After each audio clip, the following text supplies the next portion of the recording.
Recording by Thomas Copeland. Chapter 1 of The Warlord of Mars. On the river Ice. In the shadows of the forest that flanks the crimson plain by the side of the lost sea of Chorus in the Valley d'Or, beneath the hurtling moons of Mars, speeding their meteoric way close above the bosom of the dying planet, I crept stealthily along the trail of a shadowy form that hugged the darker places with a persistency that proclaimed the sinister nature of its errand. For 6 long Martian months I had haunted the vicinity of the hateful Temple of the Sun, within whose slow revolving shaft, far beneath the surface of Mars, my princess lay entombed, but whether alive or dead I knew not.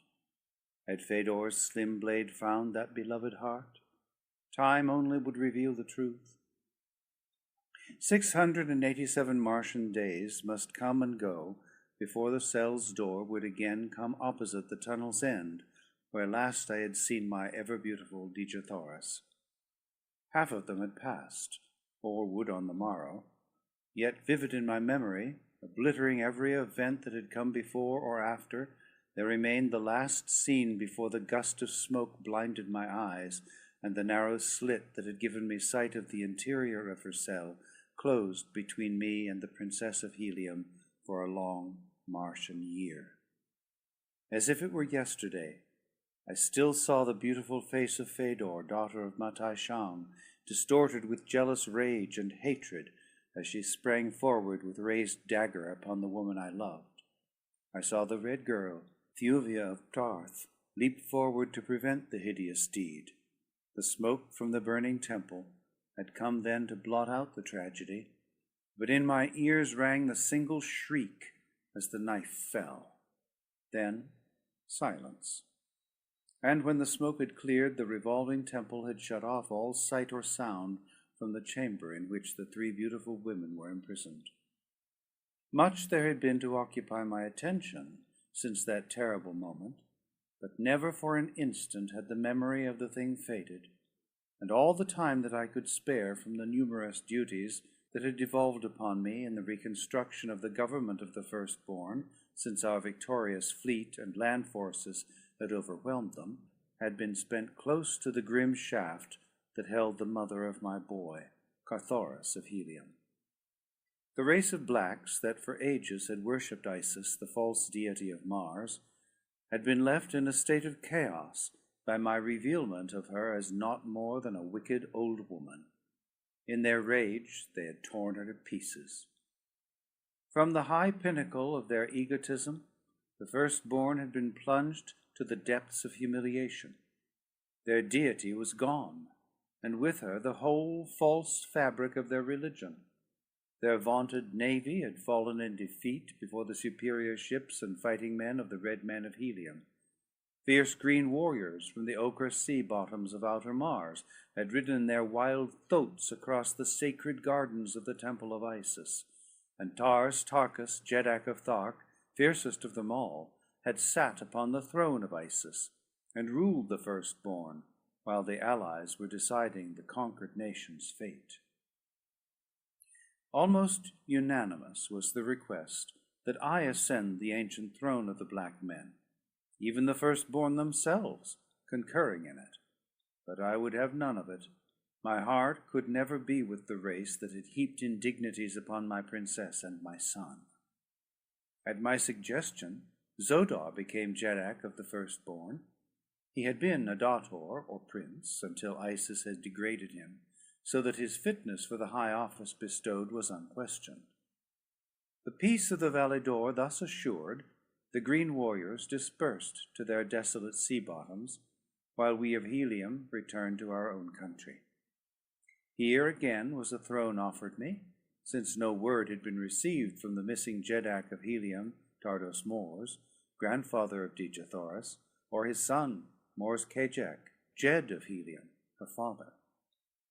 Over a year had elapsed since they had set out to explore the northern hemisphere in search of Carthoris, and at last their disheartened people had accepted as truth the vague rumors of their death that had filtered in from the frozen region of the pole.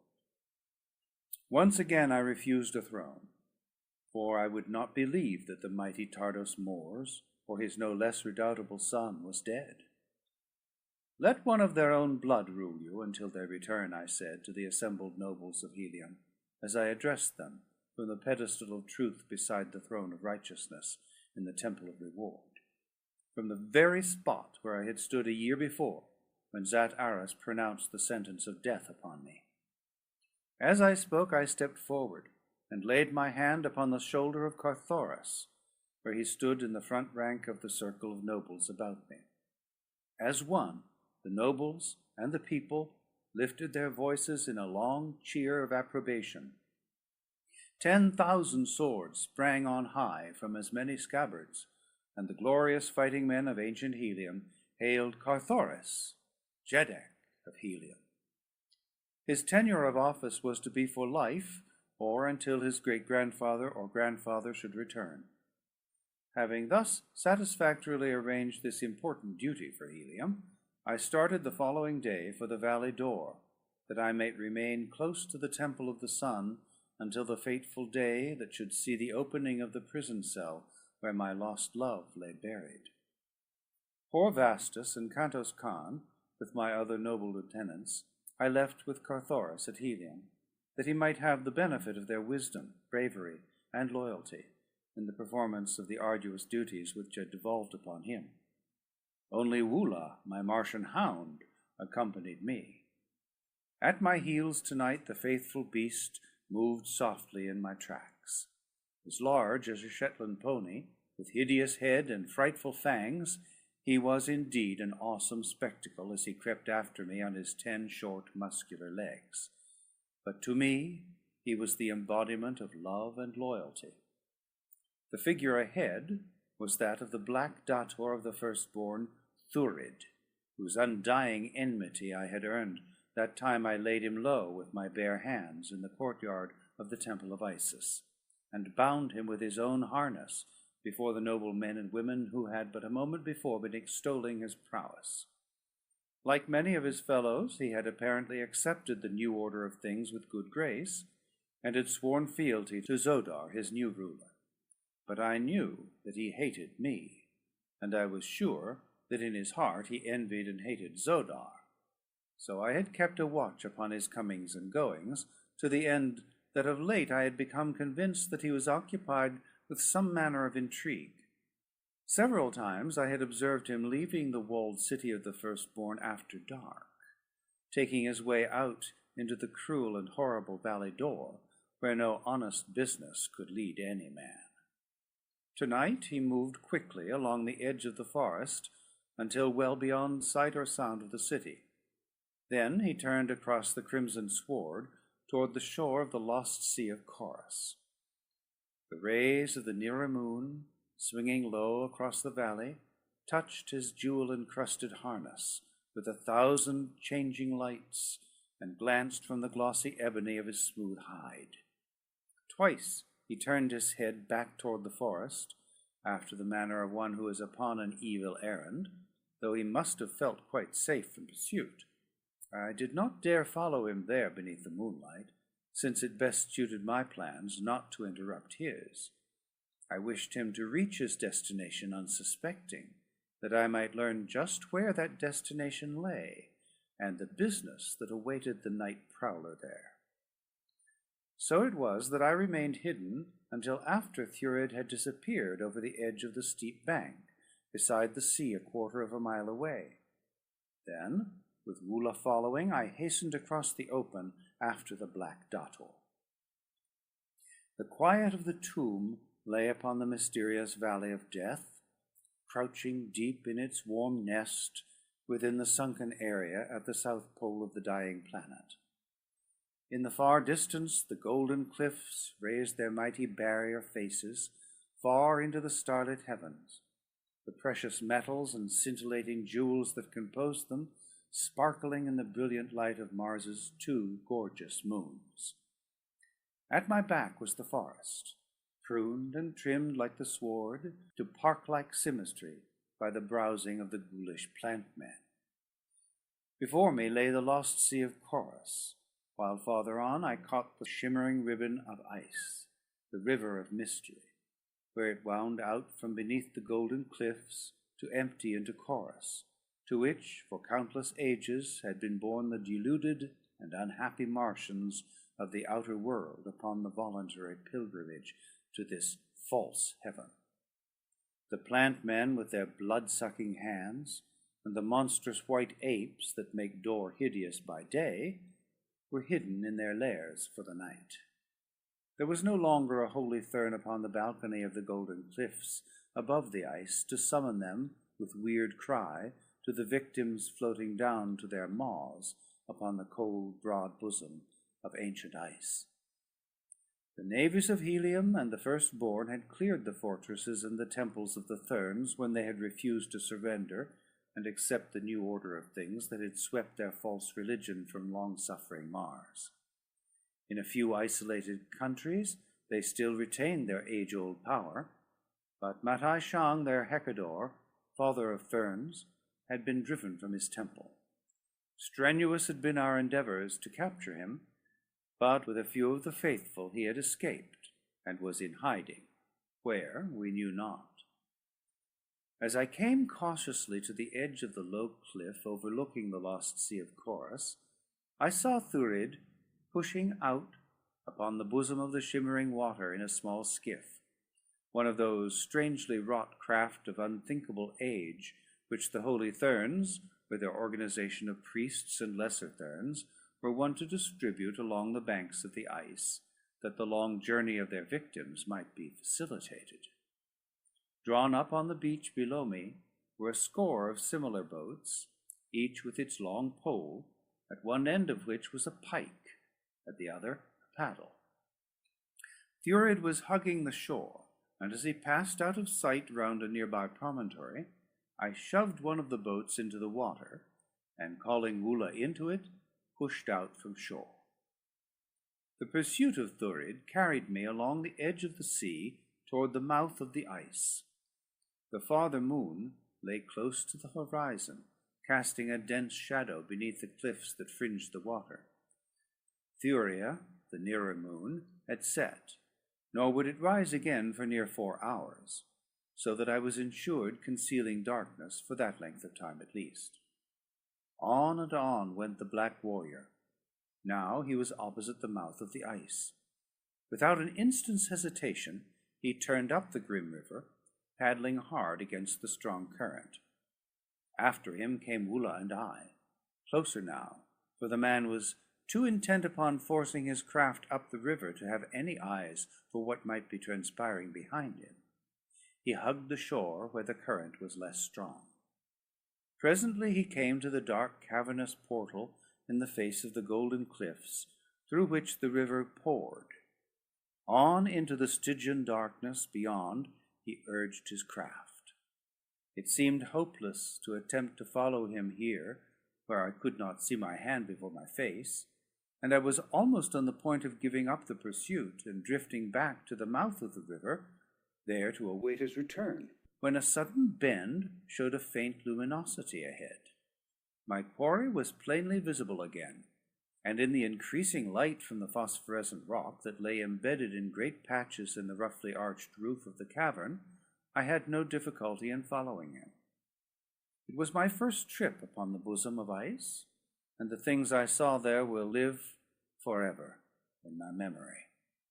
Terrible as they were, they could not have commenced to approximate the horrible conditions which must have obtained before Tars Tarkas, the great green warrior, Zodar, the black Dator, and I brought the light of truth to the outer world, and stopped the mad rush of millions upon the voluntary pilgrimage to what they believed would end in a beautiful valley of peace and happiness and love. Even now, the low islands which dotted the broad stream were choked with the skeletons and half-devoured carcasses of those who, through fear or a sudden awakening to the truth, had halted almost at the completion of their journey. In the awful stench of these frightful charnel isles, haggard maniacs screamed and gibbered and fought among the torn remnants of their grisly feasts, while on those which contained but clean-picked bones They battled with one another, the weaker furnishing sustenance for the stronger, or with claw-like hands clutched at the bloated bodies that drifted down with the current. Thurid paid not the slightest attention to the screaming things that either menaced or pleaded with him as the mood directed them. Evidently he was familiar with the horrid sights that surrounded him. He continued up the river for perhaps a mile, and then, crossing over to the left bank, drew his craft up on a low ledge that lay almost on a level with the water. I dared not follow across the stream, for he most surely would have seen me. Instead, I stopped close to the opposite wall, beneath an overhanging mass of rock that cast a dense shadow beneath it. Here I would watch Thurid without danger of discovery. The black was standing upon the ledge beside his boat, looking up the river, as though he were awaiting one whom he expected from that direction. As I lay there beneath the dark rocks, I noticed that a strong current seemed to flow directly toward the center of the river, so that it was difficult to hold my craft in its position. I edged farther into the shadow, that I might find a hold upon the bank, but though I proceeded several yards, I touched nothing. And then, finding that I would soon reach a point from where I could no longer see the black man, I was compelled to remain where I was, holding my position as best I could, by paddling strongly against the current which flowed from beneath the rocky mass behind me. I could not imagine what might cause this strong lateral flow, for the main channel of the river was plainly visible to me from where I sat, and I could see the rippling junction of it and the mysterious current which had aroused my curiosity. While I was still speculating upon the phenomenon, my attention was suddenly riveted upon Thurid, who had raised both palms forward above his head in the universal salute of Martians, and a moment later his kaor, the Barsoomian word of greeting, came in low but distinct tones. I turned my eyes up the river in the direction that his were bent, and presently there came within my limited range of vision a long boat in which were 6 men.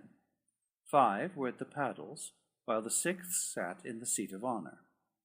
The white skins, the flowing yellow wigs which covered their bald pates, and the gorgeous diadems set in circlets of gold about their heads marked them as holy therms.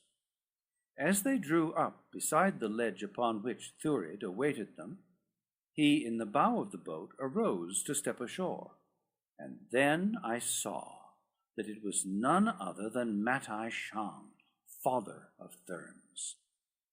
The evident cordiality with which the 2 men exchanged greetings filled me with wonder, for the black and white men of Barsoom were hereditary enemies, nor ever before had I known of 2 meeting other than in battle. Evidently the reverses that had recently overtaken both peoples had resulted in an alliance between these 2 individuals, at least against the common enemy, and now I saw why Thurid had come so often out into the valley door by night, and that the nature of his conspiring might be such as to strike very close to me or to my friends. I wished that I might have found a point closer to the 2 men from which to have heard their conversation, but it was out of the question now to attempt to cross the river, and so I lay quietly watching them, who would have given so much to have known how close I lay to them, and how easily they might have overcome and killed me with their superior force.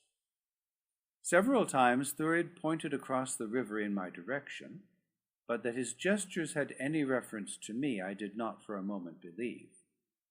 Presently he and Matai Shang entered the latter's boat, which turned out into the river, and swinging round, forged steadily across in my direction. As they advanced, I moved my boat farther and farther in beneath the overhanging wall, but at last it became evident that their craft was holding the same course. The 5 paddlers sent the larger boat ahead at a speed that taxed my energies to equal. Every instant I expected to feel my prow crash against solid rock. The light from the river was no longer visible, but ahead I saw the faint tinge of a distant radiance, and still the water before me was open. At last the truth dawned upon me.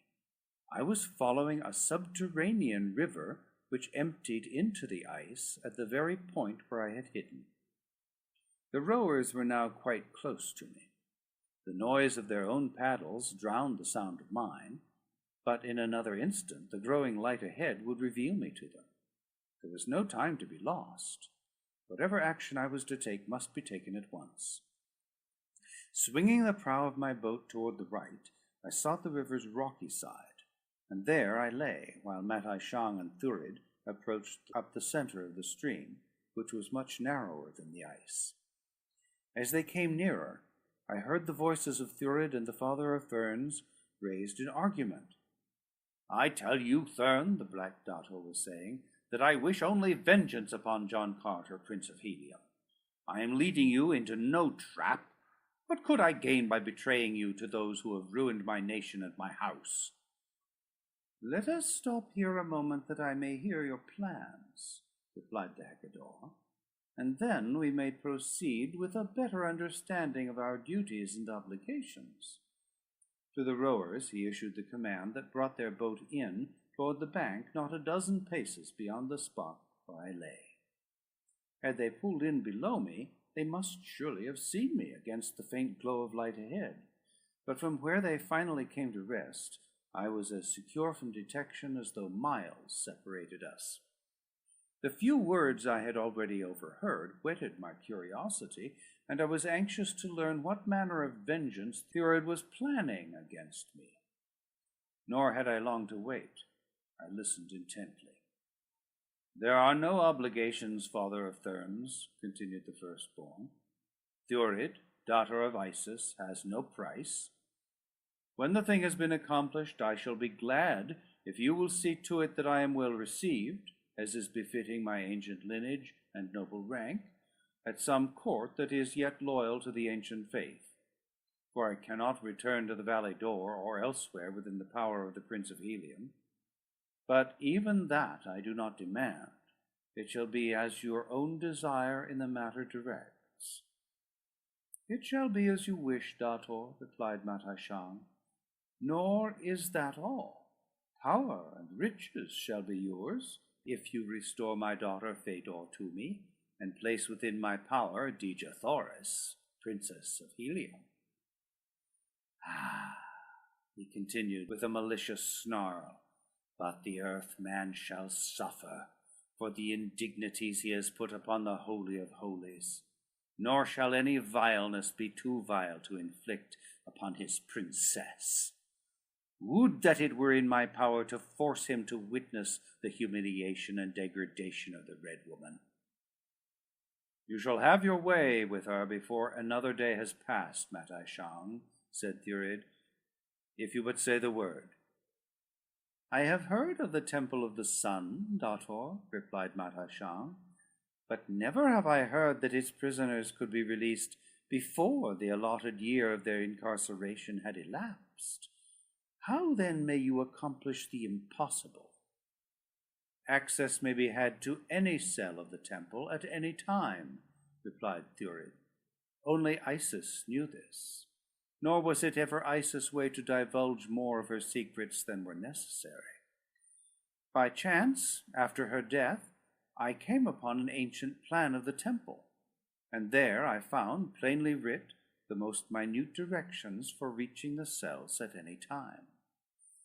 And more I learned, that many men had gone thither for Isis in the past, always on errands of death and torture to the prisoners. But those who thus learned the secret way were wont to die mysteriously immediately they had returned and made their reports to cruel Isis." "Let us proceed then," said Matai Shang at last. "I must trust you.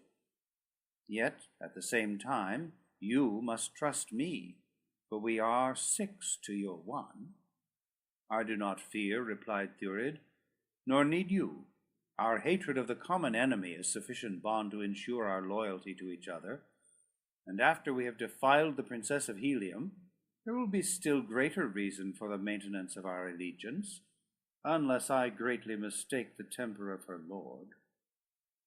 Matai Shang spoke to the paddlers. The boat moved on up the tributary.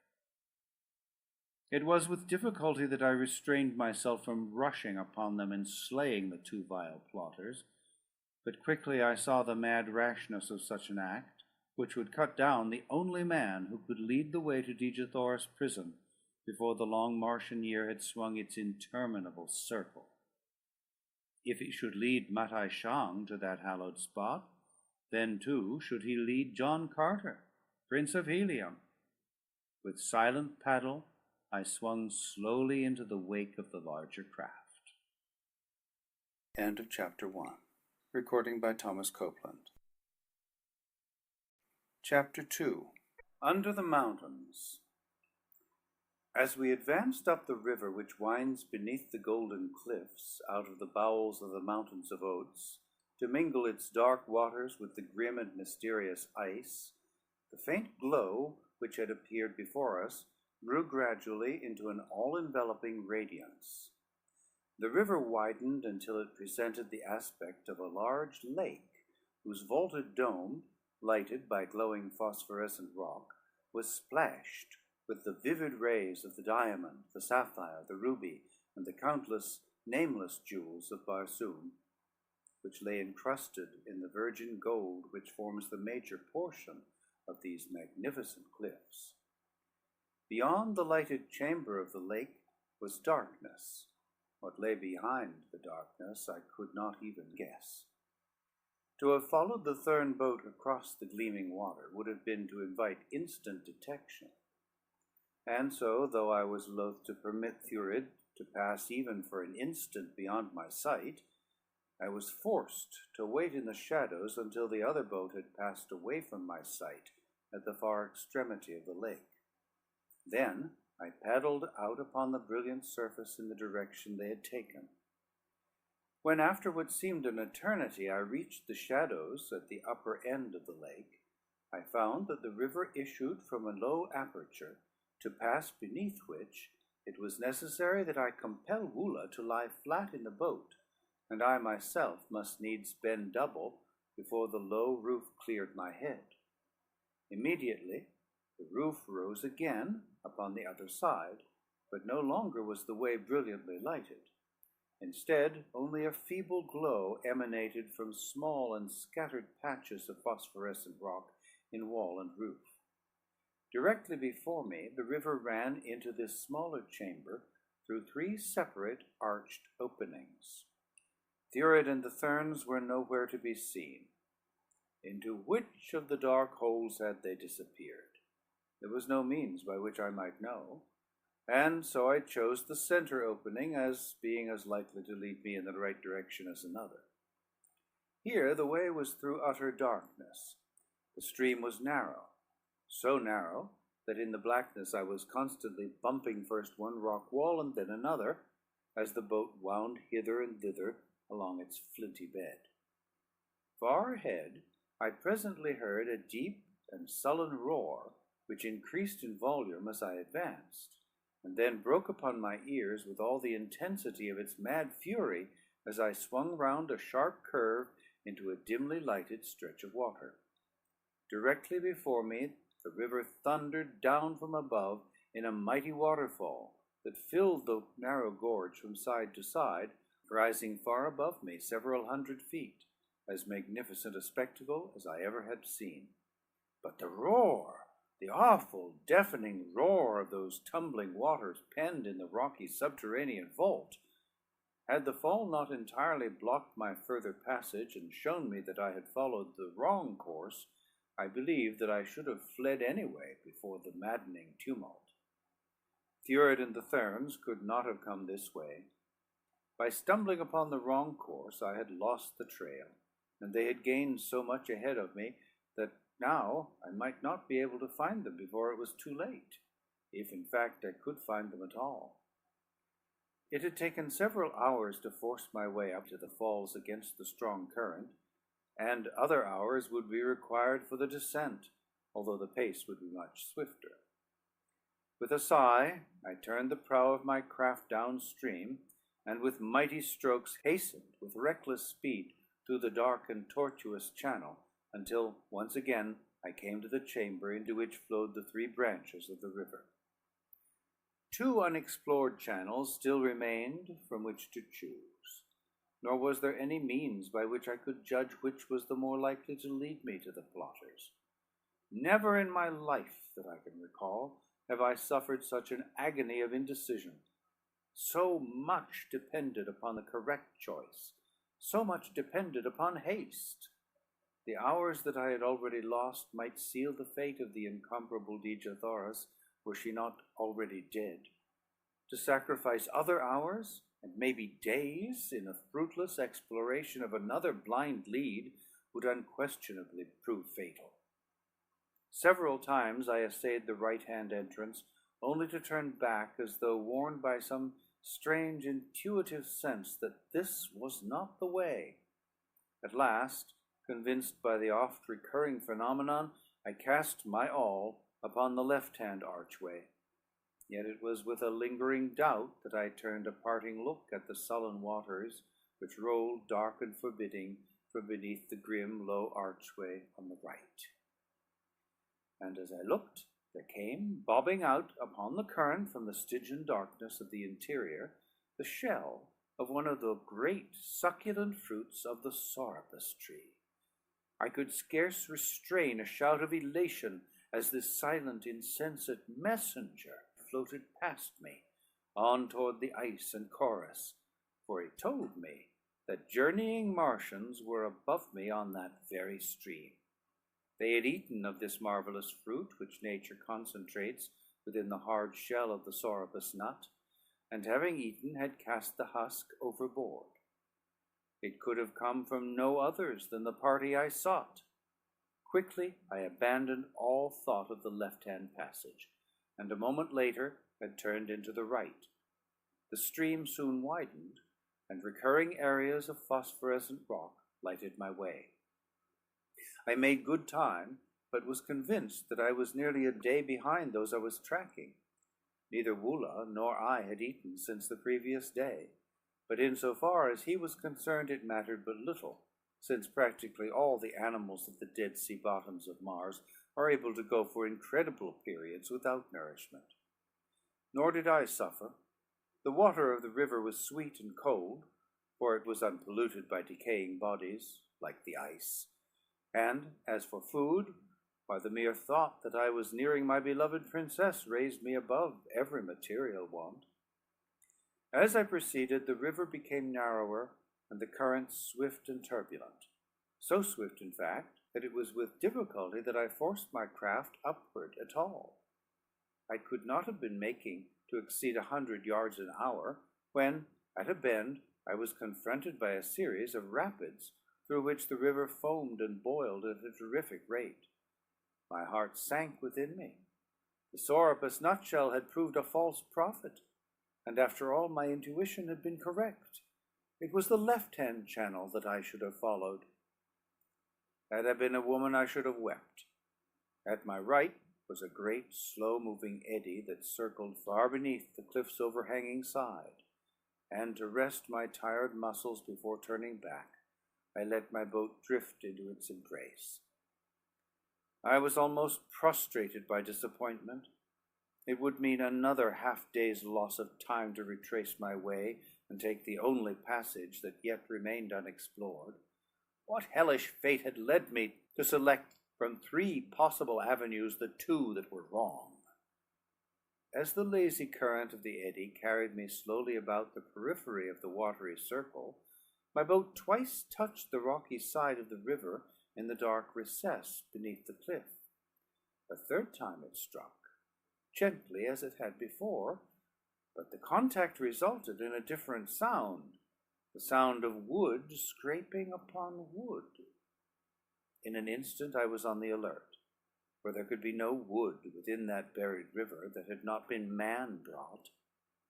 Almost coincidentally with my first apprehension of the noise, my hand shot out across the boat's side, and a second later I felt my fingers gripping the gunwale of another craft.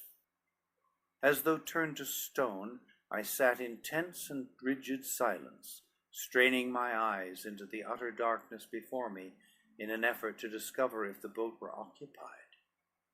It was entirely possible that there might be men on board it who were still ignorant of my presence, for the boat was scraping gently against the rocks on one side, so that the gentle touch of my boat upon the other easily could have gone unnoticed. Peer as I would, I could not penetrate the darkness, and then I listened intently for the sound of breathing near me. But except for the noise of the rapids, the soft scraping of the boats, and the lapping of the water at their sides, I could distinguish no sound. As usual, I thought rapidly. A rope lay coiled in the bottom of my own craft. Very softly I gathered it up, and making one end fast to the bronze ring in the prow, I stepped gingerly into the boat beside me. In one hand I grasped the rope, in the other my keen longsword. For a full minute, perhaps, I stood motionless after entering the strange craft. It had rocked a trifle beneath my weight, but it had been the scraping of its side against the side of my own boat that had seemed most likely to alarm its occupants, if there were any. But there was no answering sound, and a moment later I had felt from stem to stern and found the boat deserted. Groping with my hands along the face of the rocks to which the craft was moored, I discovered a narrow ledge which I knew must be the avenue taken by those who had come before me. That they could be none other than Thurid and his party I was convinced by the size and build of the boat I had found. Calling to Wula to follow me, I stepped out upon the ledge. The great savage brute, agile as a cat, crept after me. As he passed through the boat that had been occupied by Thurid and the Therns, he emitted a single low growl, and when he came beside me upon the ledge, and my hand rested upon his neck, I felt his short mane bristling with anger. I think he sensed telepathically the recent presence of an enemy, for I had made no effort to impart to him the nature of our quest or the status of those we tracked. This omission I now made haste to correct, and after the manner of green Martians with their beasts, I let him know, partially by the weird and uncanny telepathy of Barsoom, and partly by word of mouth, that we were upon the trail of those who had recently occupied the boat through which we had just passed. A soft purr, like that of a great cat, indicated that Wula understood. And then, with a word to him to follow, I turned to the right along the ledge. But scarcely had I done so than I felt his mighty fangs tugging at my leathern harness.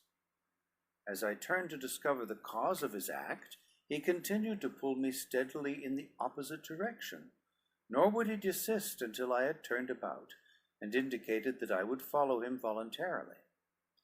Never had I known him to be in error in a matter of tracking, so it was with a feeling of entire security that I moved cautiously in the huge beast's wake. Through Cimmerian darkness he moved along the narrow ledge beside the boiling rapids. As we advanced, the way led from beneath the overhanging cliffs out into a dim light, and then it was that I saw that the trail had been cut from the living rock, and that it ran up along the river's side beyond the rapids. For hours we followed the dark and gloomy river farther and farther into the bowels of Mars. From the direction and distance, I knew that we must be well beneath the valley door, and possibly beneath the Sea of Omin as well. It could not be much farther now to the Temple of the Sun. Even as my mind framed the thought, Wula halted suddenly before a narrow arched doorway in the cliff by the trail's side. Quickly he crouched back away from the entrance, at the same time turning his eyes toward me.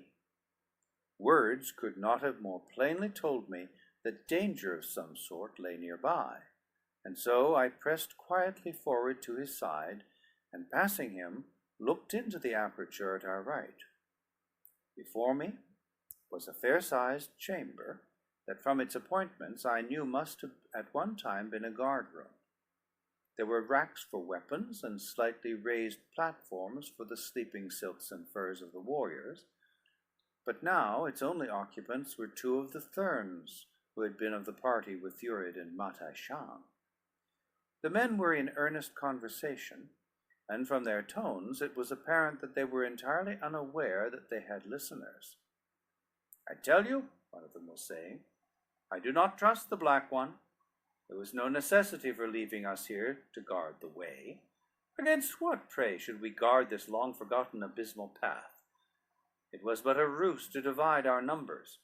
He will have Matai Shang leave others elsewhere on some pretext or other, and then at last he will fall upon us with his confederates and slay us all." "I believe you, Lakor," said the other. "There can never be aught else than deadly hatred between Thurn and Firstborn. And what think you of the ridiculous manner of the light? Let the light shine with the intensity of 3 radium units for 50 tals, and for 1 zat let it shine with the intensity of 1 radium unit, and then for 25 tals with 9 units. Those were his very words. And to think that wise old Matai Shang should listen to such foolishness." "Indeed it is silly," replied Lakor. "It will open nothing other than the way to a quick death for us all." He had to make some answer when Matai Shang asked him flatly what he should do when he came to the Temple of the Sun, and so he made his answer quickly from his imagination. I would wager a Hecador's diadem that he could not now repeat it himself. "Let us not remain here longer, Lakor," said the other Thurn. "Perchance, if we hasten after them, we may come in time to rescue Matai Shang, and wreak our own vengeance upon the Black Dator. What say you?" "Never in a long life," answered Lakor, "have I disobeyed a single command from the Father of Therns.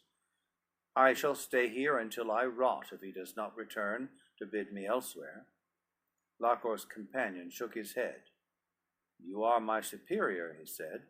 "I cannot do other than you sanction, though I still believe that we are foolish to remain."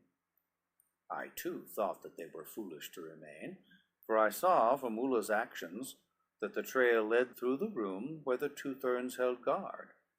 I had no reason to harbor any considerable love for this race of self-deified demons, yet I would have passed them by, were it possible, without molesting them. It was worth trying anyway, for a fight might delay us considerably, or even put an end entirely to my search.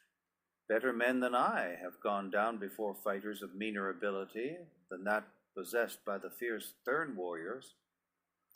Signaling Ula to heel, I stepped suddenly into the room before the 2 men. At sight of me, their long swords flashed from the harness at their sides, but I raised my hand in a gesture of restraint. "I seek Thurid, the Black Dator," I said. "My quarrel is with him, not with you. Let me pass then in peace, for if I mistake not, he is as much your enemy as mine, and you can have no cause to protect him." They lowered their swords, and Lakor spoke. "I know not whom you may be, with the white skin of a Thurn and the black hair of a red man, but were it only Thurid, whose safety were at stake, you might pass, and welcome, insofar as we are concerned. Tell us who you be, and what mission calls you to this unknown world beneath the valley door. Then maybe we can see our way to let you pass upon the errand which we should like to undertake, would our orders permit."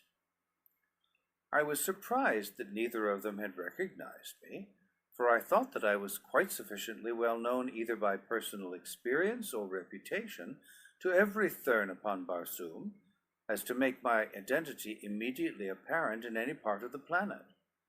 In fact, I was the only white man upon Mars whose hair was black and whose eyes were gray, with the exception of my son Carthoris. To reveal my identity might be to precipitate an attack, for every Thurn upon Barsoom knew that to me they owed the fall of their age-old spiritual supremacy. On the other hand, my reputation as a fighting man might be sufficient To pass me by, these two, were their livers not of the right complexion to welcome a battle to the death. To be quite candid, I did not attempt to delude myself with any such sophistry, since I knew well that upon warlike Mars there are few cowards, and that every man, whether prince, priest, or peasant, glories in deadly strife. And so I gripped my long sword the tighter as I replied to Lakor. I believe that you will see the wisdom of permitting me to pass unmolested, I said, for it would avail you nothing to die uselessly in the rocky bowels of Barsoom, merely to protect a hereditary enemy, such as Thurid, daughter of the firstborn. That you shall die, should you elect to oppose me, is evidenced by the mouldering corpses of all the many great Barsoomian warriors who have gone down beneath this blade. I am John Carter, Prince of Helium. For a moment that name seemed to paralyze the two men, but only for a moment, and then the younger of them, with a vile name upon his lips, rushed toward me with ready sword. He had been standing a little behind his companion Lakor during our parley, and now, ere he could engage me, the older man grasped his harness and drew him back. "Hold," commanded Lakor. "There will be plenty of time to fight, if we find it wise to fight at all. There be good reasons why every Thurn upon Barsoom should yearn to spill the blood of the blasphemer, the sacrilegious, but let us mix wisdom with our righteous hate. The Prince of Helium is bound upon an errand which we ourselves but a moment since were wishing that we might undertake. Let him go then and slay the black. When he returns, we shall still be here to bar his way to the outer world, and thus we shall have rid ourselves of two enemies, nor have incurred the displeasure of the father of Therns." As he spoke, I could not but note the crafty glint in his evil eyes, and while I saw the apparent logic of his reasoning, I felt, subconsciously perhaps, that his words did but veil some sinister intent. The other Thurn turned toward him in evident surprise, but when Lakor had whispered a few brief words into his ear, he too drew back and nodded acquiescence to his superior's suggestion. "Proceed, John Carter," said Lakor, "but know that if Thurid does not lay you low, there will be those awaiting your return who will see that you never pass again into the sunlight of the upper world. Go." During our conversation, Wula had been growling and bristling close to my side. Occasionally he would look up into my face with a low pleading whine, as though begging for the word that would send him headlong to the bare throats before him. He too sensed the villainy behind the smooth words. Beyond the Therns, several doorways opened off the guardroom, and toward the one upon the extreme right, Lakor motioned. "That way leads to Thurid," he said, but when I would have called Wula to follow me there, the beast whined and held back, and at last ran quickly to the first opening at the left, where he stood emitting his coughing bark, as though urging me to follow him upon the right way. I turned a questioning look upon Lakor. "The brute is seldom wrong," I said, "and while I do not doubt your superior knowledge, Thurn, I think that I shall do well to listen to the voice of instinct that is backed by love and loyalty." As I spoke, I smiled grimly that he might know without words that I distrusted him. "As you will," the fellow replied with a shrug. "In the end, it shall all be the same." I turned and followed Wula into the left-hand passage, and though my back was toward my enemies, my ears were on the alert. Yet I heard no sound of pursuit. The passageway was dimly lighted by occasional radium bulbs, the universal lighting medium of Barsoom. These same lamps may well have been doing continuous duty in these subterranean chambers for ages, since they require no attention, and are so compounded that they give off but the minutest of their substance in the generation of years of luminosity. We had proceeded for but a short distance, when we commenced to pass the mouths of diverging corridors, but not once did Wula hesitate. It was at the opening to one of these corridors upon my right that I presently heard a sound that spoke more plainly to John Carter, fighting man, than could the words of my mother tongue. It was the clank of metal, the metal of a warrior's harness, and it came from a little distance up the corridor upon my right. Wula heard it too, and like a flash he had wheeled and stood facing the threatened danger, his mane all a-bristle, and his rows of glistening fangs bared by snarling, back-drawn lips. With a gesture I silenced him, and together we drew aside into another corridor, a few paces farther on. Here we waited, nor did we have long to wait, for presently we saw the shadows of two men fall upon the floor of the main corridor athwart the doorway of our hiding place. Very cautiously they were moving now. The accidental clank that had alarmed me was not repeated. Presently they came opposite our station, nor was I surprised to see that the two were Lakor and his companion of the guardroom. They walked very softly, and in the right hand of each gleamed a keen longsword. They halted quite close to the entrance of our retreat, whispering to each other. "Can it be that we have distanced them already?" said Lakor. "Either that, or the beast has led the man upon a wrong trail," replied the other, "for the way which we took is by far the shorter to this point, for him who knows it. John Carter would have found it a short road to death had he taken it as you suggested to him." "Yes," said Lakor. "No amount of fighting ability would have saved him from the pivoted flagstone. He surely would have stepped upon it, and by now, if the pit beneath it has a bottom, which Thura denies, he should have been rapidly approaching it. Curses on that callet of his that warned him toward the safer avenue." "There be other dangers ahead of him, though," spoke Lakor's fellow, "which he may not so easily escape, should he succeed in escaping our two good swords. Consider, for example, what chance he will have coming unexpectedly into the chamber of—" I would have given much to have heard the balance of that conversation, that I might have been warned of the perils that lay ahead. But fate intervened, and just at the very instant of all other instants that I would not have elected to do it, I sneezed. End of chapter 2. Recording by Thomas Copeland. Chapter 3. The Temple of the Sun. There was nothing for it now other than to fight, nor did I have any advantage as I sprang, sword in hand, into the corridor before the two Therns, for my untimely sneeze had warned them of my presence, and they were ready for me. There were no words, for they would have been a waste of breath. The very presence of the two proclaimed their treachery. That they were following to fall upon me unawares was all too plain, and they of course must have known that I understood their plan. In an instant I was engaged with both, and though I loathe the very name of Thurn, I must in all fairness admit that they are mighty swordsmen, and these two were no exception, unless it were that they were even more skilled and fearless than the average among their race. While it lasted, it was indeed as joyous a conflict as I ever had experienced. Twice at least I saved my breast from the mortal thrust of piercing steel only by the wondrous agility with which my earthly muscles endow me under the conditions of lesser gravity and air pressure upon Mars.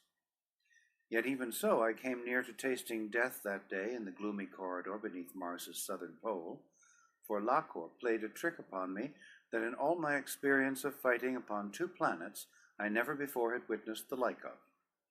The other Thurn was engaging me at the time, and I was forcing him back, touching him here and there with my point until he was bleeding from a dozen wounds, yet not being able to penetrate his marvelous guard to reach a vulnerable spot for the brief instant that would have been sufficient to send him to his ancestors.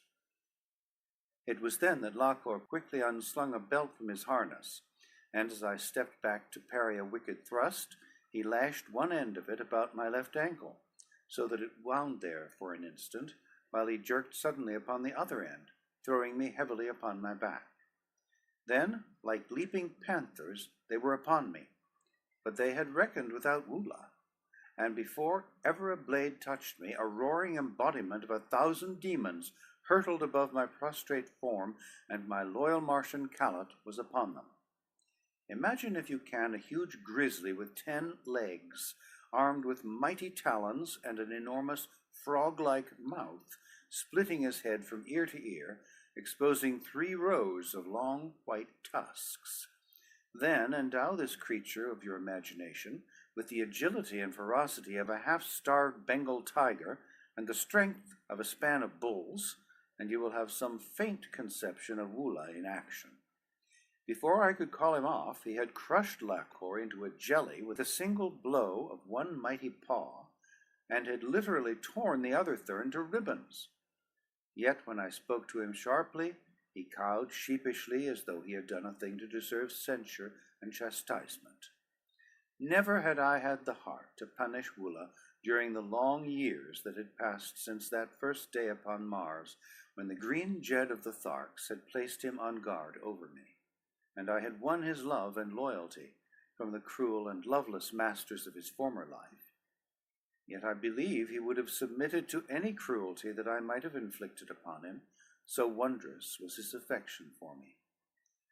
The diadem in the center of the circlet of gold upon the brow of Lakor proclaimed him a holy Thurn, while his companion, not thus adorned, was a lesser Thurn, though from his harness I gleaned that he had reached the 9th cycle, which is but one below that of the holy Thurns.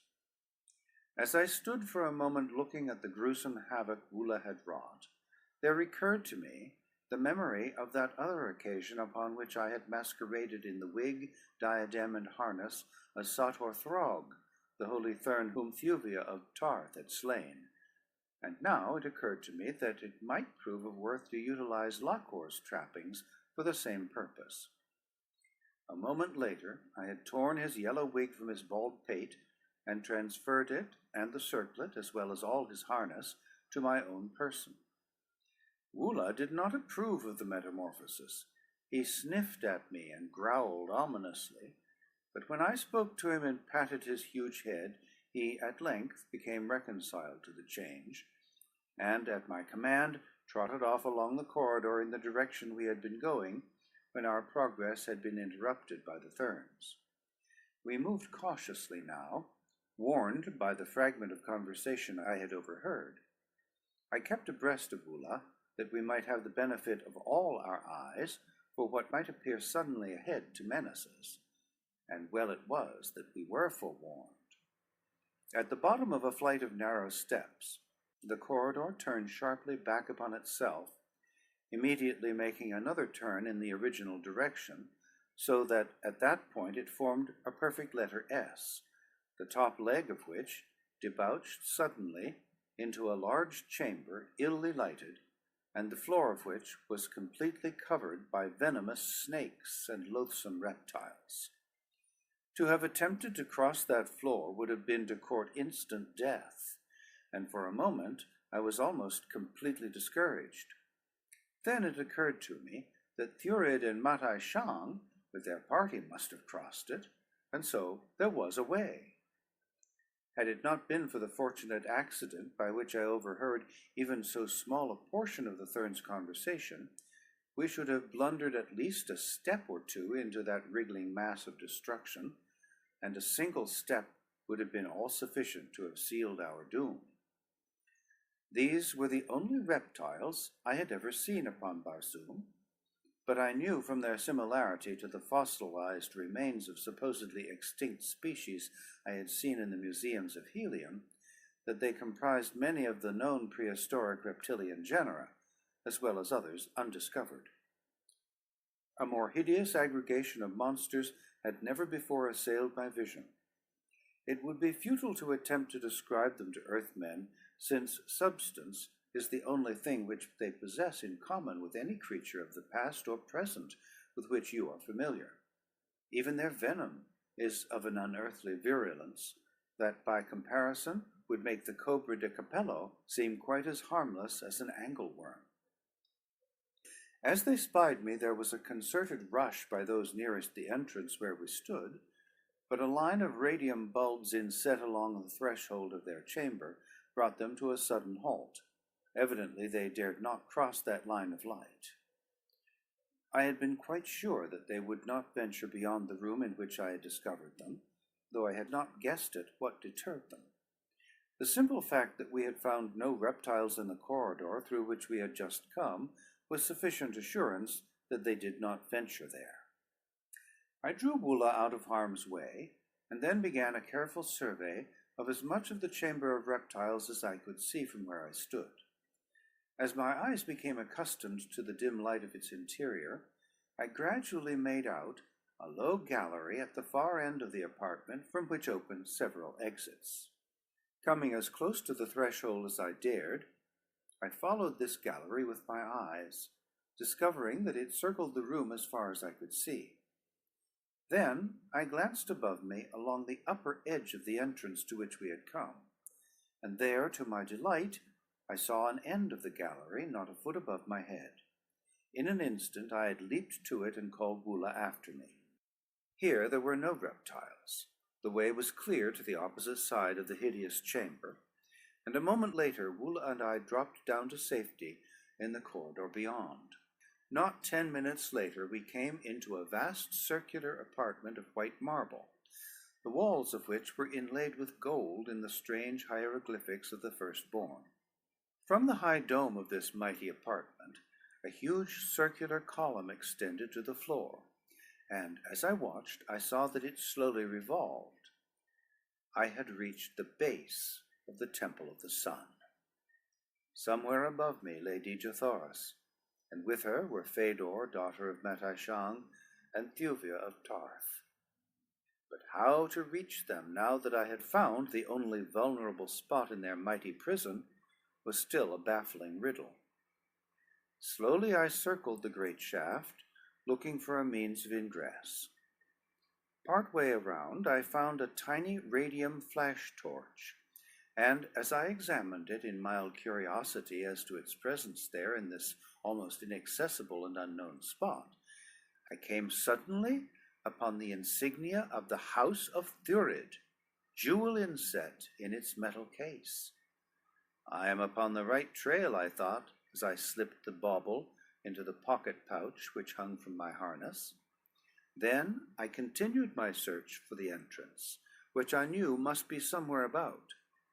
Nor had I long to search, for almost immediately thereafter I came upon a small door so cunningly inlaid in the shaft's base that it might have passed unnoticed by a less keen or careful observer. There was the door that would lead me within the prison. But where was the means to open it? No button or lock were visible.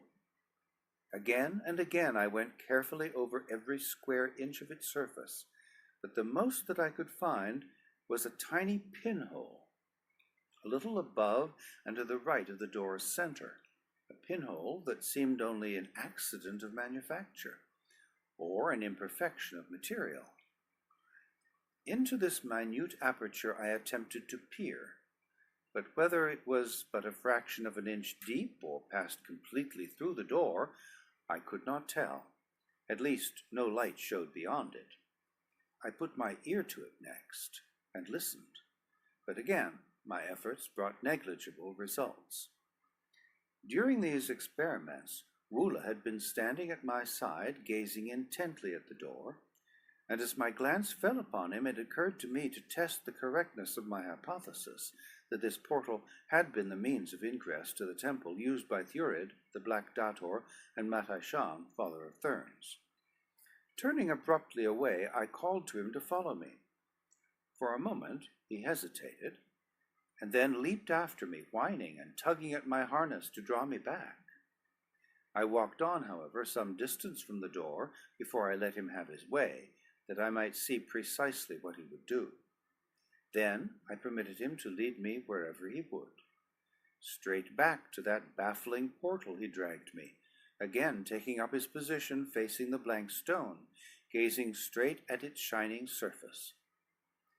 For an hour I worked to solve the mystery of the combination that would open the way before me. Carefully I recalled every circumstance of my pursuit of Thurid, and my conclusion was identical with my original belief, that Thurid had come this way without other assistance than his own knowledge, and passed through the door that barred my progress, unaided from within. But how had he accomplished it? I recalled the incident of the Chamber of Mystery in the Golden Cliffs, that time I had freed Thuvi of Tarth from the dungeon of the Therns, and she had taken a slender, needle-like key from the keyring of her dead jailer to open the door leading back into the Chamber of Mystery, where Tarkus fought for his life with the great Banths. Such a tiny keyhole as now defied me had opened the way to the intricate lock in that other door. Hastily I dumped the contents of my pocket pouch upon the ground before me. Could I but find a slender bit of steel, I might yet fashion a key that would give me ingress to the temple prison. As I examined the heterogeneous collection of odds and ends that is always to be found in the pocket pouch of a Martian warrior, my hand fell upon the emblazoned radium flash torch of the Black Dator. As I was about to lay the thing aside as of no value in my present predicament, my eyes chanced upon a few strange characters roughly and freshly scratched upon the soft gold of the case.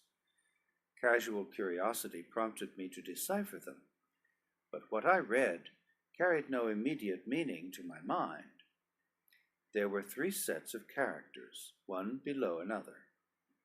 3, vertical bar, horizontal bar, vertical bar, 50, space, T. 1, vertical bar, horizontal bar, vertical bar, 1, space, X. 9, vertical bar, horizontal bar, vertical bar, 25, space, T. For only an instant my curiosity was piqued, and then I replaced the torch in my pocket pouch. But my fingers had not unclasped from it when there rushed to my memory the recollection of the conversation between Lakor and his companion, when the Lesser Thurn had quoted the words of Thurid and scoffed at them. And what think you of the ridiculous matter of the light? Let the light shine with the intensity of 3 radium units for 50 tals. Ah, there was the first line of characters upon the torch's metal case, 350 T. And for 1 Zat, let it shine with the intensity of 1 radium unit. There was the second line. And then for 25 tals with 9 units. The formula was complete. But what did it mean? I thought I knew, and seizing a powerful magnifying glass from the litter of my pocket pouch, I applied myself to a careful examination of the marble immediately about the pinhole in the door. I could have cried aloud in exultation when my scrutiny disclosed the almost invisible incrustation of particles of carbonized electrons, which are thrown off by these Martian torches. It was evident that for countless ages radium torches had been applied to this pinhole, and for what purpose there could be but a single answer. The mechanism of the lock was actuated by light rays, and I, John Carter, Prince of Helium, held the combination in my hand, scratched by the hand of my enemy upon his own torch case. In a cylindrical bracelet of gold about my wrist was my Barsoomian chronometer, a delicate instrument that records the tals and zats and zodes of Martian time, presenting them to view beneath a strong crystal much after the manner of an earthly odometer. Timing my operations carefully, I held the torch to the small aperture in the door, regulating the intensity of the light by means of the thumb lever upon the side of the case. For 50 tals, I let 3 units of light shine full in the pinhole, then 1 unit for 1 zat, and for 25 tals, 9 units. Those last 25 tals were the longest 25 seconds of my life. Would the lock click at the end of those seemingly interminable intervals of time? 23, 24, 25. I shut off the light with a snap. For 7 taels I waited. There had been no appreciable effect upon the lock's mechanism. Could it be that my theory was entirely wrong? Halt! Had the nervous strain resulted in a hallucination, or did the door really move? Slowly, the solid stone sank noiselessly back into the wall. There was no hallucination here. Back and back it slid for 10 feet until it had disclosed at its right a narrow doorway leading into a dark and narrow corridor that paralleled the outer wall. Scarcely was the entrance uncovered than Woola and I had leaped through. Then the door slipped quietly back into place. Down the corridor at some distance I saw the faint reflection of a light, and toward this we made our way. At the point where the light shone was a sharp turn, and a little distance beyond this a brilliantly lighted chamber. Here we discovered a spiral stairway leading up from the center of the circular room. Immediately I knew that we had reached the center of the base of the Temple of the Sun.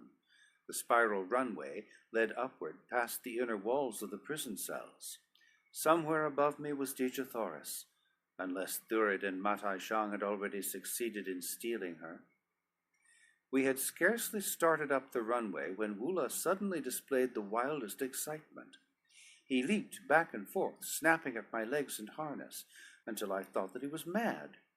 And finally, when I pushed him from me and started once more to ascend, he grasped my sword arm between his jaws and dragged me back.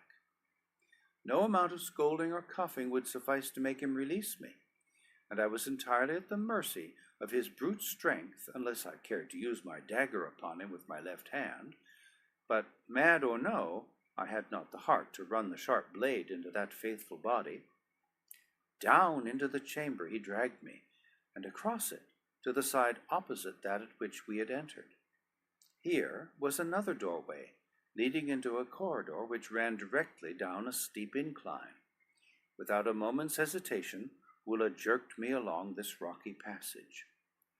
Presently he stopped and released me, standing between me and the way we had come, looking up into my face as though to ask if I would now follow him voluntarily, or if he must still resort to force. Looking ruefully at the marks of his great teeth upon my bare arm, I decided to do as he seemed to wish me to do. After all, his strange instinct might be more dependable than my faulty human judgment. And well it was that I had been forced to follow him. But a short distance from the circular chamber, we came suddenly into a brilliantly lighted labyrinth of crystal glass partitioned passages. At first I thought it was one vast, unbroken chamber, so clear and transparent were the walls of the winding corridors. But after I had nearly brained myself a couple of times by attempting to pass through solid vitreous walls, I went more carefully. We had proceeded but a few yards along the corridor that had given us entrance to this strange maze, when Woola gave mouth to a most frightful roar, at the same time dashing against the clear partition at our left. The resounding echoes of that fearsome cry were still reverberating through the subterranean chambers when I saw the thing that had startled it from the faithful beast.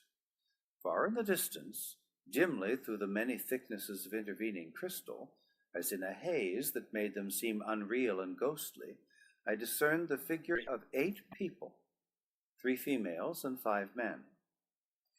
At the same instant, evidently startled by Woola's fierce cry, they halted and looked about. Then, of a sudden, one of them, a woman, held her arms out toward me, and even at that great distance I could see that her lips moved. It was Dejathoris, my ever beautiful and ever youthful princess of Helium. With her were Thuvia of Tarth, Fedor, daughter of Matai Shang, and Thurid, and the father of Therns, and the 3 lesser Therns that had accompanied them.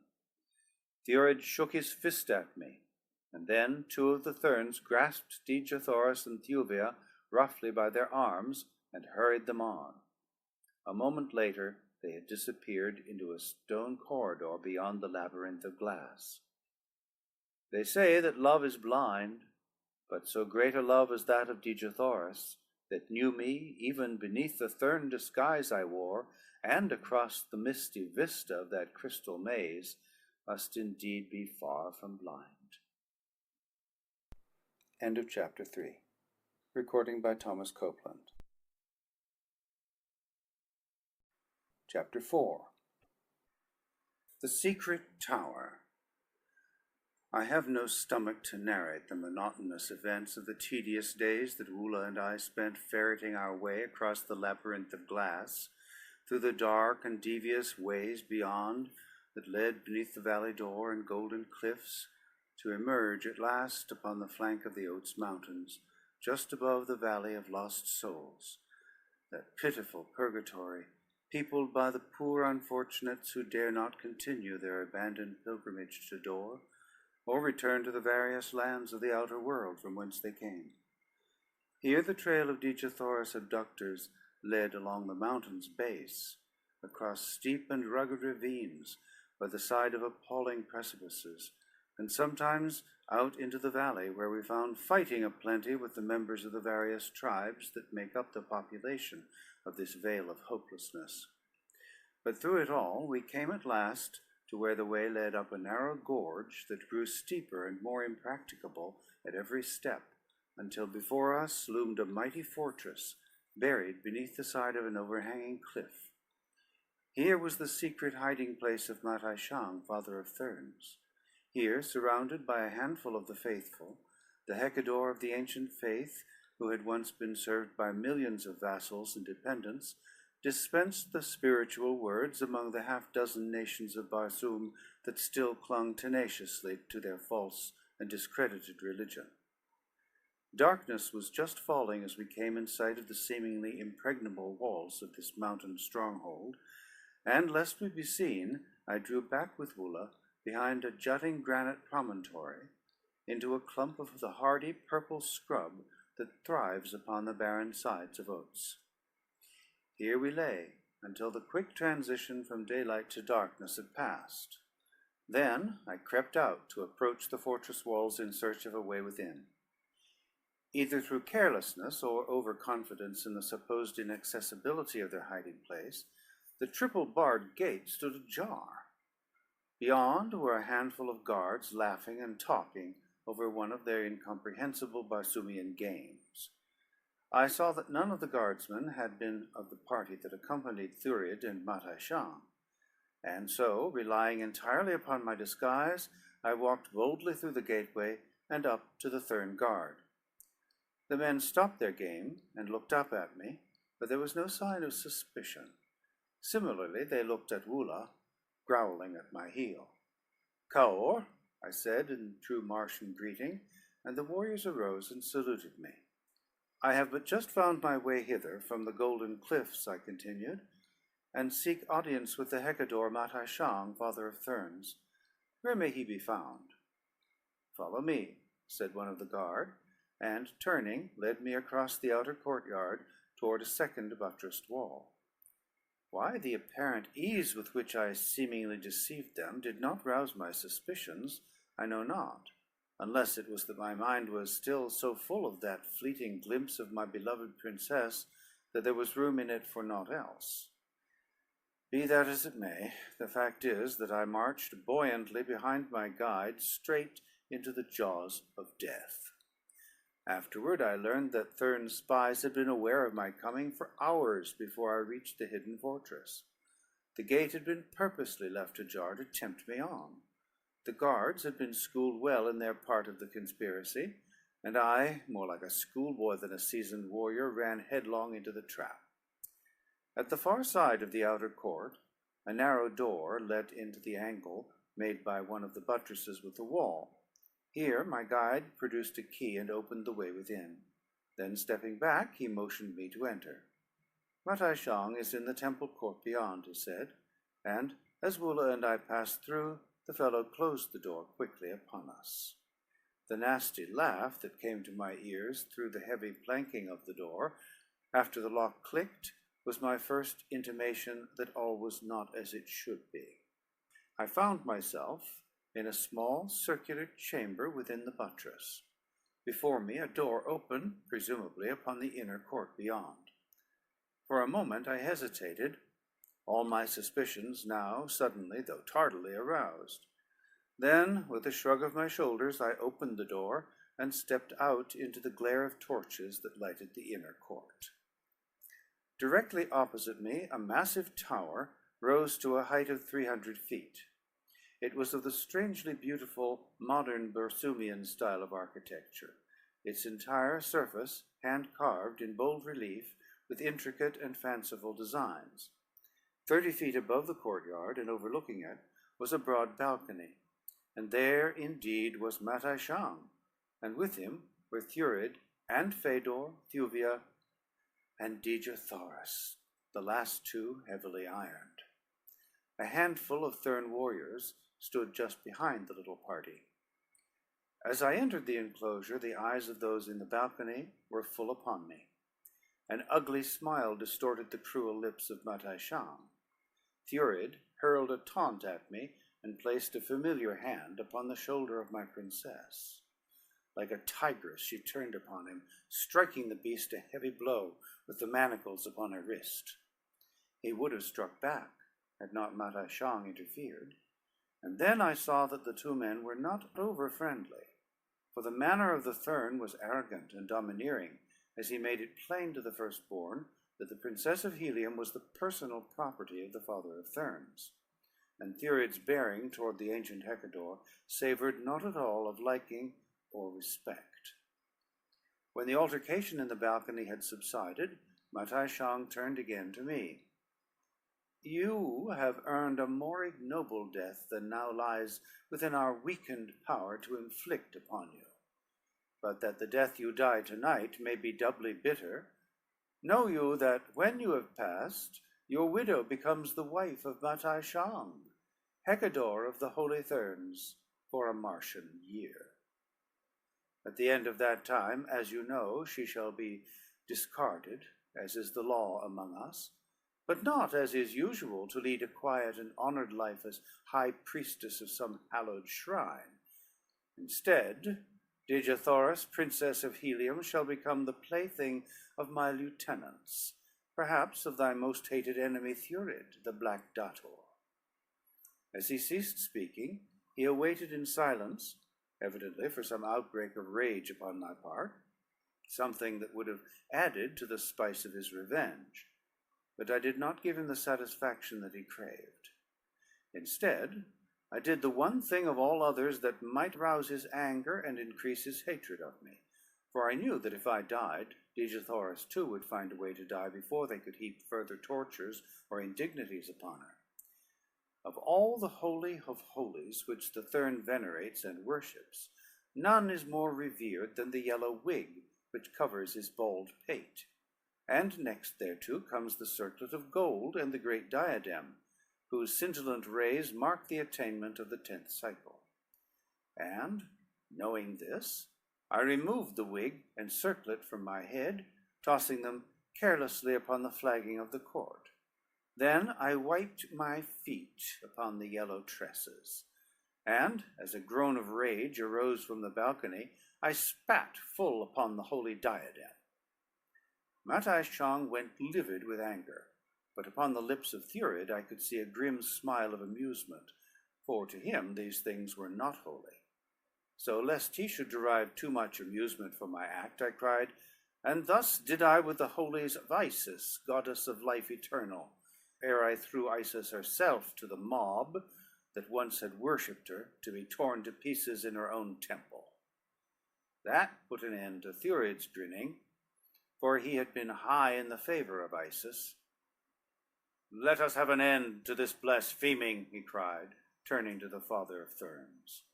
Matai Shang rose, and leaning over the edge of the balcony, gave voice to the weird call that I had heard from the lips of the priests upon the tiny balcony upon the face of the golden cliffs, overlooking the valley door, when in times past they called the fearsome white apes and the hideous plant men to the feast of victims floating down the broad bosom of the mysterious ice, toward the Cillian-infested waters of the lost sea of Chorus. "Let loose the death he cried, and immediately a dozen doors in the base of the tower swung open, and a dozen grim and terrible banths sprang into the arena.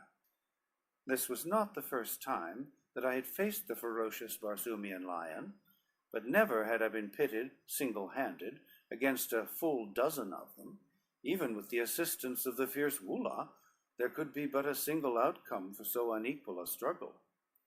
For a moment the beasts hesitated beneath the brilliant glare of the torches, but presently their eyes, becoming accustomed to the light, fell upon Woola and me, and with bristling manes and deep-throated roars they advanced, lashing their tawny sides with their powerful tails. In the brief interval of life that was left to me, I shot a last parting glance toward my Digithoris. Her beautiful face was set in an expression of horror, and as my eyes met hers, she extended both arms toward me, as, struggling with the guards who now held her, she endeavored to cast herself from the balcony into the pit beneath, that she might share my death with me. Then, as the banths were about to close upon me, she turned and buried her dear face in her arms. Suddenly my attention was drawn toward Thuvia of Tarth. The beautiful girl was leaning far over the edge of the balcony, her eyes bright with excitement. In another instant the banths would be upon me, but I could not force my gaze from the features of the red girl, for I knew that her expression meant anything but the enjoyment of the grim tragedy that would so soon be enacted below her. There was some deeper, hidden meaning which I sought to solve. For an instant I thought of relying on my earthly muscles and agility to escape the banths and reach the balcony, which I could easily have done. But I could not bring myself to desert the faithful Woola and leave him to die alone beneath the cruel fangs of the hungry banths. That is not the way upon Barsoom, nor was it ever the way of John Carter. Then the secret of Thuvia's excitement became apparent, as from her lips there issued the purring sound I had heard once before. That time, that within the golden cliffs she called the fierce banths about her, and led them as a shepherdess might lead her flock of meek and harmless sheep. At the first note of that soothing sound, the banths halted in their tracks, and every fierce head went high as the beasts sought the origin of the familiar call. Presently they discovered the red girl in the balcony above them, and, turning, roared out their recognition and their greeting. Guards sprang to drag Thuvia away, but ere they had succeeded, she had hurled a volley of commands at the listening brutes, and as one they turned and marched back into their dens. "You need not fear them now, John Carter," cried Thuvia, before they could silence her. "Those banths will never harm you now, nor Woola either." It was all I cared to know. There was naught to keep me from that balcony now, and with a long running leap I sprang far aloft until my hands grasped its lowest sill. In an instant all was wild confusion. Matashang shrank back. Thurid sprang forward with drawn sword to cut me down. Again Digithoris wielded her heavy irons and fought him back. Then Matashang grasped her about the waist and dragged her away through a door leading within the tower. For an instant Thurid hesitated, and then, as though fearing that the father of Thurns would escape him with the Princess of Helium, he too dashed from the balcony in their wake. Fedor alone retained her presence of mind. 2 of the guards she ordered to bear away Thuvia of Tarth. The others she commanded to remain and prevent me from following. Then she turned toward me. "John Carter," she cried, "for the last time I offer you the love of Fedor, daughter of the holy Hecador. Accept, and your princess shall be returned to the court of her grandfather, and you shall live in peace and happiness. Refuse, and the fate that my father has threatened shall fall upon Digithoris. You cannot save her now, for by this time they have reached a place where even you may not follow. Refuse, and naught can save you, for though the way to the last stronghold of the holy Thurns was made easy for you, the way hence hath been made impossible. What say you?" "You knew my answer, Fedor," I replied, "before ever you spoke." "Make way," I cried to the guards, for John Carter, Prince of Helium, would pass. With that, I leaped over the low baluster that surrounded the balcony, and with drawn longsword faced my enemies. There were 3 of them, but Fedor must have guessed what the outcome of the battle would be, for she turned and fled from the balcony the moment she saw that I would have none of her proposition. The 3 guardsmen did not wait for my attack. Instead, they rushed me, the 3 of them simultaneously. And it was that which gave me an advantage, for they fouled one another in the narrow precincts of the balcony, so that the foremost of them stumbled full upon my blade at the first onslaught. The red stain upon my point roused to its full the old bloodlust of the fighting man that has ever been so strong within my breast, so that my blade flew through the air with a swiftness and deadly accuracy that threw the 2 remaining Therns into wild despair. When at last the sharp steel found the heart of one of them, the other turned to flee, and, guessing that his steps would lead him along the way taken by those I sought, I let him keep ever far enough ahead to think that he was safely escaping my sword. Through several inner chambers he raced until he came to a spiral runway. Up this he dashed, I in close pursuit. At the upper end, we came out into a small chamber, the walls of which were blank, except for a single window overlooking the slopes of oats and the valley of lost souls beyond. Here the fellow tore frantically at what appeared to be but a piece of the blank wall opposite the single window. In an instant I guessed that it was a secret exit from the room, and so I paused that he might have an opportunity to negotiate it, for I cared nothing to take the life of this poor servitor. All I craved was a clear road in pursuit of Dejathoras, my long-lost princess. But try as he would, the panel would yield neither to cunning nor force, so that eventually he gave it up and turned to face me. "Go thy way, Thern," I said to him, pointing toward the entrance to the runway, up which we had but just come. "I have no quarrel with you, nor do I crave your life. Go." For answer, he sprang upon me with his sword, and so suddenly at that I was like to have gone down before his first rush. So there was nothing for it but to give him what he sought, and that as quickly as might be, that I might not be delayed too long in this chamber, while Matai Shong and Thurid made way with Dejathoras and Thuvia of Tarth. The fellow was a clever swordsman, resourceful and extremely tricky. In fact, he seemed never to have heard that there existed such a thing as a code of honor, for he repeatedly outraged a dozen Barsoomian fighting customs that an honorable man would rather die than ignore. He even went so far as to snatch his holy wig from his head and throw it in my face, so as to blind me for a moment while he thrust at my unprotected breast.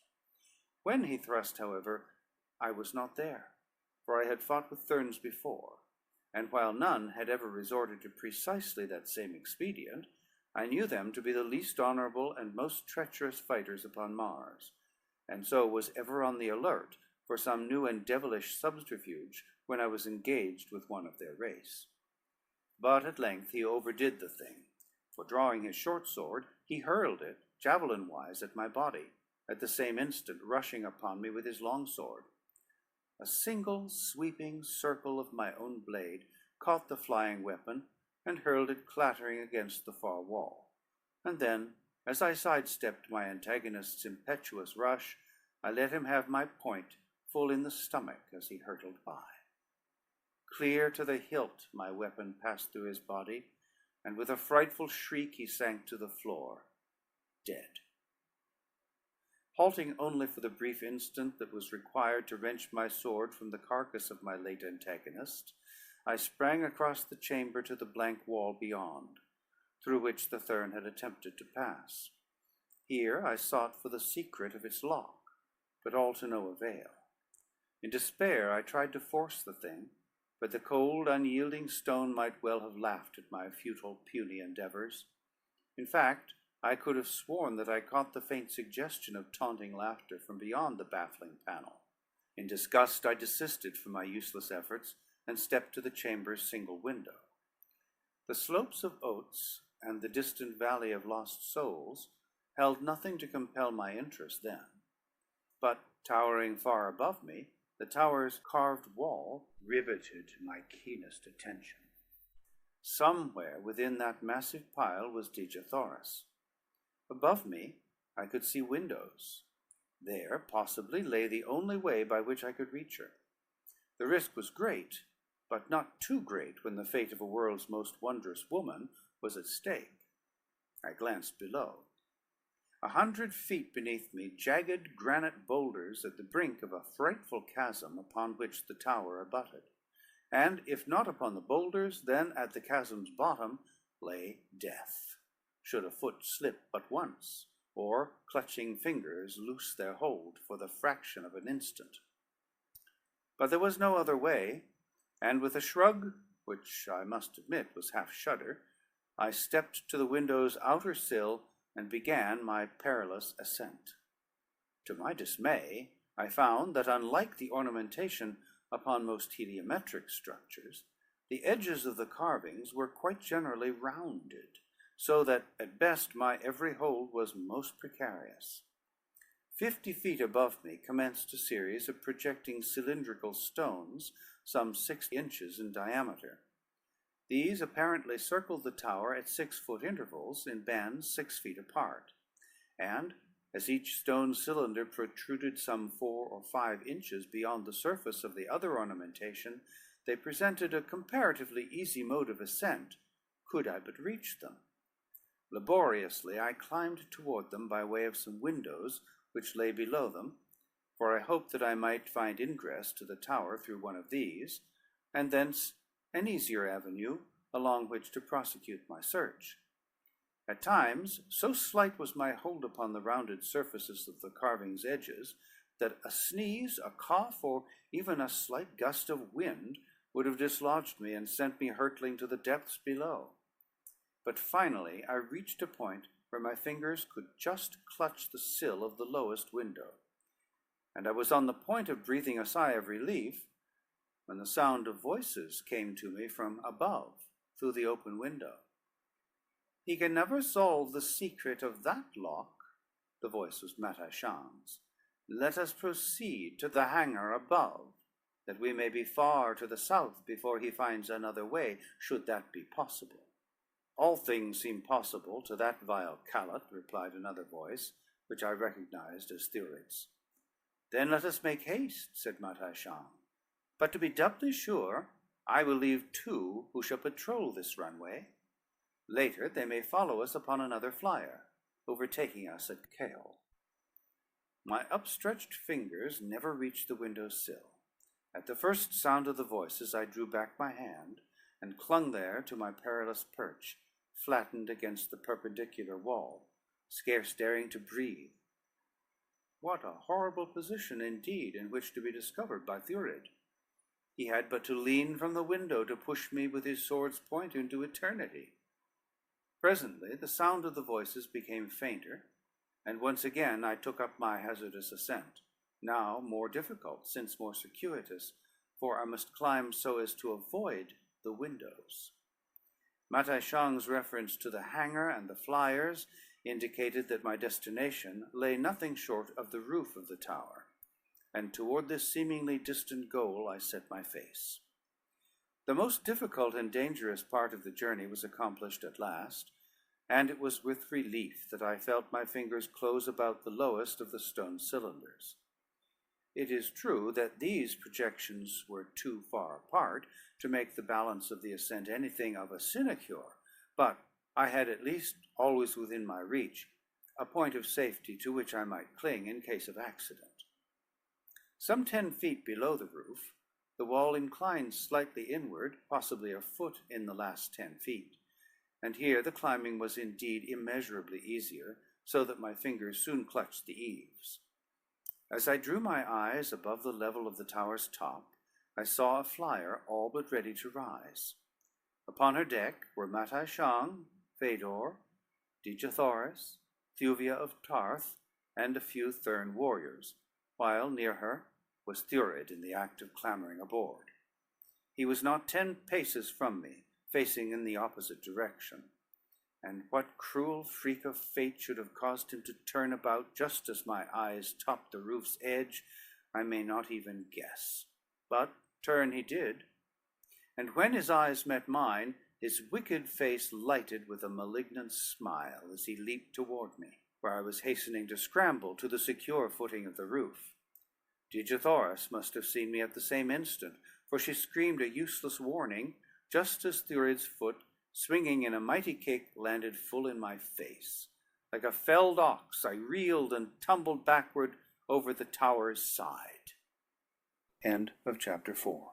Recording by Thomas Copeland.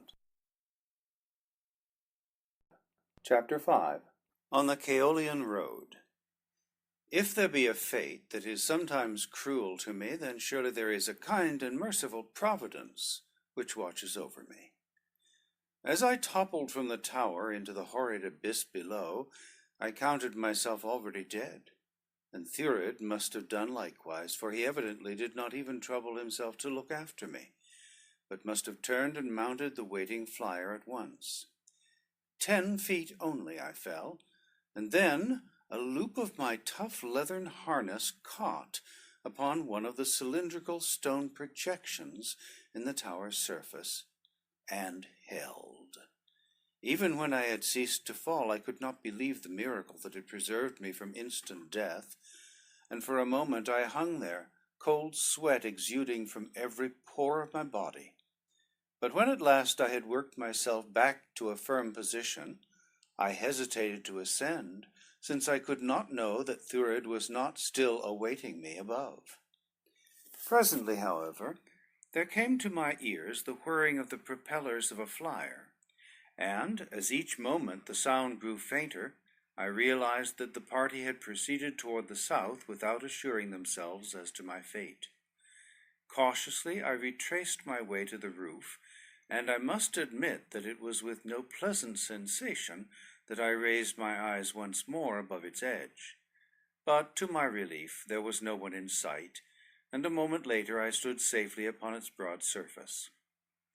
To reach the hangar and drag forth the only other flyer which it contained was the work of but an instant, and just as the 2 Thurn warriors whom Matai Shang had left to prevent this very contingency emerged upon the roof from the tower's interior, I rose above them with a taunting laugh. Then I dived rapidly to the inner court where I had last seen Wula, and to my immense relief found the faithful beast still there. The 12 great banths lay in the doorways of their lairs, eyeing him and growling ominously, but they had not disobeyed Thuvia's injunction, and I thanked the fate that had made her their keeper within the Golden Cliffs, and endowed her with the kind and sympathetic nature that had won the loyalty and affection of these fierce beasts for her. Wula leaped in frantic joy when he discovered me, and as the flyer touched the pavement of the court for a brief instant, he bounded to the deck beside me, and in the bear-like manifestation of his exuberant happiness, all but caused me to wreck the vessel against the courtyard's rocky wall. Amid the angry shouting of Thurn guardsmen, we rose high above the last fortress of the Holy Therns, and then raced straight toward the northeast and Kaol, the destination which I heard from the lips of Matai Shang. Far ahead, a tiny speck in the distance, I made out another flyer late in the afternoon. It could be none other than that which bore my lost love and my enemies. I had gained considerably on the craft by night, and then, knowing that they must have sighted me and would show no lights after dark, I set my destination compass upon her, that wonderful little Martian mechanism, which, once attuned to the object of destination, points away toward it, irrespective of every change in its location. All that night we raced through the Barsoomian void, passing over low hills and dead sea bottoms, above long deserted cities and populous centers of red Martian habitation, upon the ribbon-like lines of cultivated land which border the globe-encircling waterways, which Earthmen call the canals of Mars. Dawn showed that I had gained appreciably upon the flyer ahead of me. It was a larger craft than mine, and not so swift, but even so, it had covered an immense distance since the flight began. The change in vegetation below showed me that we were rapidly nearing the equator. I was now near enough to my quarry to have used my bow gun, but though I could see that Dejathoras was not on deck, I feared to fire upon the craft which bore her. Thurid was deterred by no such scruples, and though it must have been difficult for him to believe that it was really I who followed them, he could not very well doubt the witness of his own eyes, and so he trained their stern gun upon me with his own hands, and an instant later an explosive radium projectile whizzed perilously close above my deck. The black's next shot was more accurate, striking my flyer full upon the prow and exploding with the instant of contact, ripping wide open the bow buoyancy tanks and disabling the engine. So quickly did my bow drop after the shot that I scarce had time to lash Woola to the deck and buckle my own harness to a gunwale ring before the craft was hanging stern up and making her last long drop to ground. Her stern buoyancy tanks prevented her dropping with great rapidity, but Thurid was firing rapidly now in an attempt to burst these also, that I might be dashed to death in the swift fall that would instantly follow a successful shot. Shot after shot tore past or into us, but by a miracle neither Woola nor I was hit, nor were the after tanks punctured. This good fortune could not last indefinitely, and, assured that Thurid would not again leave me alive, I awaited the bursting of the next shell that hit, and then, throwing my hands above my head, I let go my hold and crumpled, limp and inert, dangling in my harness like a corpse. The ruse worked, and Thurid fired no more at us. Presently I heard the diminishing sound of whirring propellers, and realized that again I was safe. Slowly the stricken flyer sank to the ground, and when I had freed myself and Woola from the entangling wreckage, I found that we were upon the verge of a natural forest, so rare a thing upon the bosom of dying Mars, that outside of the forest in the valley door beside the lost sea of Chorus, I never before had seen its like upon the planet. From books and travelers I had learned something of the little-known land of Chaol, which lies along the equator almost halfway round the planet to the east of Helium. It comprises a sunken area of extreme tropical heat, and is inhabited by a nation of red men varying but little in manners, customs, and appearance from the balance of the red men of Barsoom.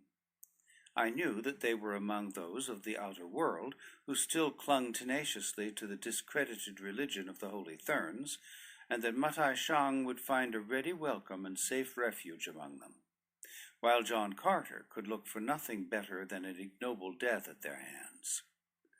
The isolation of the Chaolians is rendered almost complete by the fact that no waterway connects their land with that of any other nation, nor have they any need of a waterway, since the low, swampy land which comprises the entire area of their domain self-waters their abundant tropical crops.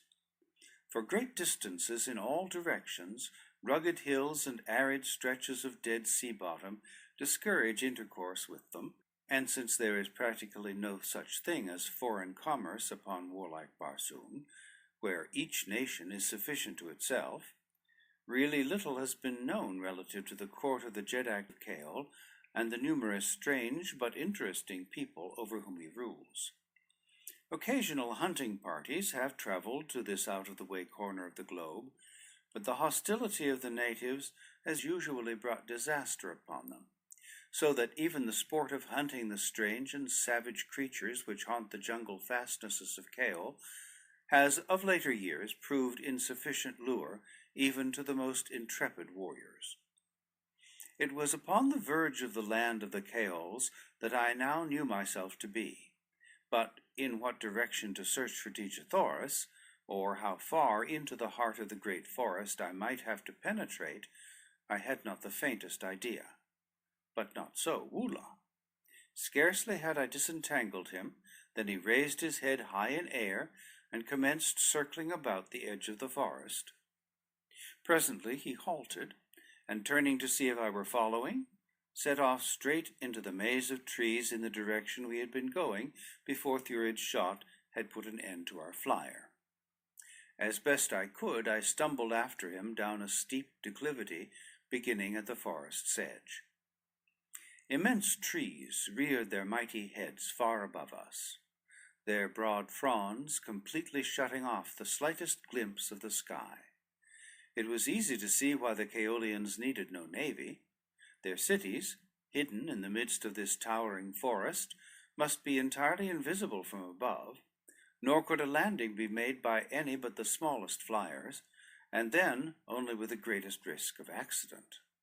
How Thurid and Matai Shang were to land, I could not imagine, though later I was to learn that to the level of the forest top there rises in each city of Caol a slender watchtower which guards the Caolians by day and by night against the secret approach of a hostile fleet. To one of these the Hecator of the Holy Therns had no difficulty in approaching, and by its means the party was safely lowered to the ground. As Wula and I approached the bottom of the declivity, the ground became soft and mushy, so that it was with the greatest difficulty that we made any headway whatever.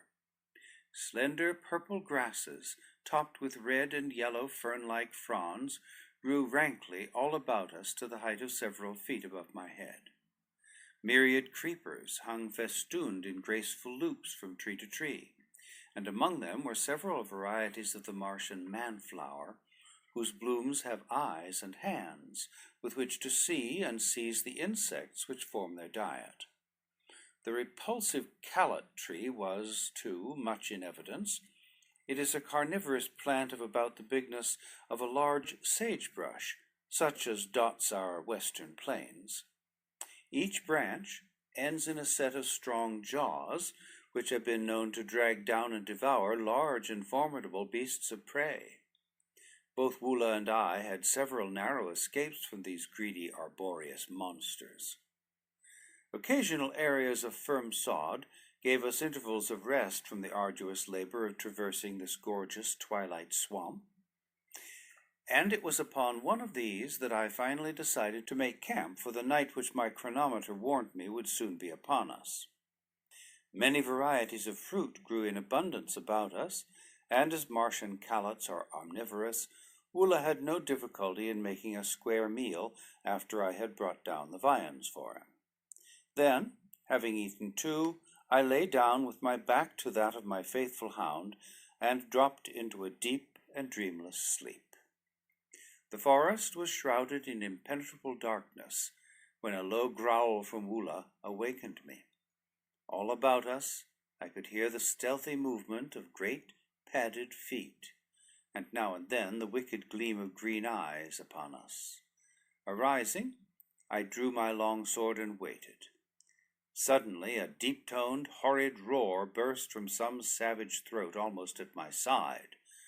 What a fool I had been not to have found safer lodgings for myself and Wula among the branches of one of the countless trees that surrounded us. By daylight it would have been comparatively easy to have hoisted Wula aloft in one manner or another, but now it was too late. There was nothing for it but to stand our ground and take our medicine, though from the hideous racket which now assailed our ears, and for which that first roar had seemed to be the signal, I judged that we must be in the midst of hundreds, perhaps thousands, of the fierce man-eating denizens of the Caolian jungle. All the balance of the night they kept up their infernal din, but why they did not attack us I could not guess, nor am I sure to this day, unless it is that none of them ever venture upon the patches of scarlet sward which dot the swamp. When morning broke, they were still there, walking about as in a circle, but always just beyond the edge of the sward. A more terrifying aggregation of fierce and bloodthirsty monsters it would be difficult to imagine. Singly and in pairs, they commenced wandering off into the jungle shortly after sunrise, and when the last of them had departed, Wula and I resumed our journey. Occasionally we caught glimpses of horrid beasts all during the day, but fortunately we were never far from a sward island, and when they saw us, their pursuit always ended at the verge of the solid sod. Toward noon we stumbled upon a well-constructed road running in the general direction we had been pursuing. Everything about this highway marked it as the work of skilled engineers, and I was confident from the indications of antiquity which it bore, as well as from the very evident signs of its being still in everyday use, that it must lead to one of the principal cities of Kale. Just as we entered it from one side, a huge monster emerged from the jungle upon the other, and at sight of us charged madly in our direction. Imagine, if you can, a bald-faced hornet of your earthly experience, grown to the size of a prize Hereford bull, and you will have some faint conception of the ferocious appearance and awesome formidability of the winged monster that bore down upon me. Frightful jaws in front and mighty poisoned sting behind made my relatively puny longsword seem a pitiful weapon of defense indeed. Nor could I hope to escape the lightning-like movements, or hide from those myriad facet eyes which covered 3/4 of the hideous head, permitting the creature to see in all directions at one and the same time. Even my powerful and ferocious Woola was as helpless as a kitten before that frightful thing. But to flee were useless, even had it ever been to my liking to turn my back upon a danger. So I stood my ground, Woola snarling at my side, my only hope to die as I had always lived, fighting. The creature was upon us now, and at the instant there seemed to me a single slight chance of victory.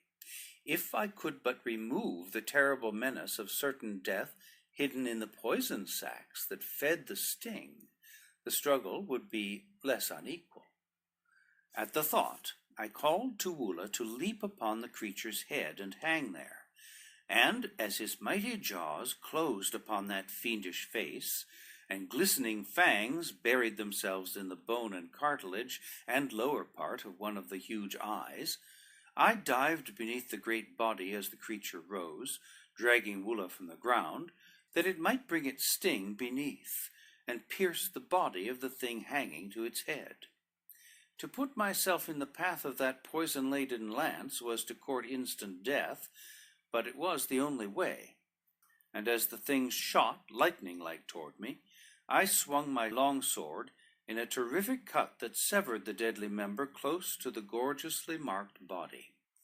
Then, like a battering ram, one of the powerful hind legs caught me full in the chest, and hurled me, half stunned and wholly winded, clear across the broad highway and into the underbrush of the jungle that fringes it. Fortunately, I passed between the boles of trees. Had I struck one of them, I should have been badly injured, if not killed, so swiftly had I been catapulted by that enormous hind leg. Dazed though I was, I stumbled to my feet and staggered back to Woola's assistance, to find his savage antagonist circling 10 feet above the ground, beating madly at the clinging callet with all 6 powerful legs. Even during my sudden flight through the air, I had not once released my grip upon my longsword, and now I ran beneath the 2 battling monsters, jabbing the winged terror repeatedly with its sharp point. The thing might easily have risen out of my reach, but evidently it knew as little concerning retreat in the face of danger as either Woola or I, for it dropped quickly toward me, and before I could escape, had grasped my shoulder between its powerful jaws. Time and again the now useless stub of its giant sting struck futilely against my body, but the blows alone were almost as effective as the kick of a horse, so that when I say futilely, I refer only to the natural function of the disabled member. Eventually the thing would have hammered me to a pulp. Nor was it far from accomplishing this when an interruption occurred that put an end forever to its hostilities. From where I hung, a few feet above the road, I could see along the highway a few hundred yards to where it turned toward the east, and just as I had about given up all hope of escaping the perilous position in which I now was, I saw a red warrior come into view from around the bend. He was mounted on a splendid thoat, one of the smaller species used by red men, and in his hand was a wondrous long, light lance. His mount was walking sedately when I first perceived them, but the instant that the red man's eyes fell upon us, a word to the thoat brought the animal at full charge down upon us. The long lance of the warrior dipped toward us, and as thoat and rider hurtled beneath, the point passed through the body of our antagonist. With a convulsive shudder, the thing stiffened, the jaws relaxed, dropping me to the ground, and then, careening once in midair, the creature plunged head foremost to the road, full upon Woola, who still clung tenaciously to its gory head. By the time I had regained my feet, the red man had turned and ridden back to us.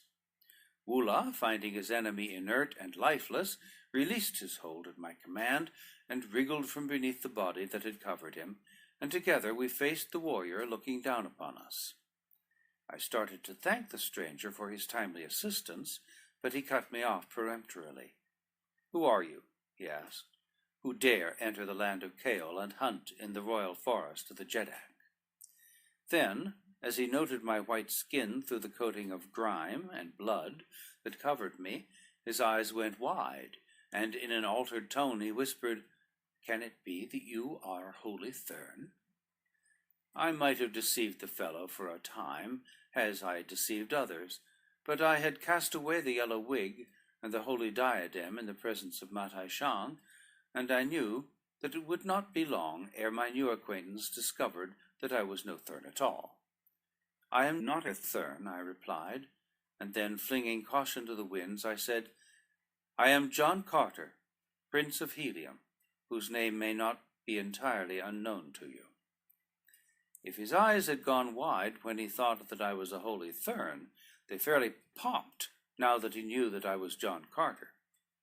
I grasped my longsword more firmly as I spoke the words, which I was sure would precipitate an attack, but to my surprise they precipitated nothing of the kind.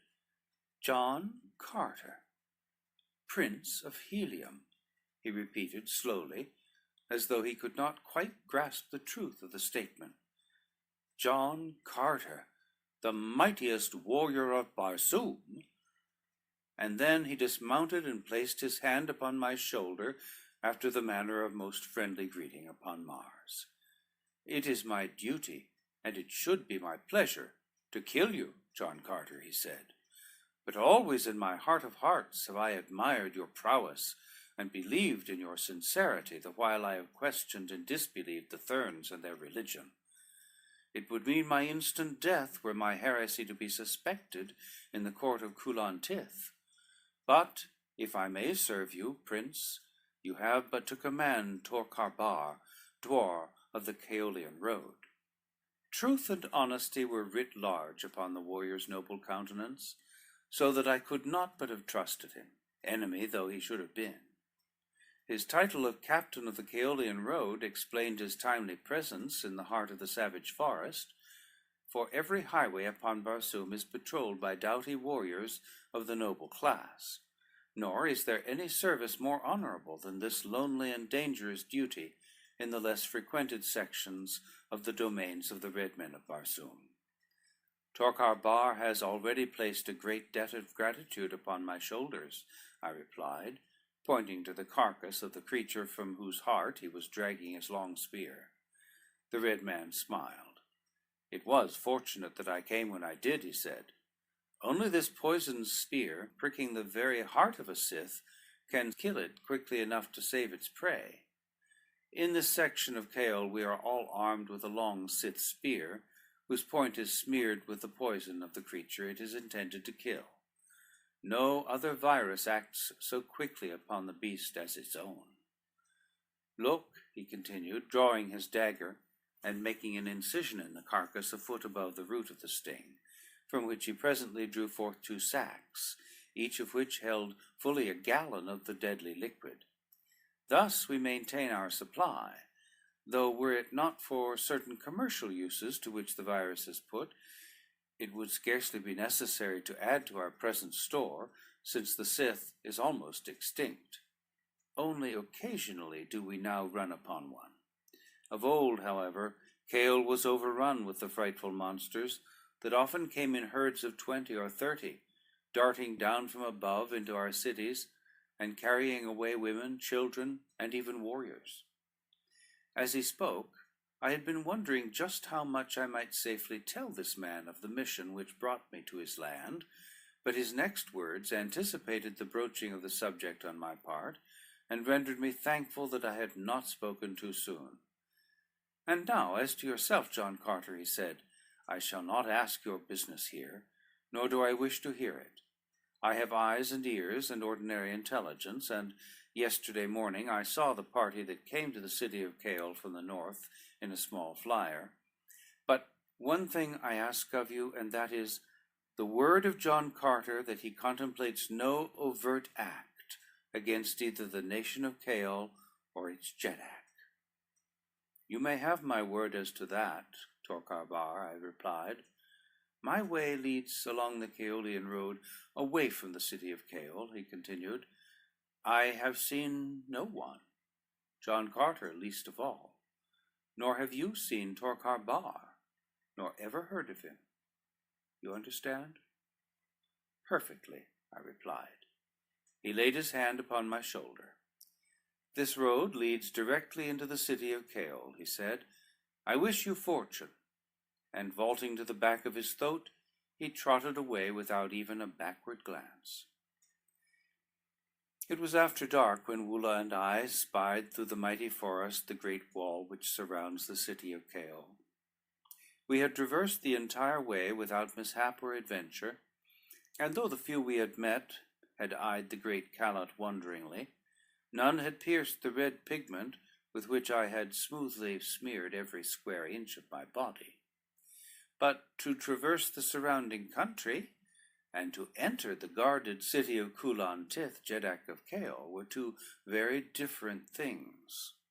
No man enters a Martian city without giving a very detailed and satisfactory account of himself, nor did I delude myself with the belief that I could for a moment impose upon the acumen of the officers of the guard, to whom I should be taken the moment I applied at any one of the gates.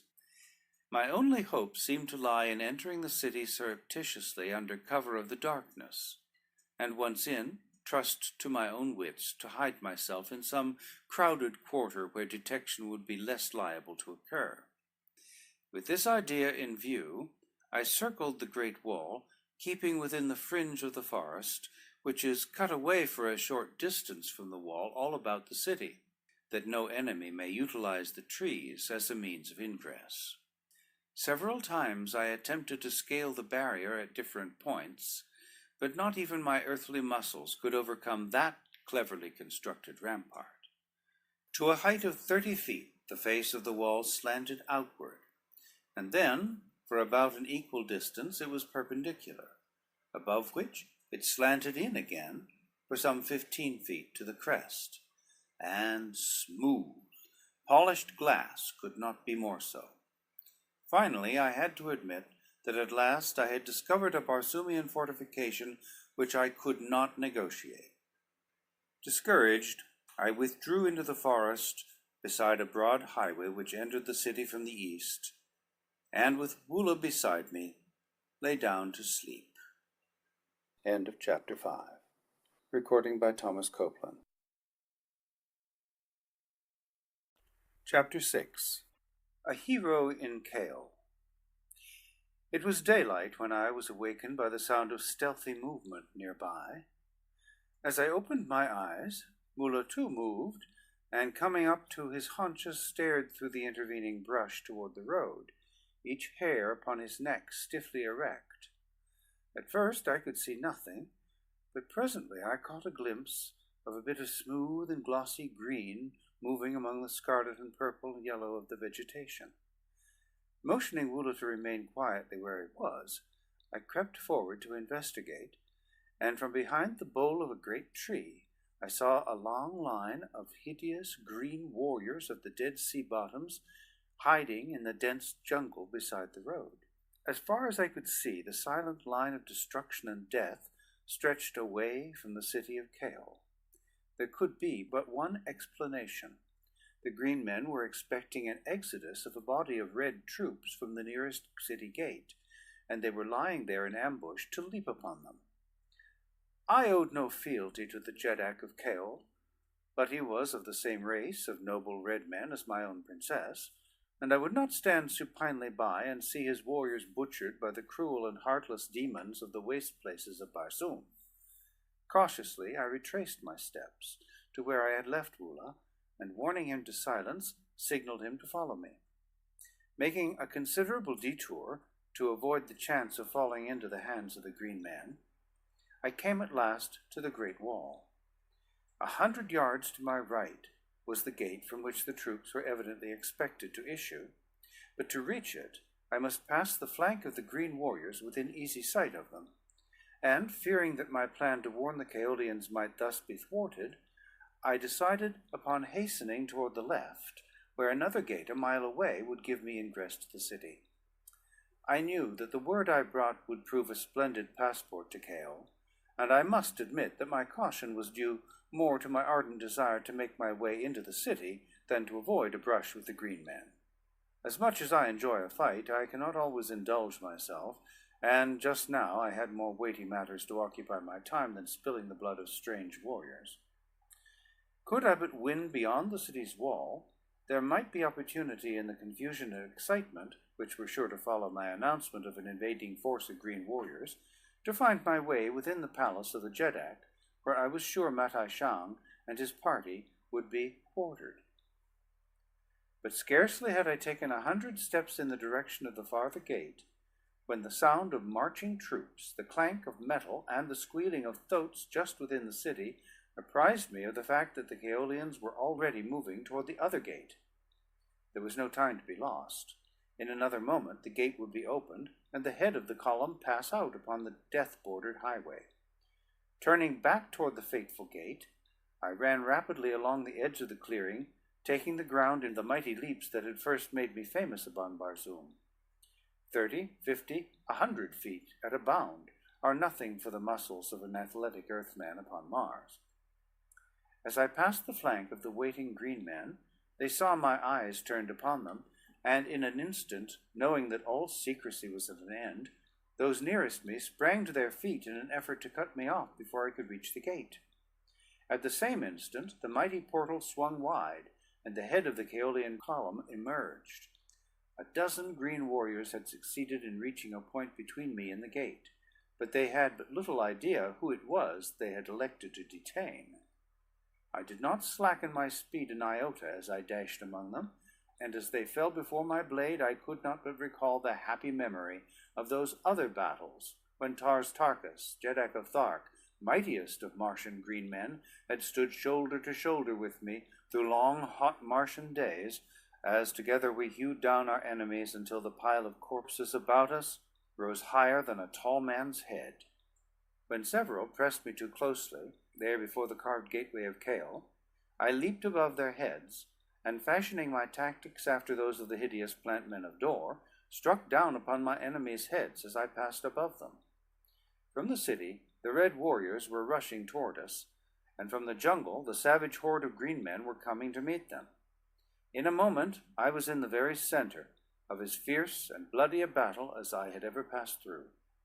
These Kaolians are most noble fighters, nor are the green men of the equator one whit less warlike than their cold, cruel cousins of the temperate zone. There were many times when either side might have withdrawn without dishonor and thus ended hostilities, but from the mad abandon with which each invariably renewed hostilities, I soon came to believe that what need not have been more than a trifling skirmish would end only with the complete extermination of one force or the other. With the joy of battle once roused within me, I took keen delight in the fray, and that my fighting was noted by the Kaolians was often evidenced by the shouts of applause directed at me.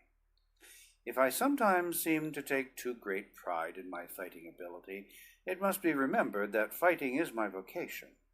If your vocation be shoeing horses or painting pictures, and you can do one or the other better than your fellows, then you are a fool if you are not proud of your ability. And so I am very proud that upon 2 planets no greater fighter has ever lived than John Carter, Prince of Helium.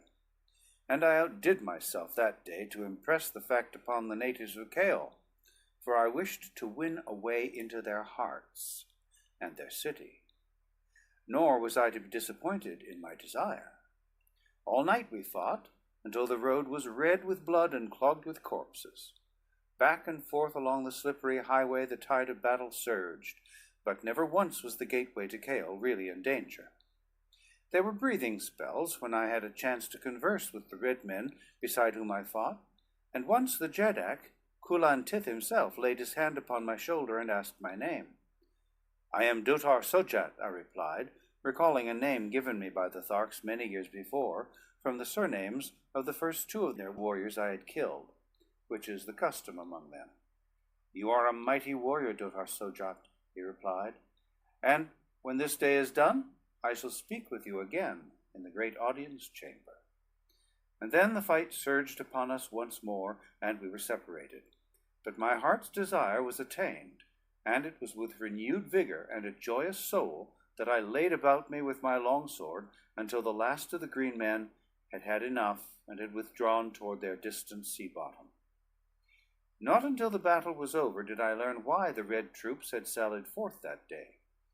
It seemed that Kulan Tith was expecting a visit from a mighty Jeddak of the north, a powerful and the only ally of the Chaolians, and it had been his wish to meet his guest a full day's journey from Chaol.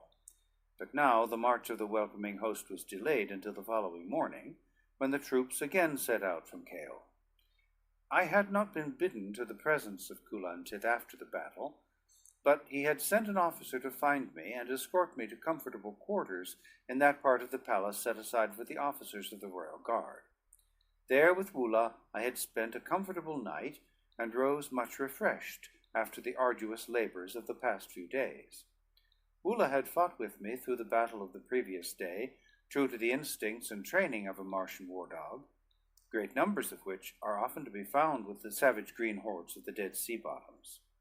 Neither of us had come through the conflict unscathed, but the marvelous healing salves of Barsoom had sufficed overnight to make us as good as new. I breakfasted with a number of the Chaolian officers, whom I found as courteous and delightful hosts as even the nobles of Helium, who are renowned for their ease of manners and excellence of breeding.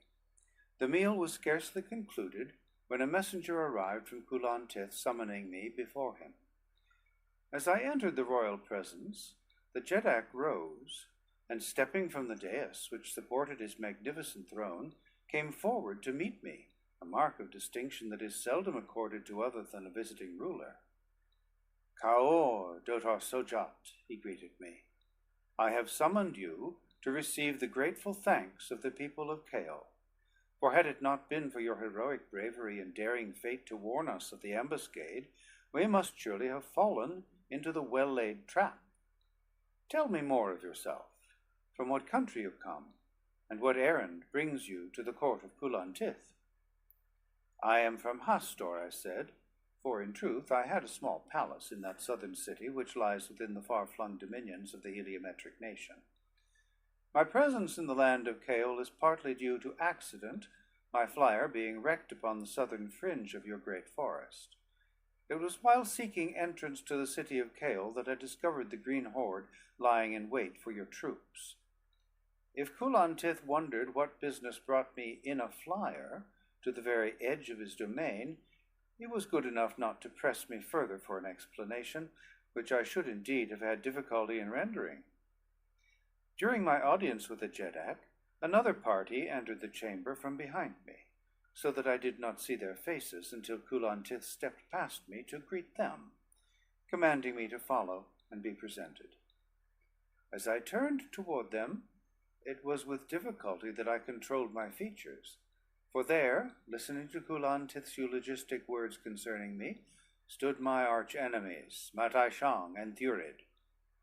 "Holy Hecador of the Holy Therms," the Jeddak was saying, "shower thy blessings upon Dotar Sojat, the valorous stranger from distant Hastor, whose wondrous heroism and marvelous ferocity saved the day for Chaol yesterday." Matai Shang stepped forward and laid his hand upon my shoulder.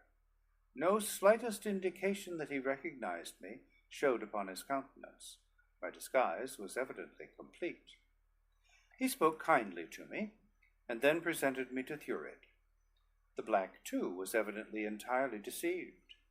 Then Kulantith regaled them, much to my amusement, with details of my achievement upon the field of battle.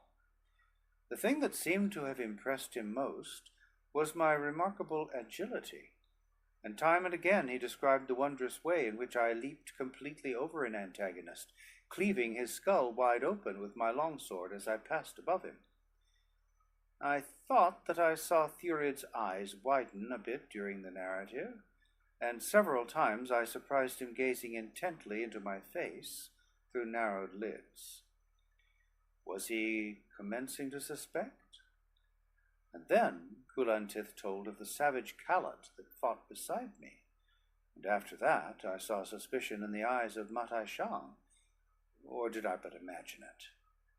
At the close of the audience, Kulantith announced that he would have me accompany him upon the way to meet his royal guest, and as I departed with an officer who was to procure proper trappings and a suitable mount for me, both Matai Shang and Thurid seemed most sincere in professing their pleasure at having had an opportunity to know me. It was with a sigh of relief that I quitted the chamber, convinced that nothing more than a guilty conscience had prompted my belief that either of my enemies suspected my true identity. A half hour later I rode out of the city gate with the column that accompanied Kulantith upon the way to meet his friend and ally. Though my eyes and ears had been wide open during my audience with the Jeddak and my various passages through the palace, I had seen or heard nothing of Dejathoris or Thuvia of Tarth.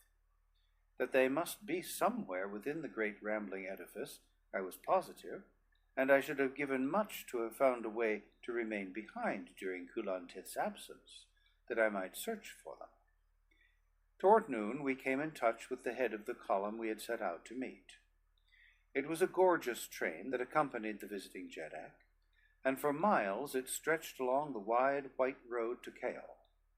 Mounted troops, their trappings of jewel and metal-encrusted leather, glistening in the sunlight, formed the vanguard of the body, and then came 1,000 gorgeous chariots drawn by huge zitidars.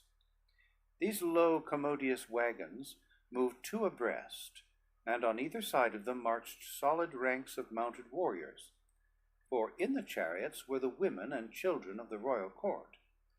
Upon the back of each monster zitidar rode a Martian youth, and the whole scene carried me back to my first days upon Barsoom, now 22 years in the past, when I had first beheld the gorgeous spectacle of a caravan of the green horde of Tharks. Never before today had I seen zitidars in the service of red men. These brutes are huge mastodonian animals that tower to an immense height, even beside the giant green men and their giant thoats. But when compared to the relatively small red man and his breed of thoats, they assume Brobdingnagian proportions that are truly appalling. The beasts were hung with jeweled trappings and saddlebags of gay silk, embroidered in fanciful designs with strings of diamonds, pearls, rubies, emeralds, and the countless unnamed jewels of Mars, while from each chariot rose a dozen standards from which streamers, flags, and pennons fluttered in the breeze. Just in front of the chariots, the visiting Jeddak rode alone upon a pure white thoat, another unusual sight upon Barsoom, and after them came interminable ranks of mounted spearmen, riflemen, and swordsmen. It was indeed a most imposing sight. Except for the clanking of accoutrements and the occasional squeal of an angry thoat or the low guttural of a zitidar, the passage of the cavalcade was almost noiseless, for neither thoat nor zitidar is a hoofed animal, and the broad tires of the chariots are of an elastic composition which gives forth no sound. Now and then the gay laughter of a woman or the chatter of children could be heard, for the Red Martians are a social, pleasure-loving people, in direct antithesis to the cold and morbid race of green men. The forms and ceremonials connected with the meeting of two Jeddaks consumed an hour, and then we turned and retraced our way toward the city of Kale, which the head of the column reached just before dark, though it must have been nearly morning before the rear guard passed through the gateway. Fortunately, I was well up toward the head of the column, and after the great banquet which I attended with the officers of the royal guard, I was free to seek repose. There was so much activity and bustle about the palace all during the night, with the constant arrival of the noble officers of the visiting Jedak's retinue, that I dared not attempt to prosecute a search for Dicethoras. And so, as soon as it was seemly for me to do so, I returned to my quarters. As I passed along the corridors between the banquet hall and the apartments that had been allotted me, I had a sudden feeling that I was under surveillance, and, turning quickly in my tracks, caught a glimpse of a figure which darted into an open doorway the instant I wheeled about. Though I ran quickly back to the spot where the shadower had disappeared, I could find no trace of him. Yet, in the brief glimpse that I had caught, I could have sworn that I had seen a white face surmounted by a mass of yellow hair.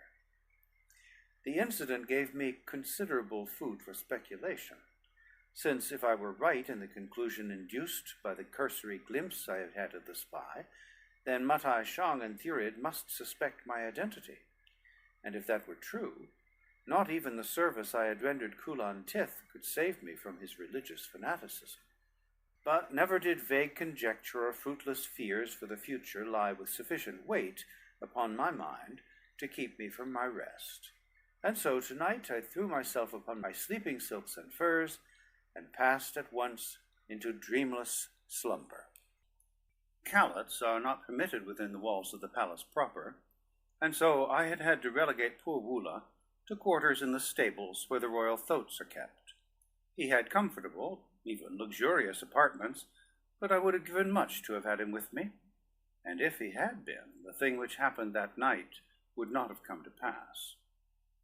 I could not have slept over a quarter of an hour when I was suddenly awakened by the passing of some cold and clammy thing across my forehead.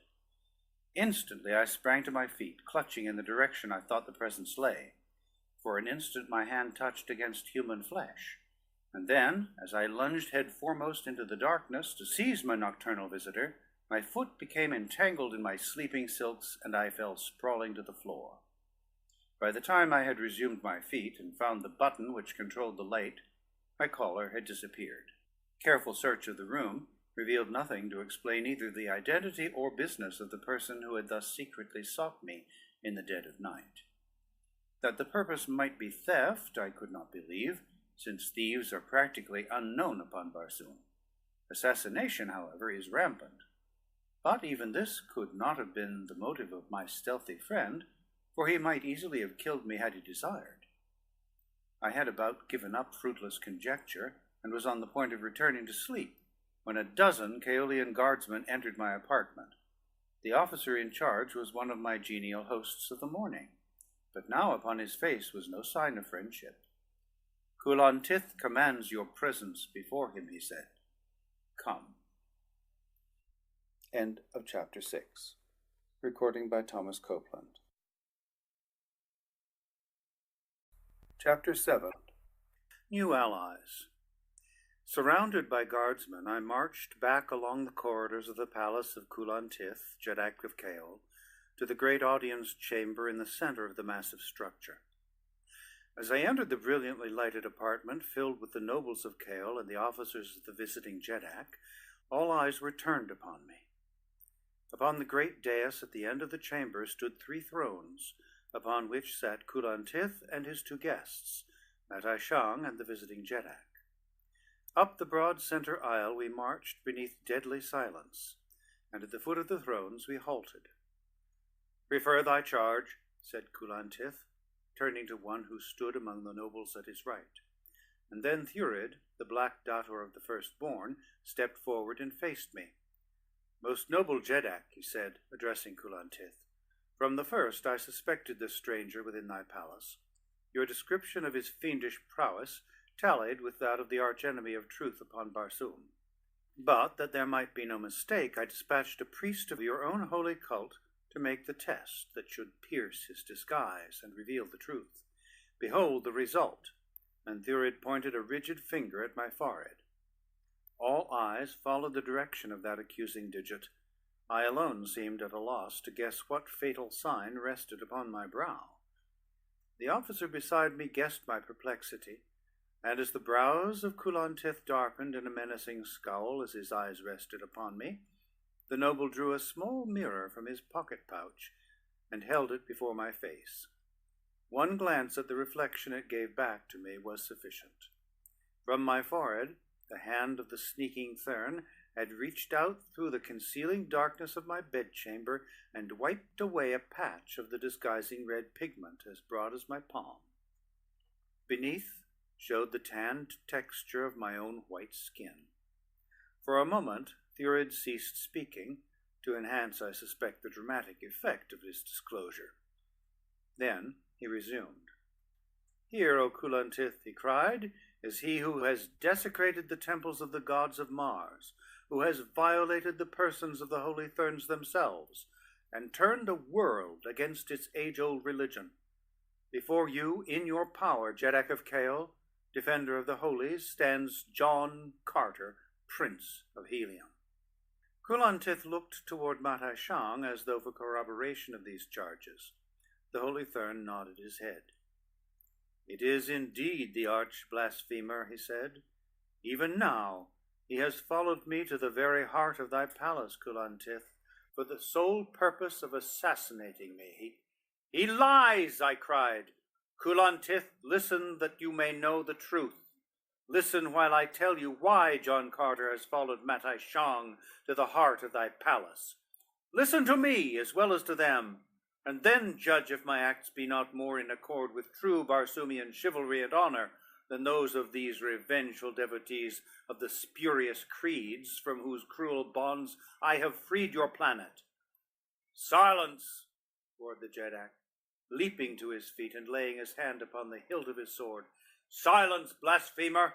Kulantith need not permit the air of his audience chamber to be defiled by the heresies that issue from your polluted throat to judge you. You stand already self-condemned. It but remains to determine the manner of your death. Even the service that you rendered the arms of Chaol shall avail you naught. It was but a base subterfuge, whereby you might win your way into my favor and reach the side of this holy man whose life you craved. To the pits with him," he concluded, addressing the officer of my guard. Here was a pretty pass indeed. What chance had I against a whole nation? What hope for me of mercy at the hands of the fanatical Kulantith, with such advisers as Matai Shang and Thurid? The black grinned malevolently in my face. "You shall not escape this time, Earthman," he taunted. The guards closed toward me. A red haze blurred my vision. The fighting blood of my Virginian sires coursed hot through my veins. The lust of battle in all its mad fury was upon me. With a leap I was beside Thurid, and ere the devilish smirk had faded from his handsome face, I had caught him full upon the mouth with my clenched fist, and as the good old American blow landed, the black Dator shot back a dozen feet to crumple in a heap at the foot of Kulantith's throne, spitting blood and teeth from his hurt mouth.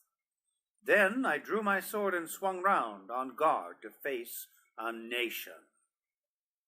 In an instant the guardsmen were upon me, but before a blow had been struck, a mighty voice rose above the din of shouting warriors, and a giant figure leaped from the dais beside Kulantith and, with drawn longsword, threw himself between me and my adversaries. It was the visiting Jeddak. "Hold," he cried.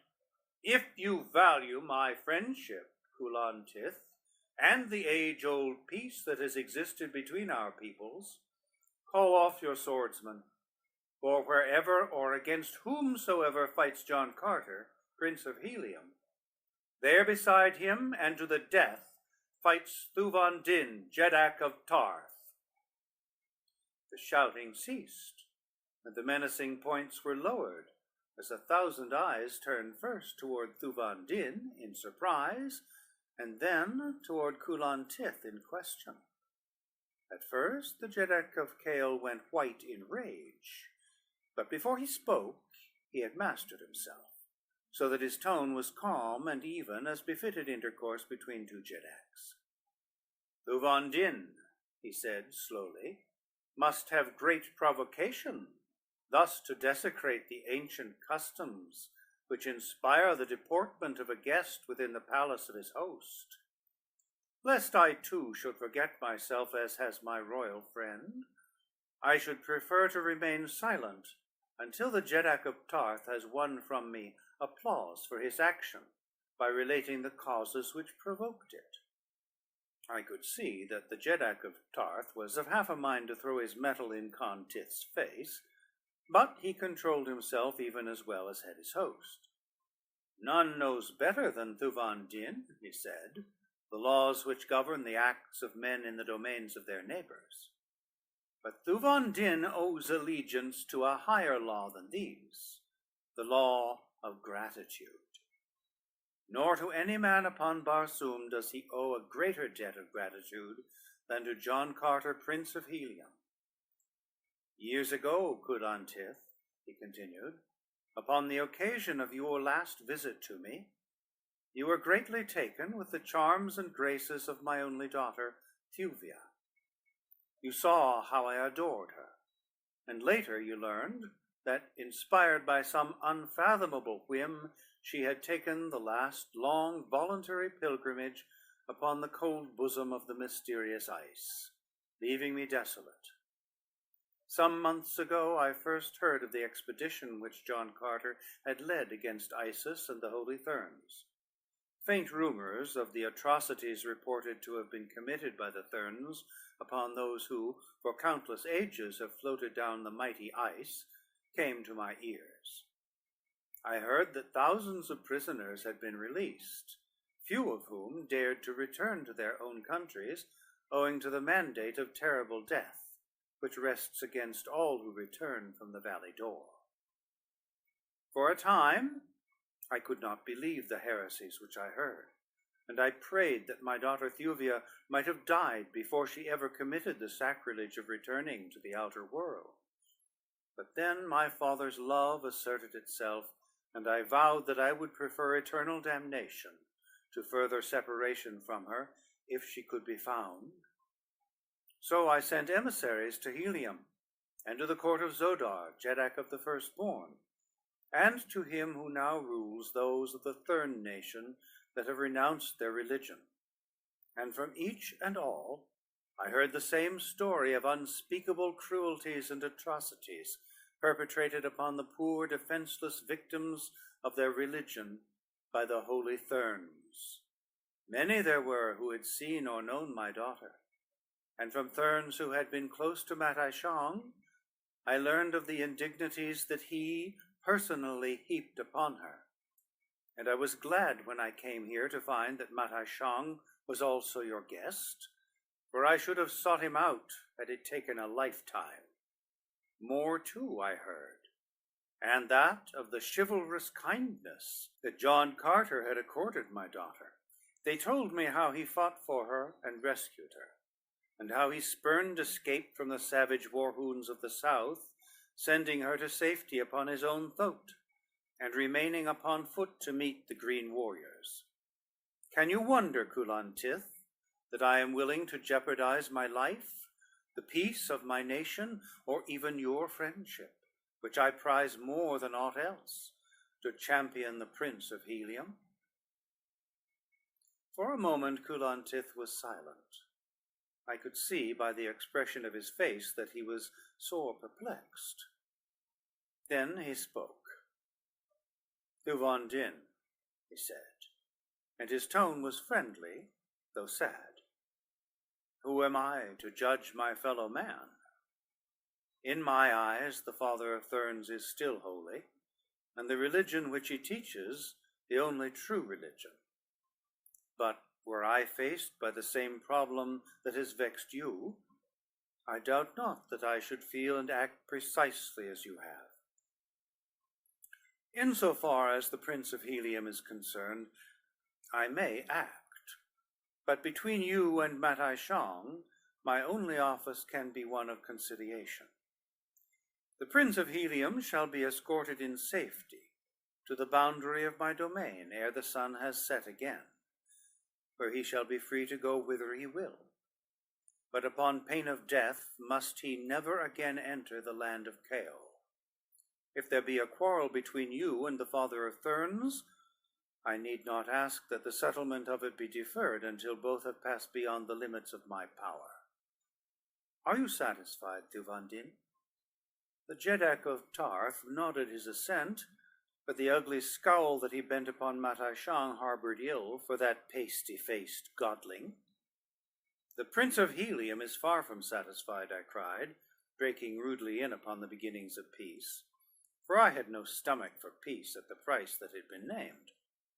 "I have escaped death in a dozen forms to follow Mataichang and overtake him, and I do not intend to be led like a decrepit thoat to the slaughter, from the goal that I have won by the prowess of my sword arm and the might of my muscles. Nor will Thuvandin, Jeddak of Tarth, be satisfied when he has heard me through. Do you know why I have followed Mataichang and Thurid, the Black Dator, from the forests of the Valley Dor, across half a world, through almost insurmountable difficulties? Think you that John Carter, Prince of Helium, would stoop to assassination? Can Kulon Tith be such a fool as to believe that lie whispered in his ear by the holy Thurn or Dator, Thurid? I do not follow Mataichang to kill him, though the god of mine own planet knows that my hands itch to be at his throat. I follow him, Thuvandin, because with him are two prisoners, my wife, Dejathoris, Princess of Helium, and your daughter, Thuvia of Tarth. Now, think you that I shall permit myself to be led beyond the walls of Chaol unless the mother of my son accompanies me, and thy daughter be restored?" Thuvandin turned upon Kulon Tith. Rage flamed in his keen eyes, but by the masterfulness of his self-control he kept his tones level as he spoke. "Knew you this thing, Kulon Tith?" he asked. "Knew you that my daughter lay a prisoner in your palace?"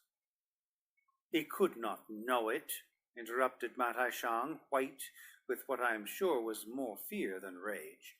"He could not know it, for it is a lie." I would have had his life for that upon the spot, but even as I sprang toward him, Thuvandin laid a heavy hand upon my shoulder. "Wait," he said to me, and then to Kulon Tith, "It is not a lie. This much have I learned of the Prince of Helium. He does not lie.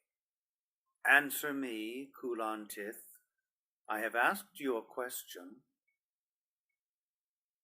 "3 women came with the father of Therns," replied Kulon Tith, "Fedor his daughter, and 2 who were reported to be her slaves. If these be Thuvia of Tarth and Dejathoris of Helium, I did not know it. I have seen neither. But if they be, then shall they be returned to you on the morrow."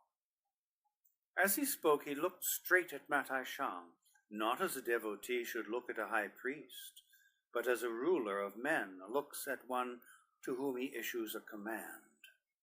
It must have been plain to the father of Therns, as it was to me, that the recent disclosures of his true character had done much already to weaken the faith of Kulon Tith, and that it would require but little more to turn the powerful Jeddak into an avowed enemy.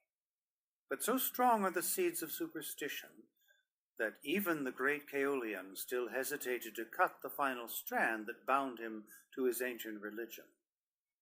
Mataichang was wise enough to seem to accept the mandate of his follower, and promised to bring the 2 slave women to the audience chamber on the morrow. "It is almost morning now," he said, "and I should dislike to break in upon the slumber of my daughter, or I would have them fetched at once, that you might see that the Prince of Helium is mistaken." And he emphasized the last word in an effort to affront me so subtly that I could not take open offense. I was about to object to any delay, and demand that the Princess of Helium be brought to me forthwith, when Thuvandin made such insistence seem unnecessary. "I should like to see my daughter at once," he said.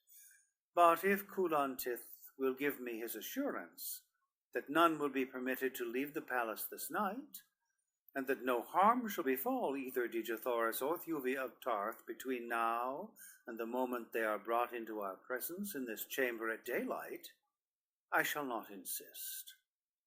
"None shall leave the palace tonight," replied the Jeddak of Kale, "and Matai Shang will give us assurance that no harm will come to the two women." The Thurn assented with a nod. A few moments later, Kulantith indicated that the audience was at an end, and at Thuvandin's invitation, I accompanied the Jeddak of Tarth to his own apartments, where we sat until daylight, while he listened to the account of my experiences upon his planet, and to all that had befallen his daughter during the time that we had been together. I found the father of Thuvia a man after my own heart, and that night saw the beginning of a friendship which has grown until it is second only to that which obtains between Tars Tarkas, the Green Jeddak of Thark, and myself. The first burst of Mars's sudden dawn brought messengers from Kulantith, summoning us to the audience chamber, where Thuvandin was to receive his daughter after years of separation, and I was to be reunited with the glorious daughter of Helium after an almost unbroken separation of 12 years. My heart pounded within my bosom until I looked about me in embarrassment. So sure was I that all within the room must hear. My arms ached to enfold once more the divine form of her whose eternal youth and undying beauty were but outward manifestations of a perfect soul. At last the messenger dispatched to fetch Matai Shang returned. I craned my neck to catch the first glimpse of those who should be following, but the messenger was alone. Halting before the throne, he addressed his Jeddak in a voice that was plainly audible to all within the chamber. "O Kulantith, mightiest of Jeddaks," he cried, after the fashion of the court, "your messenger returns alone, for when he reached the apartments of the father of Therns, he found them empty, as were those occupied by his suite." Kulantith went white. A low groan burst from the lips of Thuvandin, who stood next to me, not having ascended the throne which awaited him beside his host. For a moment the silence of death reigned in the great audience chamber of Kulantith, Jeddak of Kale. It was he who broke the spell. Rising from his throne, he stepped down from the dais to the side of Thuvandin. Tears dimmed his eyes as he placed both his hands upon the shoulders of his friend. "O Thuvandin," he cried, "that this should have happened in the palace of thy best friend. With my own hands would I have wrung the neck of Matai Shang, had I guessed what was in his foul heart. Last night my lifelong faith was weakened. This morning it has been shattered, but too late, too late. To wrest your daughter and the wife of this royal warrior from the clutches of these arch-fiends, you have but to command the resources of a mighty nation, for all Kale is at your disposal. What may be done? Say the word." "First," I suggested, "let us find those of your people who be responsible for the escape of Matai Shang and his followers. Without assistance on the part of the palace guard, this thing could not have come to pass. Seek the guilty, and from them force an explanation of the manner of their going and the direction they have taken." Before Kulantith could issue the commands that would initiate the investigation, a handsome young officer stepped forward and addressed his Jeddak. "O Kulantith, mightiest of Jeddaks," he said, "I alone be responsible for this grievous error.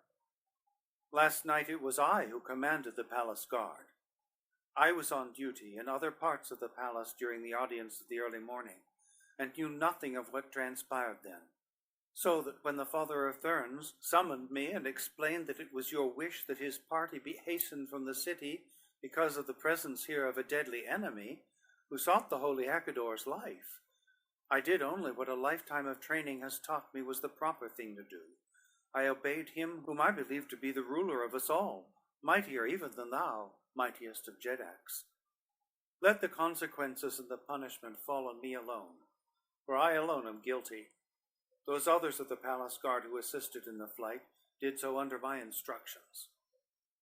Kulantith looked first at me, and then at Thuvandin, as though to ask our judgment upon the man.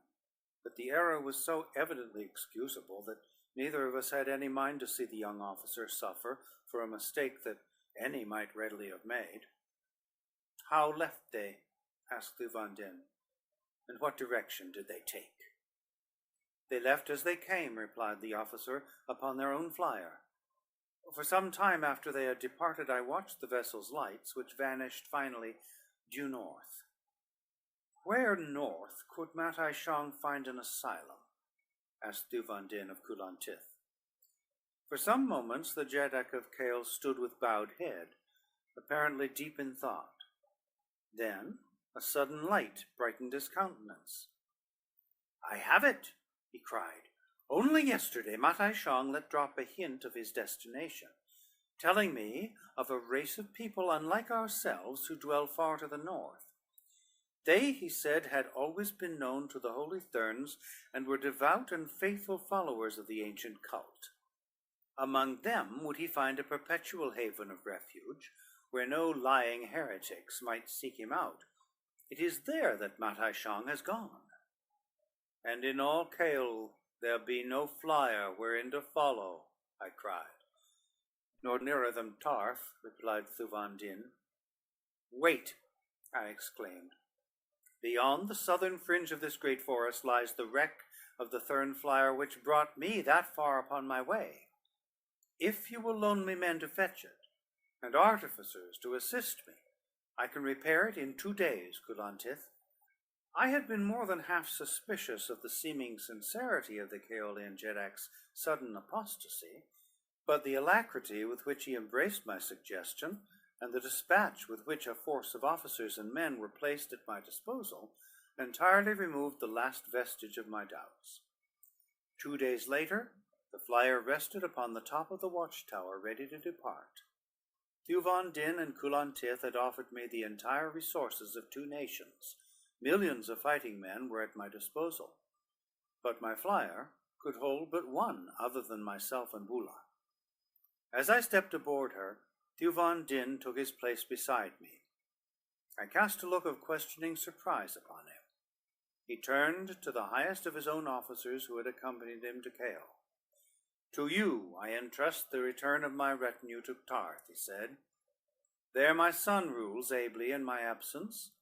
The Prince of Helium shall not go alone into the land of his enemies. I have spoken. Farewell. End of chapter 7. Recording by Thomas Copeland. Chapter 8. Through the Carrion Caves. Straight toward the north, day and night, our destination compass led us after the fleeing flyer, upon which it had remained set since I first attuned it after leaving the Thurn fortress. Early in the second night, we noticed the air becoming perceptibly colder, and from the distance we had come from the equator, were assured that we were rapidly approaching the North Arctic region. My knowledge of the efforts that had been made by countless expeditions to explore that unknown land bade me to caution, for never had flyer returned who had passed to any considerable distance beyond the mighty ice barrier that fringes the southern hem of the frigid zone. What became of them none knew, only that they passed forever out of the sight of man into that grim and mysterious country of the pole. The distance from the barrier to the pole was no more than a swift flyer could cover in a few hours, and so it was assumed that some frightful catastrophe awaited those who reached the Forbidden Land, as it had come to be called by the Martians of the outer world. Thus it was that I went more slowly as we approached the barrier, for it was my intention to move cautiously by day over the ice pack, that I might discover before I had run into a trap if there really lay an inhabited country at the North Pole. For there only could I imagine a spot where Matai Shang might feel secure from John Carter, Prince of Helium. We were flying at a snail's pace, but a few feet above the ground, literally feeling our way along through the darkness. For both moons had set, and the night was black with the clouds that are to be found only at Mars's two extremities. Suddenly, a towering wall of white rose directly in our path, and though I threw the helm hard over and reversed our engine, I was too late to avoid collision. With a sickening crash, we struck the high looming obstacle 3/4 on. The flyer reeled half over. The engine stopped. As one, the patched buoyancy tanks burst, and we plunged head foremost to the ground 20 feet beneath. Fortunately, none of us was injured, and when we had disentangled ourselves from the wreckage, and the lesser moon had burst again from below the horizon, we found that we were at the foot of a mighty ice barrier, from which outcropped great patches of the granite hills which hold it from encroaching farther toward the south. What fate! With the journey all but completed, to be thus wrecked upon the wrong side of that precipitous and unscalable wall of rock and ice. I looked to Thuvandin. He but shook his head dejectedly. The balance of the night we spent shivering in our inadequate sleeping silks and furs upon the snow that lies at the foot of the ice barrier. With daylight, my battered spirits regained something of their accustomed hopefulness, though I must admit that there was little enough for them to feed upon. "What shall we do?" asked Thuvandin. "How may we pass that which is impassable?" "First we must disprove its impassability," I replied. "Nor shall I admit that it is impassable before I have followed its entire circle and stand again upon this spot defeated. The sooner we start, the better, for I see no other way, and it will take us more than a month to travel the weary, frigid miles that lie before us. For 5 days of cold and suffering and privation, we traversed the rough and frozen way that lies at the foot of the ice barrier. Fierce, fur-bearing creatures attacked us by daylight and by dark. Never for a moment were we safe from the sudden charge of some huge demon of the north. The Apt was our most consistent and dangerous foe. It is a huge, white-furred creature with 6 limbs, 4 of which, short and heavy, carry it swiftly over the snow and ice, while the other 2, growing forward from its shoulders on either side of its long, powerful neck, terminate in white, hairless hands, with which it seizes and holds its prey. Its head and mouth are more similar in appearance to those of a hippopotamus than to any other earthly animal, except that from the sides of the lower jawbone 2 mighty horns curve slightly downward toward the front. Its 2 huge eyes inspired my greatest curiosity.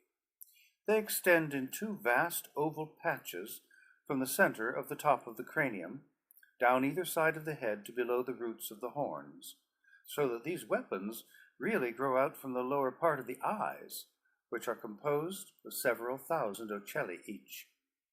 This eye structure seemed remarkable in a beast whose haunts were upon a glaring field of ice and snow, and though I found upon minute examination of several that we killed, that each ocellus is furnished with its own lid, and that the animal can at will close as many of the facets of his huge eyes as he chooses, yet I was positive that nature had thus equipped him because much of his life was to be spent in dark subterranean recesses. Shortly after this, we came upon the hugest ant that we had seen. The creature stood fully 8 feet at the shoulder, and was so sleek and clean and glossy that I could have sworn that he had but recently been groomed. He stood head on, eyeing us as we approached him, for we had found it a waste of time to attempt to escape the perpetual bestial rage which seems to possess these demon creatures, who rove the dismal north, attacking every living thing that comes within the scope of their far-seeing eyes. Even when their bellies are full, and they can eat no more, they kill purely for the pleasure which they derived from taking life. And so, when this particular Apt failed to charge us, and instead wheeled and trotted away as we neared him, I should have been greatly surprised had I not chanced to glimpse the sheen of a golden collar about its neck. Thuvan Din saw it too, and it carried the same message of hope to us both. Only man could have placed that collar there, and as no race of Martians, of which we knew aught, ever had attempted to domesticate the ferocious Apt, he must belong to a people of the north, of whose very existence we were ignorant, possibly to the fabled yellow men of Barsoom, that once powerful race which was supposed to be extinct, though sometimes by theorists thought still to exist in the frozen north. Simultaneously, we started upon the trail of the great beast. Ula was quickly made to understand our desires, so that it was unnecessary to attempt to keep in sight of the animal, whose swift flight over the rough ground soon put him beyond our vision. For the better part of 2 hours, the trail paralleled the barrier, and then suddenly turned toward it, through the roughest and seemingly most impassable country I ever had beheld. Enormous granite boulders blocked the way on every hand. Deep rifts in the ice threatened to engulf us at the least misstep, and from the north a slight breeze wafted to our nostrils an unspeakable stench that almost choked us. For another 2 hours we were occupied in traversing a few hundred yards to the foot of the barrier. Then, turning about the corner of a wall-like outcropping of granite, we came upon a smooth area of 2 or 3 acres before the base of the towering pile of ice and rock that had baffled us for days, and before us beheld the dark and cavernous mouth of a cave. From this repelling portal the horrid stench was emanating, and as Thuvan Din espied the place, he halted with an exclamation of profound astonishment. "By all my ancestors," he ejaculated, "that I should have lived to witness the reality of the fabled carrion caves. If these indeed be they, we have found a way beyond the ice barrier." The ancient chronicles of the first historians of Barsoom, so ancient that we have for ages considered them mythology, record the passing of the yellow men from the ravages of the green hordes that overran Barsoom as the drying up of the great oceans drove the dominant races from their strongholds. They tell of the wanderings of the remnants of this once powerful race, harassed at every step, until at last they found a way through the ice barrier of the north to a fertile valley at the pole.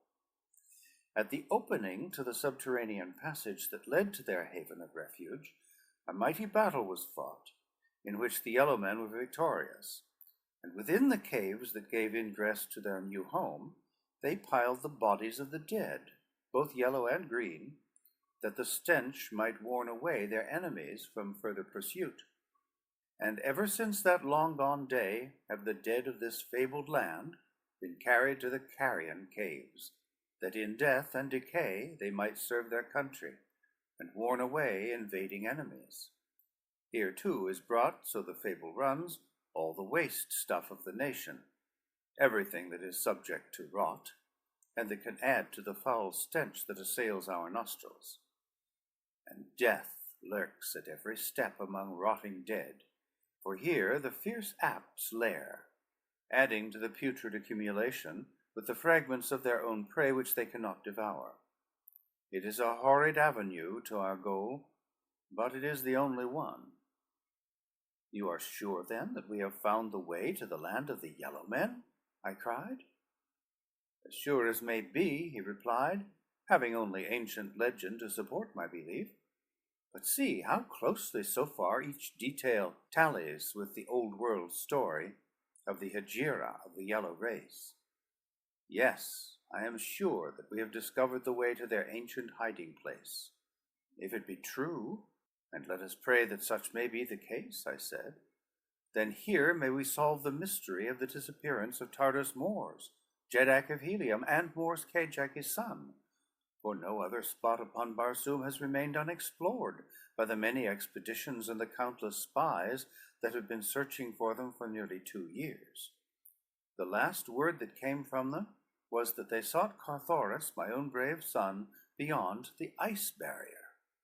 As we talked, we had been approaching the entrance to the cave, and as we crossed the threshold, I ceased to wonder that the ancient green enemies of the yellow men had been halted by the horrors of that awful way.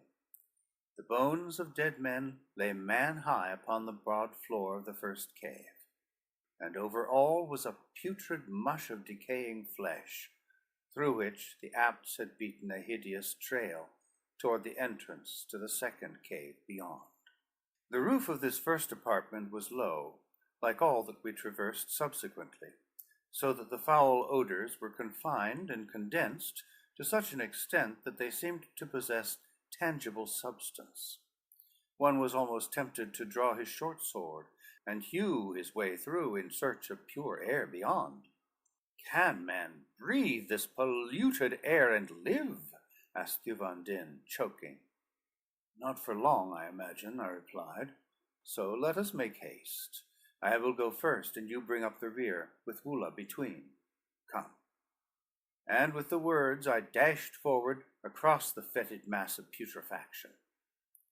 It was not until we had passed through 7 caves of different sizes and varying but little in the power and quality of their stenches that we met with any physical opposition.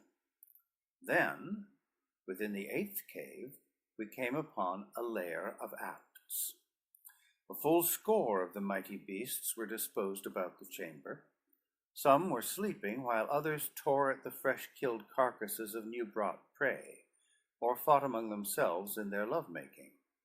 Here, in the dim light of their subterranean home, the value of their great eyes was apparent, for these inner caves are shrouded in perpetual gloom that is but little less than utter darkness. To attempt to pass through the midst of that fierce herd seemed even to me the height of folly, and so I proposed to Thuvan Din that he return to the outer world with Wula, that the two might find their way to civilization, and come again with a sufficient force to overcome not only the apts, but any further obstacles that might lie between us and our goal. In the meantime, I continued, I may discover some means of winning my way alone to the land of the yellow men, but if I am unsuccessful, one life only will have been sacrificed. Should we all go on and perish, there will be none to guide a succoring party to Dejathoris and your daughter. "I shall not return and leave you here alone, John Carter," replied Thuvan Din. "Whether you go on to victory or death, the Jeddak of Tarth remains at your side. I have spoken." I knew from his tone that it were useless to attempt to argue the question, and so I compromised by sending Wula back with a hastily penned note enclosed in a small metal case and fastened about his neck. I commanded the faithful creature to seek Carthoris at Helium, and though half a world and countless dangers lay between, I knew that if the thing could be done, Wula would do it. Equipped as he was by nature with marvelous speed and endurance, and with frightful ferocity which made him a match for any single enemy of the way, his keen intelligence and wondrous instinct should easily furnish all else that was needed for the successful accomplishment of his mission. It was with evident reluctance that the great beast turned to leave me in compliance with my command, and ere he had gone, I could not resist the inclination to throw my arms about his great neck in a parting hug. He rubbed his cheek against mine in a final caress, and a moment later was speeding through the Carrion Caves toward the outer world. In my note to Carthoris, I had given explicit directions for locating the Carrion Caves, impressing upon him the necessity for making entrance to the country beyond through this avenue, and not to attempt under any circumstances to cross the ice barrier with a fleet. I told him that what lay beyond the 8th cave I could not even guess, but I was sure that somewhere upon the other side of the ice barrier his mother lay in the power of Matai Shang, and that possibly his grandfather and great-grandfather as well, if they lived. Further, I advised him to call upon Thulan Tith and the son of Thuvan Din for warriors and ships, that the expedition might be sufficiently strong to ensure success at the first blow. And, I concluded, if there be time, bring Tarkas with you. For if I live until you reach me, I can think of few greater pleasures than to fight once more shoulder to shoulder with my old friend. When Wula had left us, Thuvan Din and I, hiding in the seventh cave, discussed and discarded many plans for crossing the eighth chamber. From where we stood, we saw that the fighting among the apts was growing less, and that many that had been feeding had ceased and lain down to sleep. Presently it became apparent that in a short time all the ferocious monsters might be peacefully slumbering, and thus a hazardous opportunity be presented to us to cross through the lair. One by one the remaining brutes stretched themselves upon the bubbling decomposition that covered the mass of bones upon the floor of their den, until but a single apt remained awake. This huge fellow roamed restlessly about, nosing among his companions and the abhorrent litter of the cave. Occasionally he would stop to peer intently toward first one of the exits from the chamber and then the other. His whole demeanor was as of one who acts as sentry. We were at last forced to the belief that he would not sleep while the other occupants of the lair slept, and so cast about in our minds for some scheme whereby we might trick him. Finally, I suggested a plan to Thuvan Din, and as it seemed as good as any that we had discussed, we decided to put it to the test. To this end, Thuvan Din placed himself close against the cave's wall, beside the entrance to the eighth chamber, while I deliberately showed myself to the guardian apt as he looked toward our retreat. Then I sprang to the opposite side of the entrance, flattening my body close to the wall. Without a sound, the great beast moved rapidly toward the seventh cave to see what manner of intruder had thus rashly penetrated so far within the precincts of his habitation. As he poked his head through the narrow aperture that connects the two caves, a heavy longsword was awaiting him on either hand, and before he had an opportunity to emit even a single growl, his severed head rolled at our feet. Quickly we glanced into the eighth chamber. Not an apt had moved. Crawling over the carcass of the huge beast that blocked the doorway, Thuvan Din and I cautiously entered the forbidding and dangerous den. Like snails, we wound our silent and careful way among the huge recumbent forms. The only sound above our breathing was the sucking noise of our feet as we lifted them from the ooze of decaying flesh through which we crept. Halfway across the chamber, and one of the mighty beasts directly before me moved restlessly at the very instant that my foot was poised above his head, over which I must step. Breathlessly I waited, balancing upon one foot, for I did not dare move a muscle. In my right hand was my keen short sword, the point hovering an inch above the thick fur beneath which beat the savage heart. Finally the apt relaxed, sighing as with the passing of a bad dream, and resumed the regular respiration of deep slumber. I planted my raised foot beyond the fierce head, and an instant later had stepped over the beast. Thuvan Din followed directly after me, and another moment found us at the further door, undetected. The carrion caves consist of a series of 27 connecting chambers, and present the appearance of having been eroded by running water in some far-gone age when a mighty river found its way to the south, through this single breach in the barrier of rock and ice that hems the country of the pole. Thuvan Din and I traversed the remaining 19 caverns without adventure or mishap. We were afterward to learn that but once a month is it possible to find all the apts of the carrion caves in a single chamber. At other times they roam singly or in pairs in and out of the caves, so that it would have been practically impossible for two men to have passed through the entire 27 chambers without encountering an apt in nearly every one of them.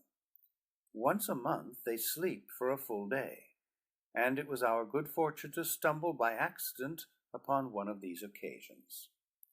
Beyond the last cave, we emerged into a desolate country of snow and ice, but found a well-marked trail leading north. The way was boulder-strewn, as had been that south of the barrier, so that we could see but a short distance ahead of us at any time. After a couple of hours, we passed round a huge boulder to come to a steep declivity leading down into a valley. Directly before us we saw a half-dozen men, fierce, black-bearded fellows with skins the color of a ripe lemon. "The yellow men of Barsoom!" ejaculated Thuvan Din, as though, even now that he saw them, he found it scarce possible to believe that the very race we expected to find hidden in this remote and inaccessible land did really exist. We withdrew behind an adjacent boulder to watch the actions of the little party, which stood huddled at the foot of another huge rock, their backs toward us. One of them was peering round the edge of the granite mass, as though watching one who approached from the opposite side. Presently the object of his scrutiny came within the range of my vision, and I saw that it was another yellow man. All were clothed in magnificent furs, the six in the yellow and black striped hide of the Orlok, while he who approached alone was resplendent in the pure white skin of an apt. The yellow men were armed with 2 swords, and a short javelin was slung across the back of each, while from their left arms hung cup-like shields no larger than a dinner plate, the concave sides of which turned outward toward an antagonist. They seemed puny and futile implements of safety against an even ordinary swordsman, but I was later to see the purpose of them, and with what wondrous dexterity the yellow men manipulate them.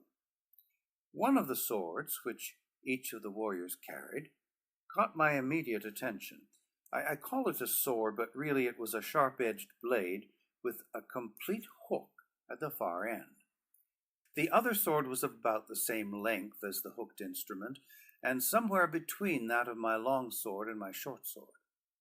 It was straight and two-edged. In addition to the weapons I have enumerated, each man carried a dagger in his harness.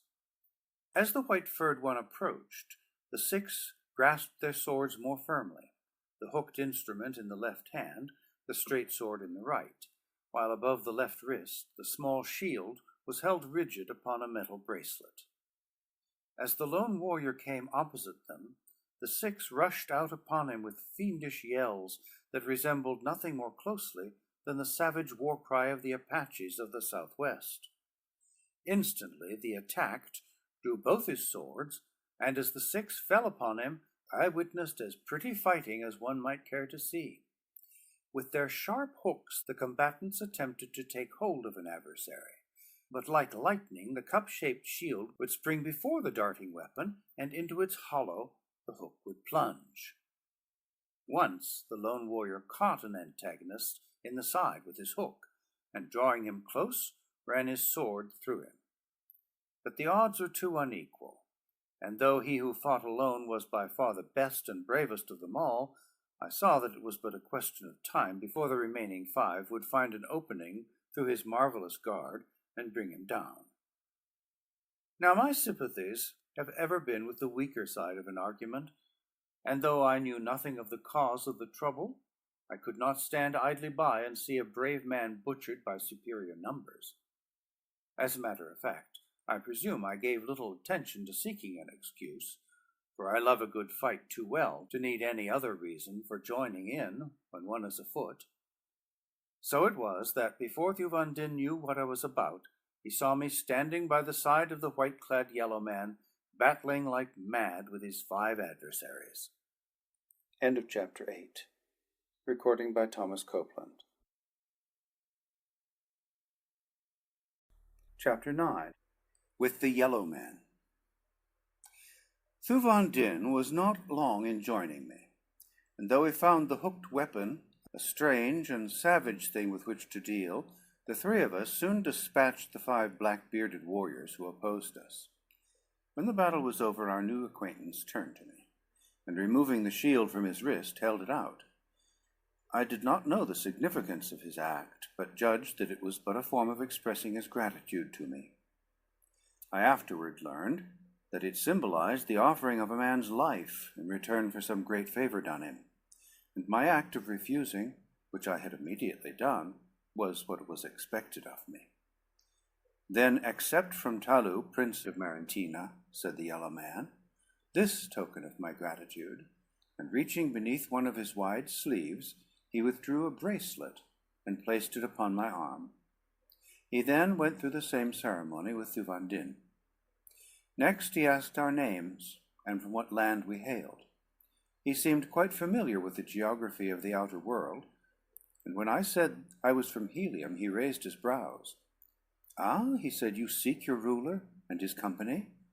Know you of them?" I asked, but little more than that they were captured by my uncle, Silensis Ol, Jeddak of Jeddaks, ruler of Okar, land of the yellow men of Barsoom. As to their fate, I know nothing, for I am at war with my uncle, who would crush my power in the principality of Marentina. These from whom you have just saved me are warriors he has sent out to find and slay me, for they know that often I come alone to hunt and kill the sacred apt which Silensis Ol so much reveres. It is partly because I hate his religion that Silensis Ol hates me, but mostly does he fear my growing power and the great faction which has arisen throughout Okar that would be glad to see me ruler of Okar and Jeddak of Jeddaks in his place. He is a cruel and tyrannous master whom all hate, and were it not for the great fear they have of him, I could raise an army overnight that would wipe out the few that might remain loyal to him. My own people are faithful to me, and the little valley of Marentina has paid no tribute to the court of Silensis Ol for a year. Nor can he force us, for 12 men may hold the narrow way to Marentina against 1,000,000. But now, as to thine own affairs, how may I aid you? My palace is at your disposal if you wish to honor me by coming to Marentina. When our work is done, we shall be glad to accept your invitation, I replied. But now, you can assist us most by directing us to the court of Silensis Ol, and suggesting some means by which we may gain admission to the city and the palace, or whatever other place we find our friends to be confined. Talu gazed ruefully at our smooth faces, and at Thuvandin's red skin and my white one. "First you must come to Marentina," he said, "for a great change must be wrought in your appearance before you can hope to enter any city in Okar. You must have yellow faces and black beards, and your apparel and trappings must be those least likely to arouse suspicion. In my palace is one who can make you appear as truly yellow men as does Silensis Ol himself." His counsel seemed wise, and as there was apparently no other way to ensure a successful entry to Kadabra, the capital city of Okar, we set out with Talu, Prince of Marentina, for his little rock-bound country. The way was over some of the worst traveling I have ever seen, and I do not wonder that in this land, where there are neither thoats nor flyers, that Marentina is in little fear of invasion. But at last we reached our destination, the first view of which I had from a slight elevation 1/2 mile from the city. Nestled in a deep valley lay a city of Martian concrete, whose every street and plaza and open space was roofed with glass. All about lay snow and ice, but there was none upon the rounded dome-like crystal covering that enveloped the whole city. Then I saw how these people combated the rigors of the Arctic and lived in luxury and comfort in the midst of a land of perpetual ice. Their cities were veritable hothouses, and when I had come within this one, my respect and admiration for the scientific and engineering skill of this buried nation was unbounded. The moment we entered the city, Talu threw off his outer garments of fur, as did we, and I saw that his apparel differed but little from that of the red races of Barsoom. Except for his leathern harness, covered thick with jewels and metal, he was naked, nor could one have comfortably worn apparel in that warm and humid atmosphere. For 3 days we remained the guests of Prince Talu, and during that time he showered upon us every attention and courtesy within his power. He showed us all that was of interest in his great city. The Marentina atmosphere plant will maintain life indefinitely in the cities of the North Pole, after all life upon the balance of dying Mars is extinct through the failure of the air supply, should the great central plant again cease functioning, as it did upon that memorable occasion that gave me the opportunity of restoring life and happiness to the strange world that I had already learned to love so well. He showed us the heating system that stores the sun's rays in great reservoirs beneath the city, and how little is necessary to maintain the perpetual summer heat of the glorious garden spot within this Arctic paradise. Broad avenues of sod, sown with the seed of the ochre vegetation of the dead sea bottoms, carried the noiseless traffic of light and airy ground flyers that are the only form of artificial transportation used north of the gigantic ice barrier. The broad tires of these unique flyers are but rubber-like gas bags filled with the 8th Barsoomian ray, or ray of propulsion, that remarkable discovery of the Martians that has made possible the great fleets of mighty airships that render the red man of the outer world supreme. It is this ray which propels the inherent or reflected light of the planet off into space, and when confined, gives to the Martian craft their airy buoyancy. The ground flyers of Marantina contain just sufficient buoyancy in their automobile-like wheels to give the cars traction for steering purposes, and though the hind wheels are geared to the engine and aid in driving the machine, the bulk of this work is carried by a small propeller at the stern. I know of no more delightful sensation than that of riding in one of these luxuriously appointed cars which skim, light and airy as feathers, along the soft, mossy avenues of Marantina. They move with absolute noiselessness between borders of crimson sward and beneath arching trees, gorgeous with the wondrous blooms that mark so many of the highly cultivated varieties of Barsoomian vegetation. By the end of the 3rd day, the court barber, I can think of no other earthly appellation by which to describe him, had wrought so remarkable a transformation in both Thuvandin and myself that our own wives would never have known us. Our skins were of the same lemon color as his own, and great black beards and moustaches had been deftly affixed to our smooth faces. The trappings of warriors of Okar aided in the deception, and for where beyond the hothouse cities we each had suits of the black and yellow striped orluk. Talu gave us careful directions for the journey to Kadabra, the capital city of the Okar nation, which is the racial name of the Yellow Man. This good friend even accompanied us part way, and then, promising to aid us in any way that he found possible, bade us adieu. On parting, he slipped upon my finger a curiously wrought ring set with a dead black, lustreless stone, which appeared more like a bit of bituminous coal than the priceless Barsoomian gem which in reality it is. There had been but 3 others, cut from the mother stone, he said, which is in my possession. These 3 are worn by nobles high in my confidence, all of whom have been sent on secret missions to the court of Silensis Old. Should you come within 50 feet of any of these 3, you will feel a rapid pricking sensation in the finger upon which you wear this ring. He who wears one of its mates will experience the same feeling. It is caused by an electrical action that takes place the moment 2 of these gems, cut from the same mother stone, come within the radius of each other's power. By it you will know that a friend is at hand upon whom you may depend for assistance in time of need. Should another wearer of one of these gems call upon you for aid, do not deny him, and should death threaten you, swallow the ring rather than let it fall into the hands of enemies. Guard it with your life, John Carter, for some day it may mean more than life to you. With this parting admonition, our good friend turned back towards Marantina, and we set our faces in the direction of the city of Kadabra and the court of Silensis Old, Jeddak of Jeddaks. That very evening we came within sight of the walled and glass-roofed city of Kadabra. It lies in a low depression near the pole, surrounded by rocky, snow-clad hills.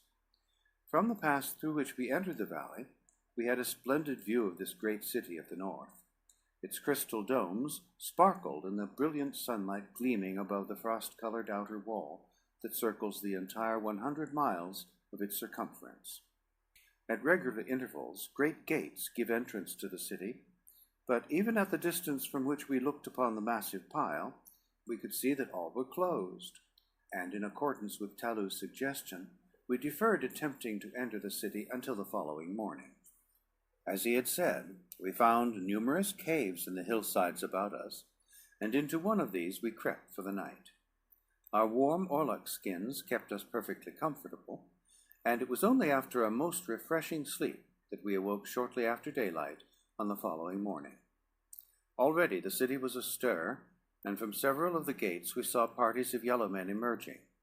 Following closely each detail of the instructions given us by our good friend of Marantina, we remained concealed for several hours, until one party of some half-dozen warriors had passed along the trail below our hiding place and entered the hills by way of the pass along which we had come the previous evening.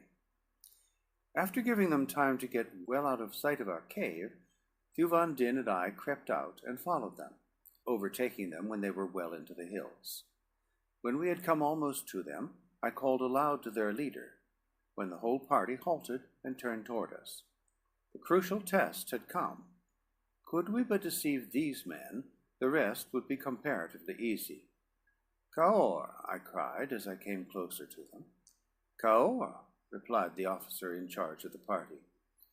"We be from Ilal," I continued, giving the name of the most remote city of Okar, which has little or no intercourse with Cadabra. "Only yesterday we arrived, and this morning the captain of the gate told us that you were setting out to hunt orluks, which is a sport we do not find in our own neighborhood. We have hastened after you to pray that you allow us to accompany you." The officer was entirely deceived, and graciously permitted us to go with them for the day. The chance guess that they were bound upon an orluk hunt proved correct, and Talu had said that the chances were 10 to 1 that such would be the mission of any party leaving Cadabra by the pass through which we entered the valley, since that way leads directly to the vast plains frequented by this elephantine beast of prey. Insofar as the hunt was concerned, the day was a failure, for we did not see a single orluk.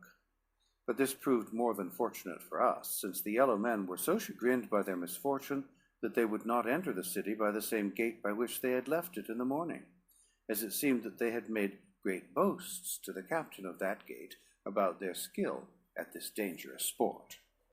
We therefore approached Cadabra at a point several miles from that at which the party had quitted it in the morning, and so were relieved of the danger of embarrassing questions and explanations on the part of the gate captain, whom we had said had directed us to this particular hunting party.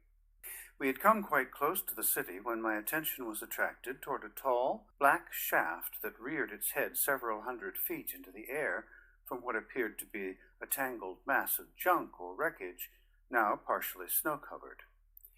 I did not dare venture an inquiry for fear of arousing suspicion by evident ignorance of something which, as a yellow man, I should have known, but before we reached the city gate I was to learn the purpose of that grim shaft and the meaning of the mighty accumulation beneath it. We had come almost to the gate when one of the party called to his fellows, at the same time pointing toward the distant southern horizon. Following the direction he indicated, my eyes descried the hull of a large flyer approaching rapidly from above the crest of the encircling hills. "Still other fools who would solve the mysteries of the forbidden north," said the officer, half to himself. "Will they never cease their fatal curiosity?" "Let us hope not," answered one of the warriors, "for then what should we do for slaves and sport?" "True, but what stupid beasts they are to continue to come to a region from whence none of them has ever returned." "Let us tarry and watch the end of this one," suggested one of the men. The officer looked toward the city. "The watch has seen him," he said. "We may remain, for we may be needed." I looked toward the city and saw several hundred warriors issuing from the nearest gate. They moved leisurely, as though there were no need for haste, nor was there, as I was presently to learn. Then I turned my eyes once more toward the flyer. She was moving rapidly toward the city, and when she had come close enough, I was surprised to see that her propellers were idle. Straight for that grim shaft she bore. At the last minute I saw the great blades move to reverse her, Yet on she came, as though drawn by some mighty, irresistible power. Intense excitement prevailed upon her deck, where men were running hither and thither, manning the guns and preparing to launch the small one-man flyers, a fleet of which is part of the equipment of every Martian war vessel. Closer and closer to the black shaft the ship sped. In another instant she must strike, and then I saw the familiar signal flown that sends the lesser boats in a great flock from the deck of the mothership. Instantly 100 tiny flyers rose from her deck like a swarm of huge dragonflies, but scarcely were they clear of the battleship than the nose of each turned toward the shaft, and they too rushed on at frightful speed toward the same, now seemingly inevitable end that menaced the larger vessel. A moment later the collision came. Men were hurled in every direction from the ship's deck, while she, bent and crumpled, took the last long plunge to the scrap heap at the shaft's base. With her fell a shower of her own tiny flyers, for each of them had come in violent collision with the solid shaft. I noticed that the wrecked flyers scraped down the shaft's side, and that their fall was not as rapid as might have been expected. And then, suddenly, the secret of the shaft burst upon me, and with it an explanation of the cause that prevented a flyer that passed too far across the ice barrier ever returning. The shaft was a mighty magnet, and when once a vessel came within the radius of its powerful attraction for the aluminum steel that enters so largely into the construction of all Barsoomian craft, no power on earth could prevent such an end as we had just witnessed. I afterward learned that the shaft rests directly over the magnetic pole of Mars, but whether this adds in any way to its incalculable power of attraction, I do not know. I am a fighting man, not a scientist. Here, at last, was an explanation of the long absence of Tardos Mors and Mors Kajak. These valiant and intrepid warriors had dared the mysteries and dangers of the frozen north to search for Carthoris, whose long absence had bowed in grief the head of his beautiful mother, Dejathoris, Princess of Helium. The moment that the last of the flyers came to rest at the base of the shaft, the black-bearded yellow warriors swarmed over the massive wreckage upon which they lay, making prisoners of those who were uninjured, and occasionally dispatching with a sword thrust one of the wounded, who seemed prone to resent their taunts and insults. A few of the uninjured red men battled bravely against their cruel foes, but for the most part they seemed too overwhelmed by the horror of the catastrophe that had befallen them to do more than submit supinely to the golden chains with which they were manacled. When the last of the prisoners had been confined, the party returned to the city, at the gate of which we met a pack of fierce gold-collared Apts, each of which marched between two warriors, who held them with strong chains of the same metal as their collars. Just beyond the gate, the attendants loosened the whole terrible herd, and as they bounded off toward the grim black shaft, I did not need to ask to know their mission. Had there not been those within the cruel city of Cadabra who needed succor far worse than the poor unfortunate dead and dying out there in the cold upon the bent and broken carcasses of 1,000 flyers, I could not have restrained my desire to hasten back and do battle with those horrid creatures that had been dispatched to rend and devour them. As it was, I could but follow the yellow warriors with bowed head and give thanks for the chance that had given Thuvan Din and me such easy ingress to the capital of Selenzisol. Once within the gates, we had no difficulty in eluding our friends of the morning, and presently found ourselves in a Martian hostelry. End of chapter 9. Recording by Thomas Copeland. Chapter 10. Endurance. The public houses of Barsoom I have found vary but little. There is no privacy for other than married couples. Men without their wives are escorted to a large chamber, the floor of which is usually of white marble or heavy glass, kept scrupulously clean. Here are many small raised platforms for the guest's sleeping silks and furs, and if he have none of his own, clean fresh ones are furnished at a nominal charge. Once a man's belongings have been deposited upon one of these platforms, he is a guest of the house, and that platform is his own until he leaves. No one will disturb or molest his belongings, as there are no thieves upon Mars. As assassination is the one thing to be feared, the proprietors of the hostelries furnished armed guards who paced back and forth through the sleeping rooms day and night. The number of guards and gorgeousness of their trappings quite usually denote the status of the hotel. No meals are served in these houses, but generally a public eating place adjoins them. Baths are connected with the sleeping chambers, and each guest is required to bathe daily or depart from the hotel. Usually, on a second or third floor, there is a large sleeping room for single women guests, but its appointments do not vary materially from the chamber occupied by men.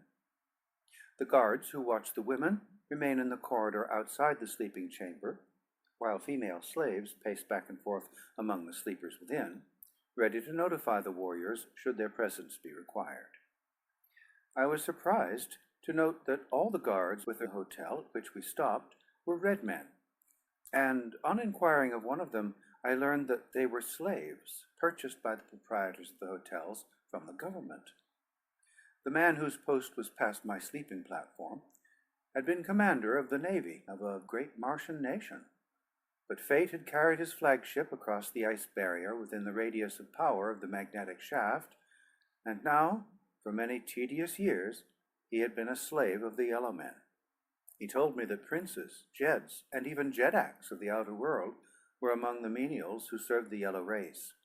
But when I asked him if he had heard of the fate of Mors Kajak or Tardos Mors, he shook his head, saying that he had never heard of their being prisoners here, though he was very familiar with the reputations and fame they bore in the outer world. Neither had he heard any rumor of the coming of the father of Therns and the black daughter of the firstborn, but he hastened to explain that he knew little of what took place within the palace. I could see that he wondered not a little that a yellow man should be so inquisitive about certain red prisoners from beyond the ice barrier, and that I should be so ignorant of customs and conditions among my own race. In fact, I had forgotten my disguise upon discovering a red man pacing before my sleeping platform, but his growing expression of surprise warned me in time, for I had no mind to reveal my identity to any, unless some good could come of it, and I did not see how this poor fellow could serve me yet, though I had it in my mind that later I might be the means of serving him, and all the other thousands of prisoners who do the bidding of their stern masters in Cadabra. Thuvandin and I discussed our plans as we sat together among our sleeping silks and furs that night in the midst of the hundreds of yellow men who occupied the apartment with us. We spoke in low whispers, but as that is only what courtesy demands in a public sleeping place, we roused no suspicion.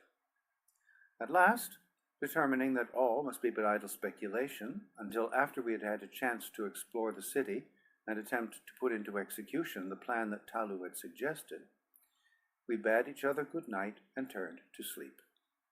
After breakfasting the following morning, we set out to see Cadabra, and, as through the generosity of the Prince of Marentina, we were well supplied with the funds current in Okar, we purchased a handsome ground flyer. Having learned to drive them while in Marentina, we spent a delightful and profitable day exploring the city, and late in the afternoon, at the hour Talu told us we would find government officials in their office, we stopped before a magnificent building on the plaza opposite the royal grounds and the palace. Here we walked boldly in, past the armed guard at the door, to be met by a red slave within who asked our wishes. "Tell Sorav, your master, that 2 warriors from Ilal wish to take service in the palace guard," I said. Sorav, Talu had told us, was the commander of the forces of the palace, and as men of the further cities of Okar, and especially Ilal, were less likely to be tainted with the germ of intrigue which had for years infected the household of Silensasol, he was sure that we would be welcomed and few questions asked us. He had primed us with such general information as he thought would be necessary for us to pass muster before Sorav, after which we would have to undergo a further examination before Silensasol, that he might determine our physical fitness and our ability as warriors.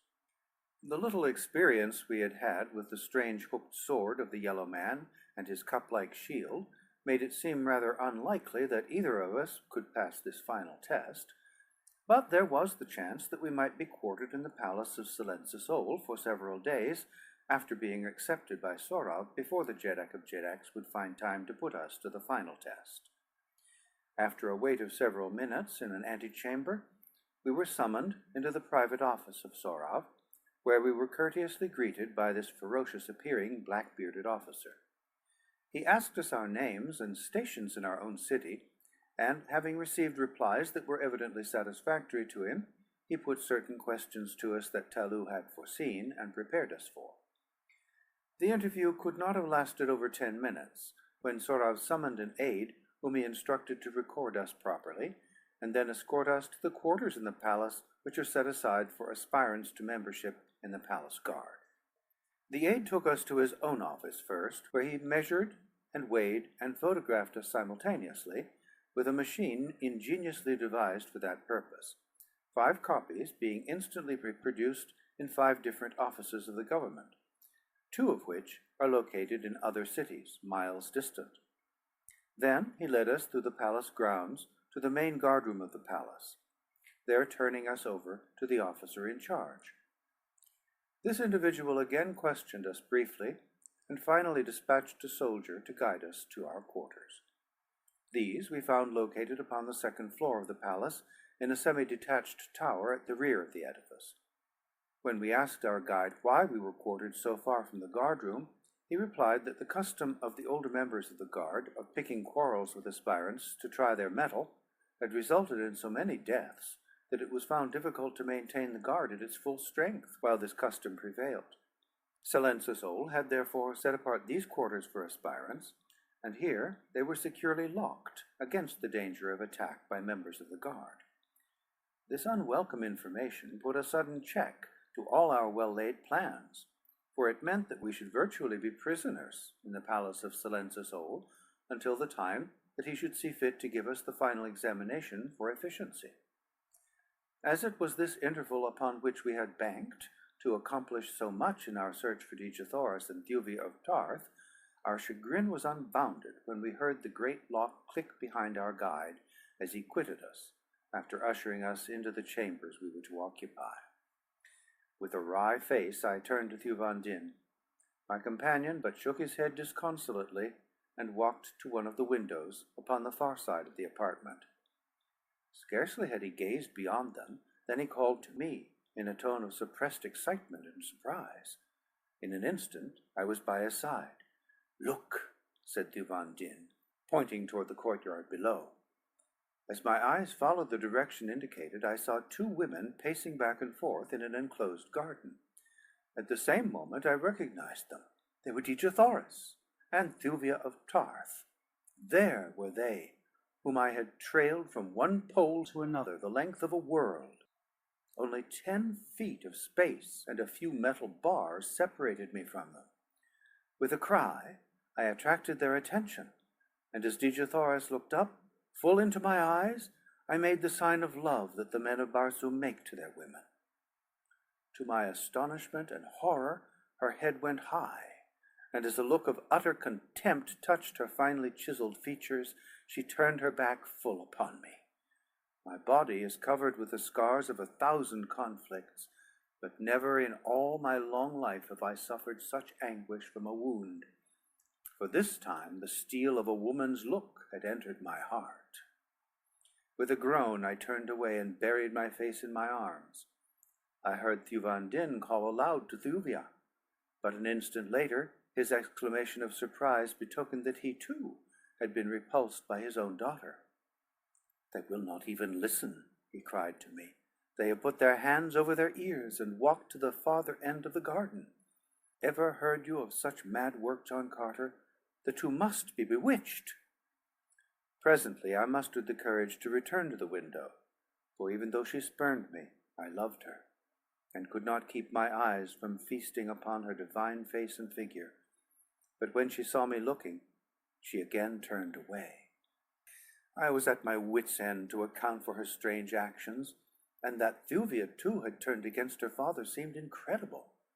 Could it be that my incomparable princess still clung to the hideous faith from which I had rescued her world? Could it be that she looked upon me with loathing and contempt because I had returned from the valley door? or because I had desecrated the temples and persons of the holy Therns? To naught else could I ascribe her strange deportment, yet it seemed far from possible that such could be the case, for the love of Dejathoras for John Carter had been a great and wondrous love, far above racial distinctions, creed, or religion. As I gazed ruefully at the back of her haughty royal head, a gate at the opposite end of the garden opened, and a man entered. As he did so, he turned and slipped something into the hand of the yellow guardsman beyond the gate, nor was the distance too great that I might not see that money had passed between them. Instantly I knew that this newcomer had bribed his way within the garden. Then he turned in the direction of the two women, and I saw that he was none other than Thurid, the black dator of the firstborn. He approached quite close to them before he spoke, and as they turned at the sound of his voice, I saw Dejathoras shrink from him. There was a nasty leer upon his face as he stepped close to her and spoke again. I could not hear his words, but her answer came clearly. "The granddaughter of Tardos Mors can always die," she said, "but she could never live at the price you name." Then I saw the black scoundrel go upon his knees beside her, fairly groveling in the dirt, pleading with her. Only part of what he said came to me, for though he was evidently laboring under the stress of passion and excitement, it was equally apparent that he did not dare raise his voice for fear of detection. "I would save you from Matai Shang," I heard him say. "You know the fate that awaits you at his hands. Would you not choose me rather than the other?" "I would choose neither," replied Dejathoras, "even were I free to choose, as you know well I am not." "You are free," he cried. "John Carter, Prince of Helium, is dead." "I know better than that. But even were he dead, and I must needs choose another mate, it would be a plant man or a great white ape in preference to either Matai Shang or you, black callet," she answered with a sneer of contempt. Of a sudden the vicious beast lost all control of himself, as with a vile oath he leaped at the slender woman, gripping her tender throat in his brute clutch. Thuvia screamed and sprang to aid her fellow prisoner, and at the same instant I too went mad, and tearing at the bars that spanned my window, I ripped them from their sockets as they had been but copper wire. Hurling myself through the aperture, I reached the garden, but 100 feet from where the black was choking the life from my Dejathoras, and with a single great bound I was upon him. I spoke no word as I tore his defiling fingers from that beautiful throat, nor did I utter a sound as I hurled him 20 feet from me. Foaming with rage, Thurid regained his feet and charged me like a mad bull. "Yellow man," he shrieked, "you knew not upon whom you laid your vile hands, but ere I am done with you, you will know well what it means to offend the person of a firstborn." Then he was upon me, reaching for my throat, and precisely as I had done that day in the courtyard of the Temple of Isis, I did here in the garden of the palace of Silence's Ol. I ducked beneath his outstretched arms, and as he lunged past me, I planted a terrific right upon the side of his jaw. Just as he had done upon that other occasion, he did now. Like a top, he spun round, his knees gave beneath him, and he crumpled to the ground at my feet. Then I heard a voice behind me. It was the deep voice of authority that marks the ruler of men. And when I turned to face the resplendent figure of a giant yellow man, I did not need to ask to know that it was Silence's Ol. At his right stood Matai Shang, and behind them a score of guardsmen. "Who are you?" he cried, "and what means this intrusion within the precincts of the women's garden? I do not recall your face. How came you here?" But for his last words, I should have forgotten my disguise entirely, and told him outright that I was John Carter, Prince of Helium. But his question recalled me to myself. I pointed to the dislodged bars of the window above. "I am an aspirant to membership in the palace guard," I said, "and from yonder window in the tower, where I was confined awaiting the final test of fitness, I saw this brute attack the—" this woman. I could not stand idly by, O Jeddak, and see this thing done within the very palace grounds, and yet feel that I was fit to serve and guard your royal person. I had evidently made an impression upon the ruler of Okkar by my fair words, and when he turned to Dejathoras and Thuvia of Parth, and both had corroborated my statements, it began to look pretty dark for Thurid. I saw the ugly gleam in Matai Shang's evil eyes, as Dejathoras narrated all that had passed between Thurid and herself, and when she came to that part which dealt with my interference with the Dator of the Firstborn, her gratitude was quite apparent, though I could see by her eyes that something puzzled her strangely. I did not wonder at her attitude toward me while others were present, but that she should have denied me while she and Thuvia were the only occupants of the garden still cut me sorely. As the examination proceeded, I cast a glance at Thurid, and startled him looking wide-eyed and wonderingly at me, and then of a sudden he laughed full in my face. A moment later, Silence's Old turned toward the black. "What have you to say in explanation of these charges?" he asked in a deep and terrible voice. "Dare you aspire to one whom the Father of Therns has chosen? One who might even be a fit mate for the Jeddak of Jeddaks himself?" And then the black-bearded tyrant turned and cast a sudden greedy look upon Dejathoras, as though with the words a new thought and a new desire had sprung up within his mind and breast. Thurid had been about to reply, and, with a malicious grin upon his face, was pointing an accusing finger at me, when Silence's Old's words and the expression of his face cut him short. A cunning look crept into his eyes, and I knew from the expression of his face that his next words were not the ones he had intended to speak. "O mightiest of Jeddaks," he said, "the man and the women do not speak the truth. The fellow had come into the garden to assist them to escape.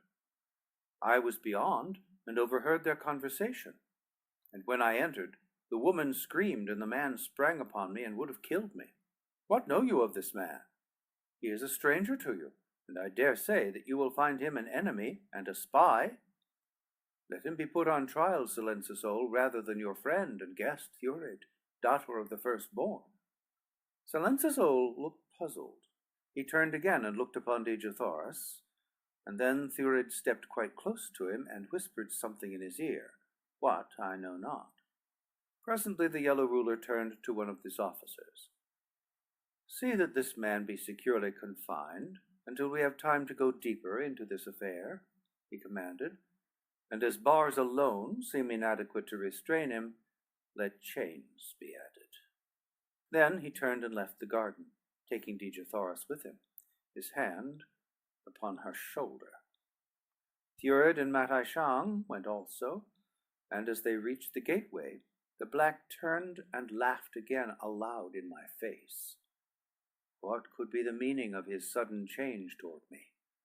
Could he suspect my true identity? It must be that, and the thing that had betrayed me was the trick and blow that had laid him low for the second time. As the guards dragged me away, my heart was very sad and bitter indeed, for now, to the two relentless enemies that had hounded her for so long, another and a more powerful one had been added. For I would have been but a fool had I not recognized the sudden love for Dejathoras that had just been born in the terrible breast of Silence's Old, Jeddak of Jeddaks, ruler of Okkar. End of chapter 10. Recording by Thomas Copeland. Chapter 11. The Pit of Plenty. I did not languish long within the prison of Silence's Old. During the short time that I lay there, fettered with chains of gold, I often wondered as to the fate of Thuvandin, Jeddak of Tarth. My brave companion had followed me into the garden as I attacked Thurid, and when Silence's Old had left with Dejathoras and the others, leaving Thuvia of Tarth behind, he too had remained in the garden with his daughter, apparently unnoticed, for he was apparelled similarly to the guards. The last I had seen of him, he stood waiting for the warriors who escorted me to close the gate behind them, that he might be alone with Yuvia. Could it be possible that they had escaped? I doubted it, and yet with all my heart I hoped that it might be true. The third day of my incarceration brought a dozen warriors to escort me to the audience chamber, where Silensisol himself was to try me. A great number of nobles crowded the room, and among them I saw Thurid, but Matai Shang was not there. Dejathoris, as radiantly beautiful as ever, sat upon a small throne beside Silensisol.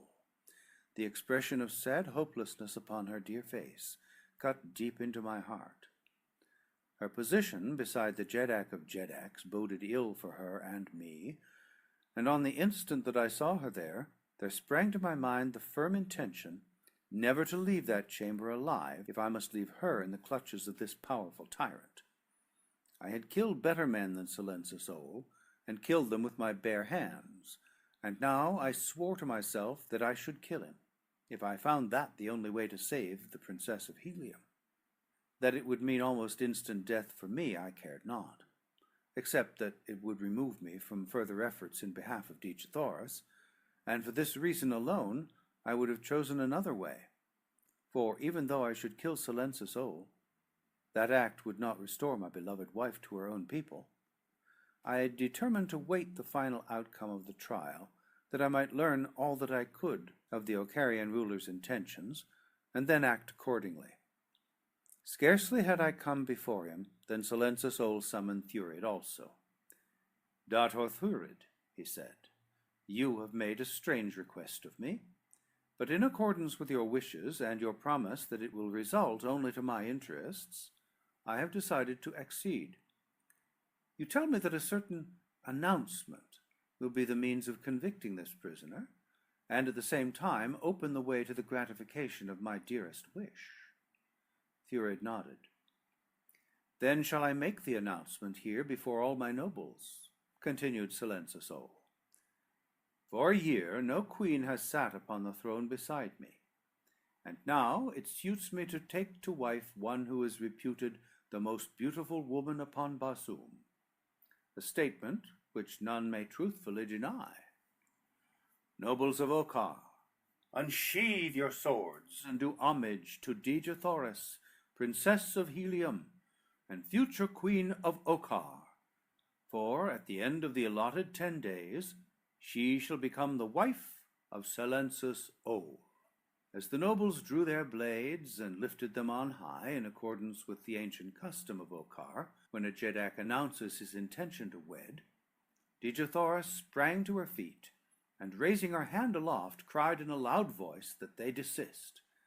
"I may not be the wife of Silensisol," she pleaded, "for already I be a wife and mother. John Carter, Prince of Helium, still lives. I know it to be true, for I overheard Matai Shang tell his daughter Fedor that he had seen him in Kaor, at the court of Kulan Tith Jeddak. A Jeddak does not wed a married woman, nor will Silensisol thus violate the bonds of matrimony." Silensisol turned upon Thurid with an ugly look. "Is this the surprise you held in store for me?" he cried. "You assured me that no obstacle which might not be easily overcome stood between me and this woman, and now I find that the one insuperable obstacle intervenes. What mean you, man? What have you to say?" "And should I deliver John Carter into your hands, Silensisol, would you not feel that I had more than satisfied the promise that I made you?" answered Thurid. "Talk not like a fool," cried the enraged Jeddak. "I am no child to be thus played with." "I am talking only as a man who knows," replied Thurid, "knows that he can do all that he claims." "Then turn John Carter over to me within 10 days, or yourself suffer the end that I should mete out to him, were he in my power," snapped the Jeddak of Jeddaks with an ugly scowl. "You need not wait 10 days, Silensisol," replied Thurid, and then, turning suddenly upon me, as he extended a pointing finger, he cried, "There stands John Carter, Prince of Helium." "Fool!" shrieked Silensisol. "Fool! John Carter is a white man. This fellow be as yellow as myself. John Carter's face is smooth. Matai Shang has described him to me. This prisoner has a beard and mustache as large and black as any in Okar. Quick, guardsmen, to the pits with the black maniac who wishes to throw his life away for a poor joke upon your ruler. Hold, cried Thurid, and springing forward before I could guess his intention, he had grasped my beard and ripped the whole false fabric from my face and head, revealing my smooth, tanned skin beneath and my close-cropped black hair. Instantly pandemonium reigned in the audience chamber of Silenzasol. Warriors pressed forward with drawn blades, thinking that I might be contemplating the assassination of the Jedak of Jedaks, while others, out of curiosity to see one whose name was familiar from pole to pole, crowded behind their fellows. As my identity was revealed, I saw Dejah Thoris spring to her feet, amazement writ large upon her face. And then, through that jam of armed men, she forced her way before any could prevent. A moment only, and she was before me with outstretched arms and eyes filled with the light of her great love. John Carter, she cried, as I folded her to my breast. And then, of a sudden, I knew why she had denied me in the garden beneath the tower.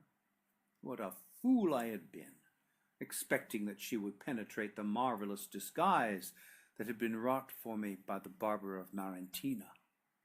She had not known me, that was all.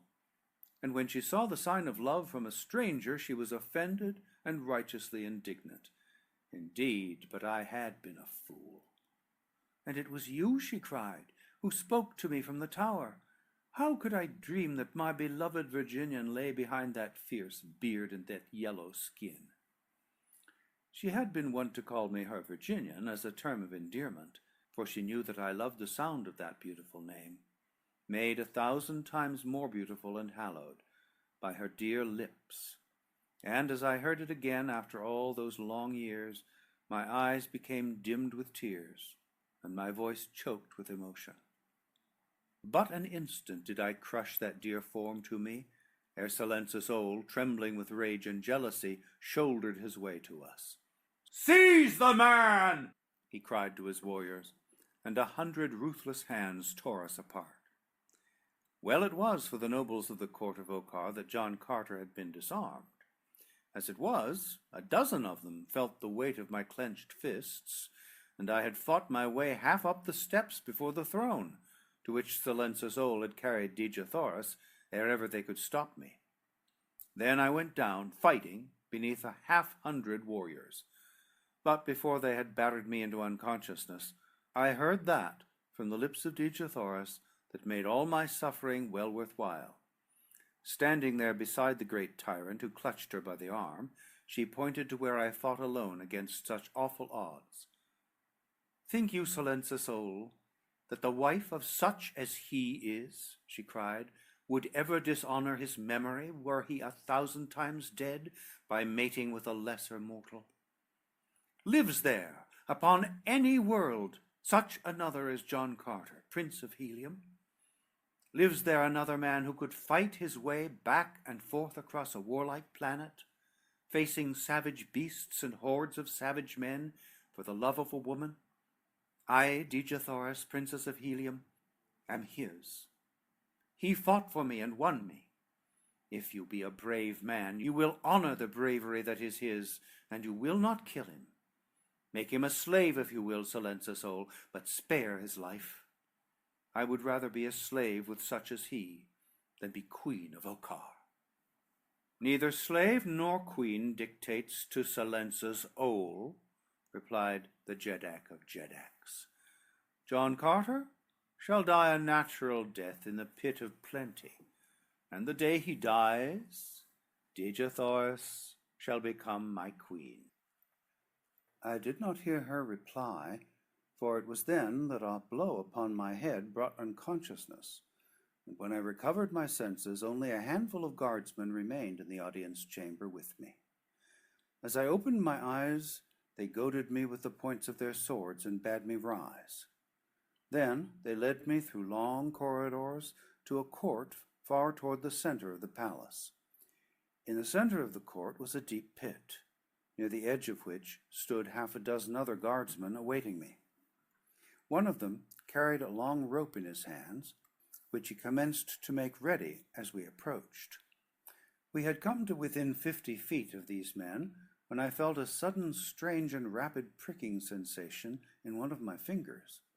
For a moment I was nonplussed by the odd feeling, and then there came to me recollection of that which in the stress of my adventure I had entirely forgotten, the gift ring of Prince Talu of Marantina. Instantly I looked toward the group we were nearing, at the same time raising my left hand to my forehead, that the ring might be visible to one who sought it. Simultaneously, one of the waiting warriors raised his left hand, ostensibly to brush back his hair, and upon one of his fingers I saw the duplicate of my own ring. A quick look of intelligence passed between us, after which I kept my eyes turned away from the warrior and did not look at him again, for fear that I might arouse the suspicion of the Ocarians. When we reached the edge of the pit, I saw that it was very deep, and presently I realized I was soon to judge just how far it extended below the surface of the cord, for he who held the rope passed it about my body in such a way that it could be released from above at any time. And then, as all the warriors grasped it, he pushed me forward, and I fell into the yawning abyss. After the first jerk, as I reached the end of the rope that had been paid out to let me fall below the pit's edge, they lowered me quickly but smoothly. The moment before the plunge, while 2 or 3 of the men had been assisting in adjusting the rope about me, one of them had brought his mouth close to my cheek, and in the brief interval before I was cast into the forbidding hole, he breathed a single word into my ear: "Courage." The pit, which my imagination had pictured as bottomless, proved to be not more than 100 feet in depth. But as its walls were smoothly polished, it might as well have been 1,000 feet, for I could never hope to escape without outside assistance. For a day I was left in darkness, and then, quite suddenly, a brilliant light illumined my strange cell. I was reasonably hungry and thirsty by this time, not having tasted food or drink since the day prior to my incarceration. To my amazement, I found the sides of the pit, that I had thought smooth, lined with shelves, upon which were the most delicious viands and liquid refreshments that Ocar afforded. With an exclamation of delight, I sprang forward to partake of some of the welcome food, but ere ever I reached it, the light was extinguished, and though I groped my way about the chamber, my hands came in contact with nothing beside the smooth, hard wall that I had felt on my first examination of my prison. Immediately the pangs of hunger and thirst began to assail me. Where before I had had but a mild craving for food and drink, I now actually suffered for want of it, and all because of the tantalizing sight that I had had of food almost within my grasp. Once more, darkness and silence enveloped me, a silence that was broken only by a single mocking laugh. For another day nothing occurred to break the monotony of my imprisonment, or relieve the suffering superinduced by hunger and thirst. Slowly the pangs became less keen, as suffering deadened the activity of certain nerves. And then the light flashed on once again, and before me stood an array of new and tempting dishes, with great bottles of clear water and flagons of refreshing wine, upon the outside of which the cold sweat of condensation stood. Again, with the hunger madness of a wild beast, I sprang forward to seize those tempting dishes, but as before the light went out, and I came to a sudden stop against a hard wall. Then the mocking laugh rang out for a second time. The pit of plenty. Ah, what a cruel mind must have devised this exquisite hellish torture. Day after day was the thing repeated, until I was on the verge of madness, and then, as I had done in the pits of the Warhoons, I took a new firm hold upon my reason, and forced it back into the channels of sanity. By sheer willpower I regained control over my tottering mentality, and so successful was I, that the next time that the light came, I sat quite still and looked indifferently at the fresh and tempting food almost within my reach. Glad I was that I had done so, for it gave me an opportunity to solve the seeming mystery of those vanishing banquets. As I made no move to reach the food, the torturers left the light turned on in the hope that, at last, I could refrain no longer from giving them the delicious thrill of enjoyment that my former futile efforts to obtain it had caused. And as I sat scrutinizing the laden shelves, I presently saw how the thing was accomplished, and so simple was it that I wondered I had not guessed it before. The wall of my prison was of clearest glass. Behind the glass were the tantalizing viands. After nearly an hour, the light went out. But this time there was no mocking laughter, at least not upon the part of my tormentors. But I, to be quits with them, gave a low laugh that none might mistake for the cackle of a maniac. 9 days passed, and I was weak from hunger and thirst, but no longer suffering. I was past that. Then, down through the darkness above, a little parcel fell to the floor at my side. Indifferently, I groped for it, thinking it was some new invention of my jailers to add to my sufferings.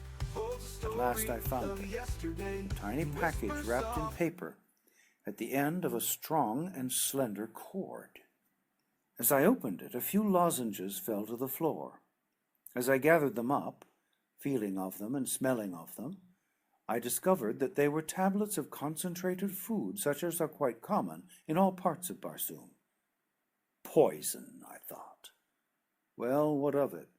Why not end my misery now, rather than drag out a few more wretched days in this dark pit? Slowly I raised one of the little pellets to my lips. "Goodbye, Medija Thoris," I breathed. "I have lived for you and fought for you, and now my next dearest wish is to be realized, for I shall die for you." And taking the morsel in my mouth, I devoured it. One by one I ate them all, nor ever did anything taste better than those tiny bits of nourishment, within which I knew must lie the seeds of death, possibly of some hideous, torturing death. As I sat quietly upon the floor of my prison waiting for the end, my fingers by accident came in contact with the bit of paper in which the things had been wrapped. And as I idly played with it, my mind roaming far back into the past, that I might live again for a few brief moments before I died, some of the many happy moments of a long and happy life, I became aware of strange protuberances upon the smooth surface of the parchment-like substance in my hands. For a time they carried no special significance to my mind. I merely was mildly wondrous that they were there. But at last they seemed to take form, and then I realized that there was but a single line of them, like writing. Now, more interestedly, my fingers traced and retraced them. There were 4 separate and distinct combinations of raised lines. Could it be that these were 4 words, and that they were intended to carry a message to me? The more I thought of it, the more excited I became, until my fingers raced madly back and forth over those bewildering little hills and valleys upon that bit of paper. But I could make nothing of them, and at last I decided that my very haste was preventing me from solving the mystery. Then I took it more slowly. Again and again my forefinger traced the first of those 4 combinations. Martian writing is rather difficult to explain to an Earthman. It is something of a cross between shorthand and picture writing, and it is an entirely different language from the spoken language of Mars. Upon Barsoom there is but a single oral language. It is spoken today by every race and nation, just as it was at the beginning of human life upon Barsoom. It has grown with the growth of the planet's learning and scientific achievements, but so ingenious a thing it is that new words to express new thoughts or describe new conditions or discoveries form themselves. No other word could explain the thing that a new word is required for, other than the word that naturally falls to it. And so, no matter how far removed 2 nations or races, their spoken languages are identical. Not so their written languages, however. No two nations have the same written language, and often cities of the same nation have a written language that differs greatly from that of the nation to which they belong. Thus it was that the signs upon the paper, if in reality they were words, baffled me for some time, but at last I made out the first one. It was courage, and it was written in the letters of Marantina. Courage! That was the word the yellow guardsman had whispered in my ear as I stood upon the verge of the pit of plenty. The message must be from him, and he, I knew, was a friend. With renewed hope, I bent my every energy to the deciphering of the balance of the message, and at last success rewarded my endeavor. I had read the 4 words: courage, follow the rope. End of chapter 11. Recording by Thomas Copeland. Chapter 12. Follow the rope. What could it mean? Follow the rope. What rope? Presently I recalled the cord that had been attached to the parcel when it fell at my side, and after a little groping my hand came in contact with it again. It depended from above, and when I pulled upon it I discovered that it was rigidly fastened, probably at the pit's mouth. Upon examination, I found that the cord, though small, was amply able to sustain the weight of several men. Then I made another discovery. There was a second message knotted in the rope at about the height of my head. This I deciphered more easily now that the key was mine. Bring the rope with you. Beyond the knots lies danger. That was all there was to this message. It was evidently hastily formed, an afterthought. I did not pause longer than to learn the contents of the second message, and though I was none too sure of the meaning of the final admonition, beyond the knots lies danger, yet I was sure that here before me lay an avenue of escape, and that the sooner I took advantage of it, the more likely was I to win to liberty. At least I could be but little worse off than I had been in the pit of plenty. I was to find, however, ere I was well out of that damnable hole, that I might have been very much worse off had I been compelled to remain there another 2 minutes.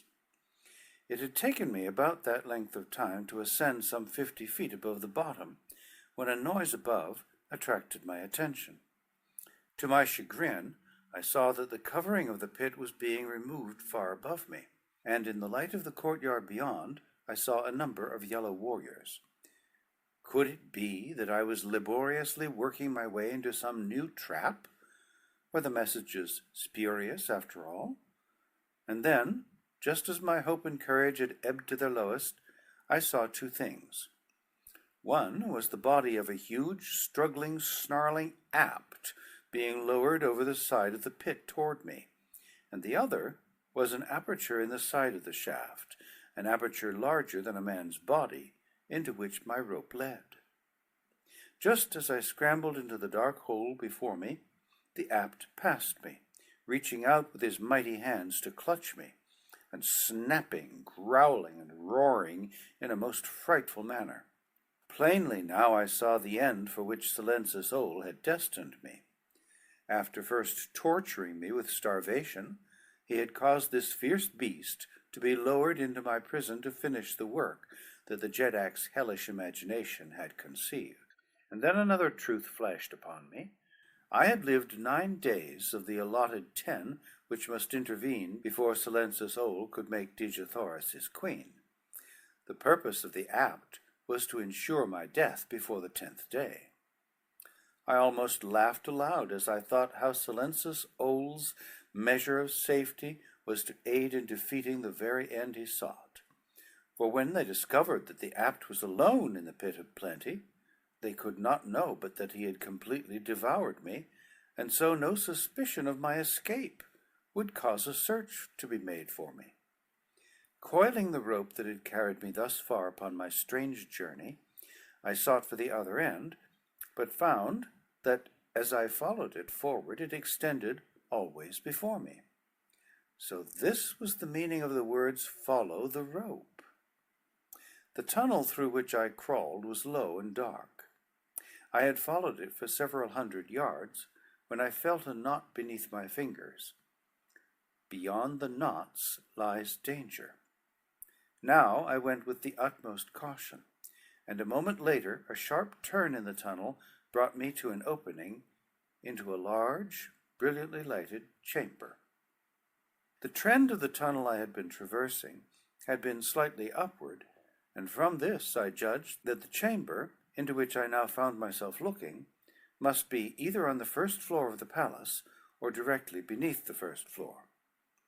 Upon the opposite wall were many strange instruments and devices, and in the center of the room stood a long table, at which 2 men were seated in earnest conversation. He who faced me was a yellow man, a little, wizened-up, pasty-faced old fellow, with great eyes that showed the white round the entire circumference of the iris. His companion was a black man, and I did not need to see his face to know that it was Thurid, for there was no other of the firstborn north of the ice barrier. Thurid was speaking as I came within hearing of the men's voices. "Solon," he was saying, "there is no risk, and the reward is great. You know that you hate Silencisol, and that nothing would please you more than to thwart him in some cherished plan. There be nothing that he more cherishes today than the idea of wedding the beautiful princess of Helium. But I too want her, and with your help I may win her. You need not more than step from this room for an instant when I give you the signal. I will do the rest, and then, when I am gone, you may come and throw the great switch back into its place, and all will be as before. I need but an hour's start to be safe beyond the devilish power that you control in this hidden chamber beneath the palace of your master. See how easy—" And with the words the black dator rose from his seat, and crossing the room laid his hand upon a large burnished lever that protruded from the opposite wall. "No, no!" cried the little old man, springing after him with a wild shriek. "Not that one, not that one! That controls the sunray tanks, and should you pull it too far down, all Cadabra would be consumed by heat before I could replace it. Come away, come away! You know not with what mighty powers you play. This is the lever that you seek. Note well the symbol inlaid in white upon its ebon surface." Thurid approached and examined the handle of the lever. "Ah, a magnet," he said. "I will remember. It is settled then, I take it," he continued. The old man hesitated. A look of combined greed and apprehension overspread his none too beautiful features. "Double the figure," he said. "Even that were all too small an amount for the service you ask. Why, I risk my life by even entertaining you here within the forbidden precincts of my station. Should Silencisol learn of it, he would have me thrown to the apts before the day was done. He dare not do that, and you know it full well, Solon," contradicted the black. "Too great a power of life and death you hold over the people of Cadabra for Silencisol ever to risk threatening you with death. Before ever his minions could lay their hands upon you, you might seize this very lever from which you have just warned me, and wipe out the entire city, and myself into the bargain," said Solon with a shudder. "But if you were to die anyway, you would find the nerve to do it," replied Thurid. "Yes," muttered Solon, "I have often thought upon that very thing. Well, firstborn, is your red princess worth the price I ask for my services, or will you go without her and see her in the arms of Silencisol tomorrow night?" "Take your price, yellow man," replied Thurid with an oath. "Half now, and the balance when you have fulfilled your contract." With that, the dator threw a well-filled money pouch upon the table. Solon opened the pouch, and with trembling fingers counted its contents. His weird eyes assumed a greedy expression, and his unkempt beard and mustache twitched with the muscles of his mouth and chin. It was quite evident from his very mannerism that Thurid had keenly guessed the man's weakness. Even the claw-like clutching movement of the fingers betokened the avariciousness of the miser.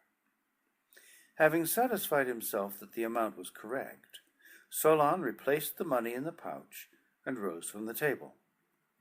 "Now," he said, "are you quite sure that you know the way to your destination? You must travel quickly to cover the ground to the cave, and from thence beyond the great power, all within a brief hour, for no more dare I spare you." "Let me repeat it to you," said Thurid, "that you may see if I be letter perfect." "Proceed," replied Solon. "Through yonder door," he commenced, pointing to a door at the far end of the apartment, "I follow a corridor, passing 3 diverging corridors upon my right, then into the 4th right-hand corridor, straight to where 3 corridors meet. There again I follow to the right, hugging the left wall closely to avoid the pit. At the end of this corridor I shall come to a spiral runway, which I must follow down instead of up. After that, the way is along but a single branchless corridor. Am I right?" "Quite right, Dator," answered Solon. "And now, begone. Already you have tempted fate too long within this forbidden place." "Tonight or tomorrow, then, you may expect the signal," said Thurid, rising to go.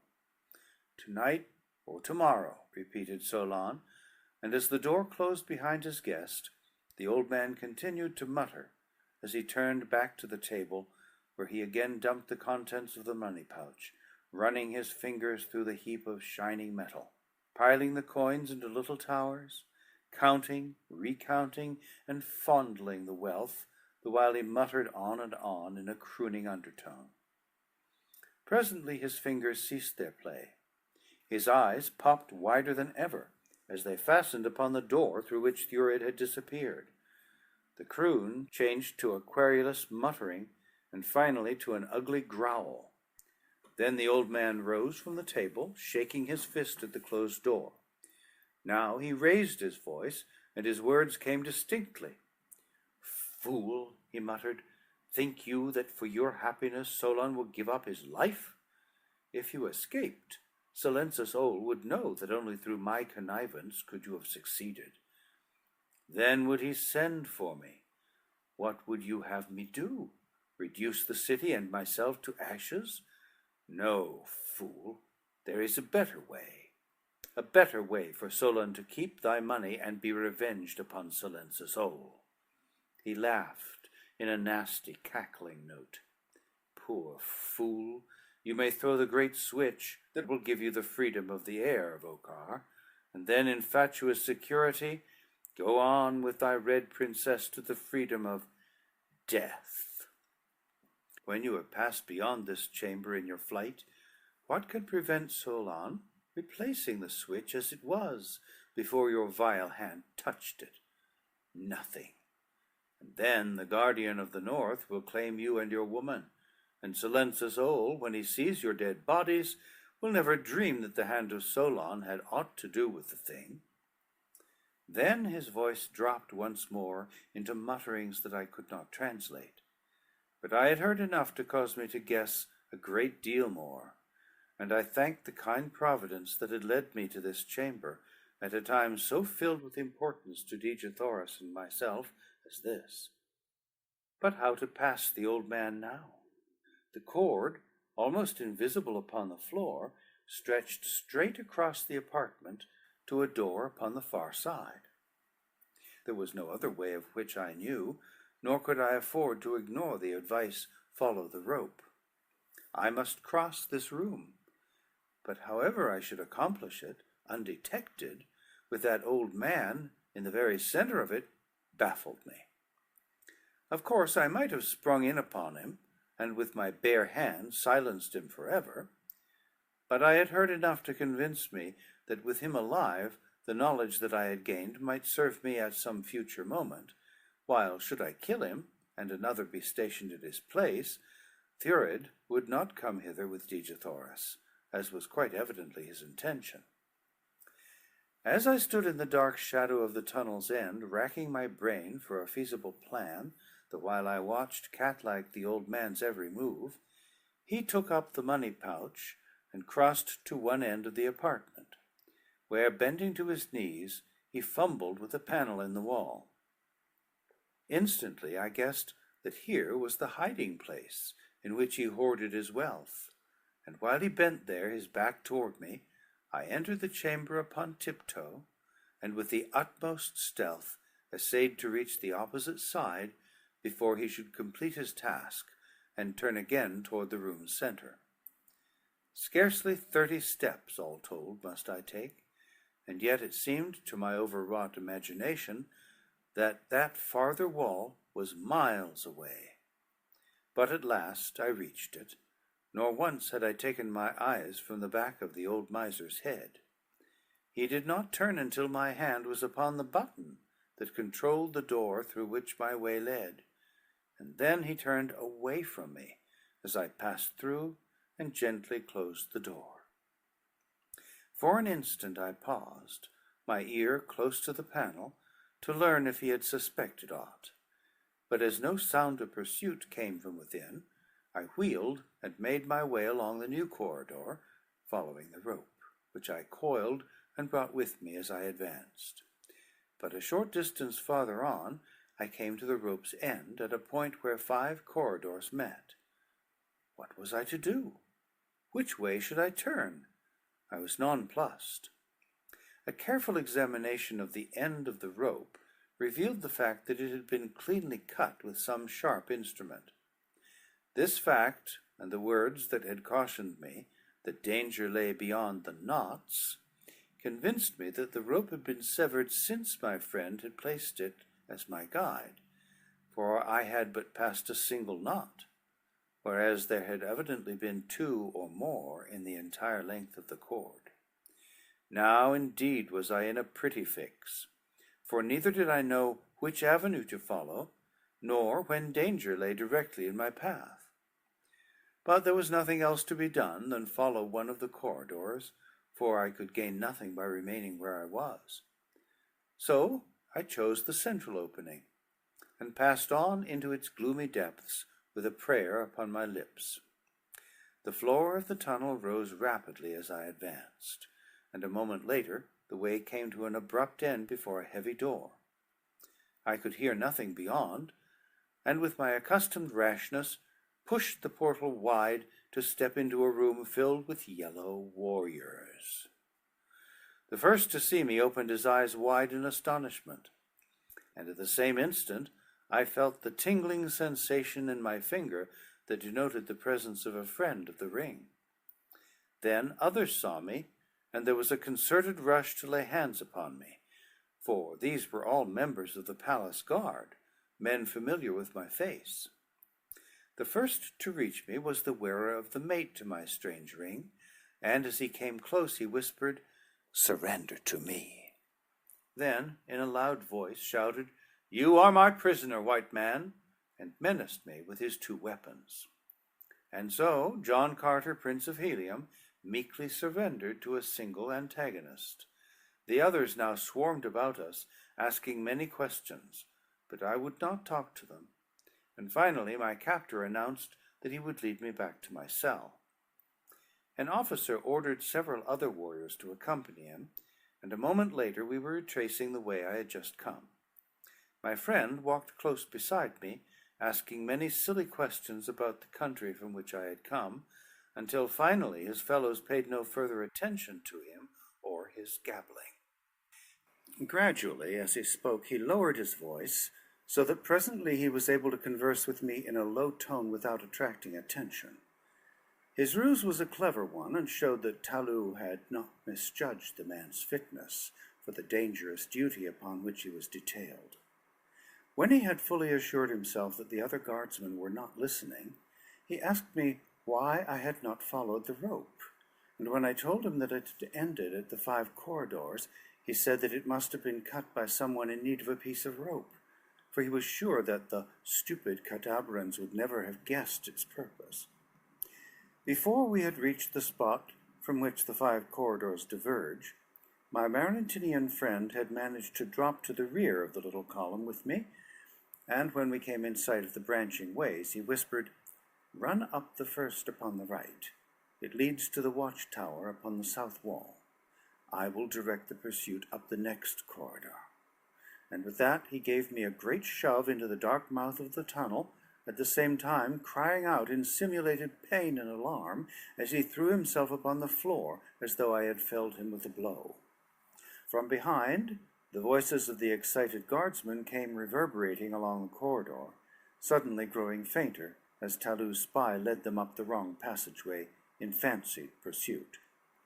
As I ran for my life through the dark galleries beneath the palace of Silencisol, I must indeed have presented a remarkable appearance, had there been any to note it, for though death loomed large about me, my face was split by a broad grin as I thought of the resourcefulness of the nameless hero of Marentina, to whom I owed my life. Of such stuff are the men of my beloved Helium, and when I meet another of their kind, of whatever race or color, my heart goes out to him as it did now to my new friend, who had risked his life for me simply because I wore the mate to the ring his ruler had put upon his finger. The corridor along which I ran led almost straight for a considerable distance, terminating at the foot of a spiral runway, up which I proceeded, to emerge presently into a circular chamber upon the first floor of a tower. In this apartment 12 red slaves were employed polishing or repairing the weapons of the yellow men. The walls of the room were lined with racks, in which were hundreds of straight and hooked swords, javelins, and daggers. It was evidently an armory. There were but 3 warriors guarding the workers. My eyes took in the entire scene at a glance. Here were weapons in plenty. Here were sinewy red warriors to wield them. And here now was John Carter, Prince of Helium, in need both of weapons and warriors. As I stepped into the apartment, guards and prisoners saw me simultaneously. Close to the entrance, where I stood, was a rack of straight swords, and as my hand closed upon the hilt of one of them, my eyes fell upon the faces of 2 of the prisoners who worked side by side. One of the guards started toward me. "Who are you?" he demanded. "What do you do here?" "I come for Tardos Mors, Jeddak of Helium, and his son, Mors Kajak," I cried, pointing to the 2 red prisoners, who had now sprung to their feet, wide-eyed in astonished recognition. "Rise, red men! Before we die, let us leave a memorial in the palace of Okar's tyrant that will stand forever in the annals of Cadabra to the honor and glory of Helium." For I had seen that all the prisoners there were men of Tardos Mors's navy. Then the first guardsman was upon me, and the fight was on. But scarce did we engage, ere, to my horror, I saw that the red slaves were shackled to the floor. End of chapter 12. Recording by Thomas Copeland. Chapter 13. The Magnet Switch. The guardsmen paid not the slightest attention to their wards, for the red men could not move over 2 feet from the great rings to which they were padlocked, though each had seized a weapon upon which he had been engaged when I entered the room, and stood ready to join me, could they have but done so. The yellow men devoted all their attention to me, nor were they long in discovering that the 3 of them were none too many to defend the armory against John Carter. Would that I had had my own good long sword in my hand that day, but as it was, I rendered a satisfactory account of myself with the unfamiliar weapon of the yellow man. At first I had a time of it, dodging their villainous hook swords, but after a minute or 2 I had succeeded in wresting a second straight sword from one of the racks along the wall, and thereafter, using it to parry the hooks of my antagonists, I felt more evenly equipped. The 3 of them were on me at once, and, but for a lucky circumstance, my end might have come quickly. The foremost guardsman made a vicious lunge for my side with his hook, after the 3 of them had backed me against the wall. But as I sidestepped and raised my arm, the weapon but grazed my side, passing into a rack of javelins, where it became entangled. Before he could release it, I had run him through, and then, falling back upon the tactics that have saved me 100 times in tight pinches, I rushed the 2 remaining warriors, forcing them back with a perfect torrent of cuts and thrusts, weaving my sword in and out about their guards, until I had the fear of death upon them. Then one of them commenced calling for help, but it was too late to save them. They were as putty in my hands now, and I backed them about the armory as I would, until I had them where I wanted them, within reach of the swords of the shackled slaves. In an instant both lay dead upon the floor, but their cries had not been entirely fruitless, for now I heard answering shouts and the footfalls of many men running, and the clank of accoutrements and the commands of officers. "The door! Quick, John Carter! Bar the door!" cried Tardus Mors. Already the guard was in sight, charging across the open court that was visible through the doorway. A dozen seconds would bring them into the tower. A single leap carried me to the heavy portal. With a resounding bang I slammed it shut. "The bar!" shouted Tardus Mors. I tried to slip the huge fastening into place, but it defied my every attempt. "Raise it a little to release the catch," cried one of the red men. I could hear the yellow warriors leaping along the flagging just beyond the door. I raised the bar and shot it to the right just as the foremost of the guardsmen threw himself against the opposite side of the massive panels. The barrier held. I had been in time, but by the fraction of a second only. Now I turned my attention to the prisoners. To Tardus Mors I went first, asking where the keys might be which would unfasten their fetters. "The officer of the guard has them," replied the Jeddak of Helium, "and he is among those without who seek entrance. You will have to force them."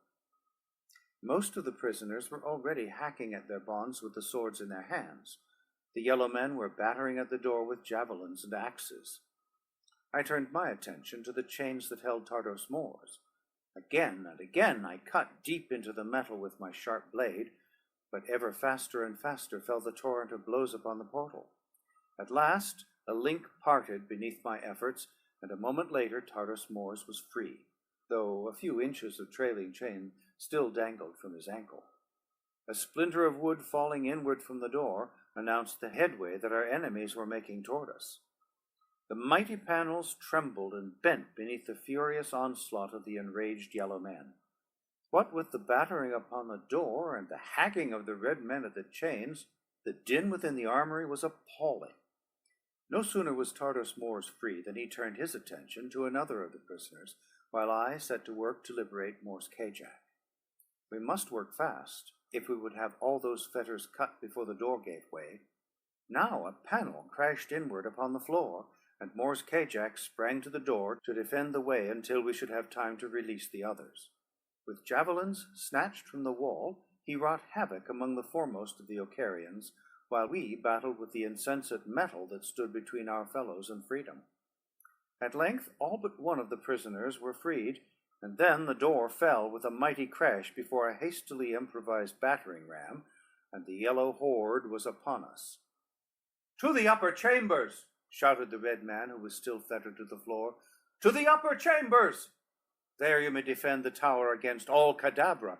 Do not delay because of me, who could pray for no better death than in the service of Tardus Mors and the Prince of Helium.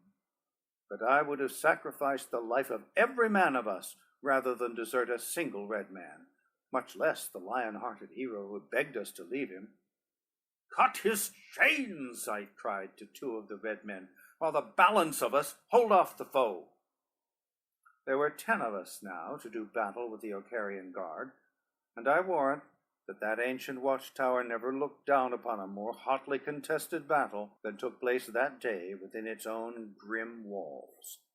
The first inrushing wave of yellow warriors recoiled from the slashing blades of 10 of Helium's veteran fighting men. A dozen Ocarian corpses blocked the doorway, but over the gruesome barrier a score more of their fellows dashed, shouting their hoarse and hideous war cry. Upon the bloody mound we met them, hand to hand, stabbing where the quarters were too close to cut, thrusting when we could push a foeman to arm's length, and mingled with the wild cry of the Ocarian, there rose and fell the glorious words, "For Helium! For Helium!" that for countless ages have spurred on the bravest of the brave to those deeds of valor that have sent the fame of Helium's heroes broadcast through the length and breadth of a world. Now were the fetters struck from the last of the red men, and 13 strong we met each new charge of the soldiers of Selensisol. Scarce one of us but bled from a score wounds, yet none had fallen. From without we saw hundreds of guardsmen pouring into the courtyard, and along the lower corridor from which I had found my way to the armory, we could hear the clank of metal and the shouting of men. In a moment we should be attacked from 2 sides, and with all our prowess we could not hope to withstand the unequal odds which would thus divide our attention and our small numbers.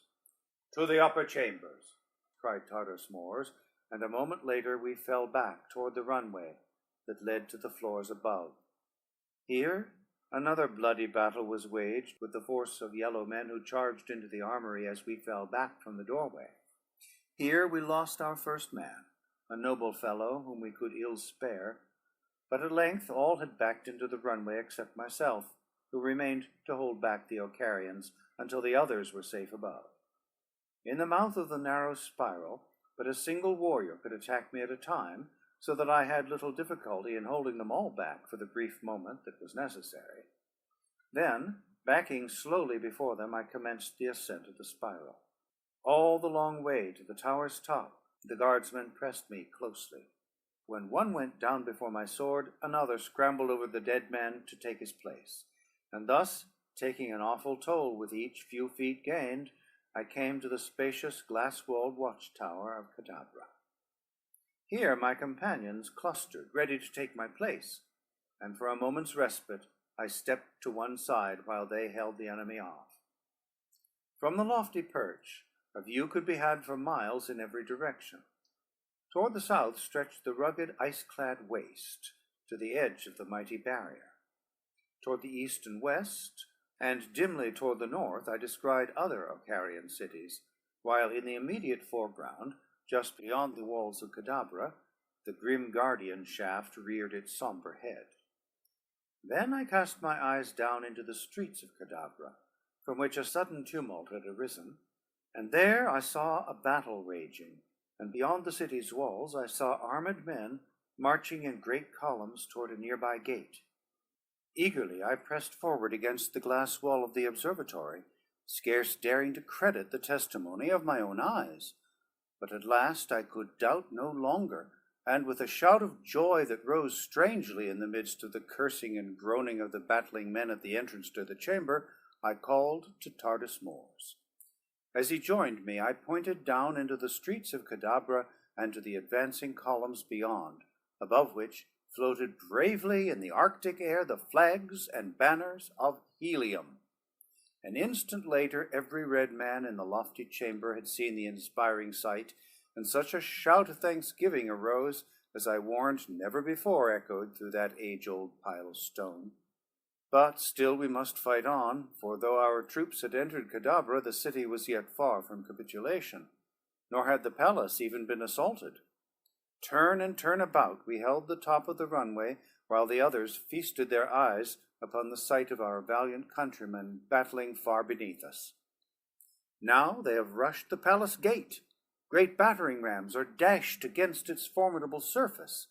Now they are repulsed by a deadly shower of javelins from the wall's top. Once again they charge, but a sortie by a large force of Ocarians from an intersecting avenue crumples the head of the column, and the men of Helium go down, fighting beneath an overwhelming force. The palace gate flies open, and a force of the Jedak's own guard, picked men from the flower of the Ocarian army, sallies forth to shatter the broken regiments.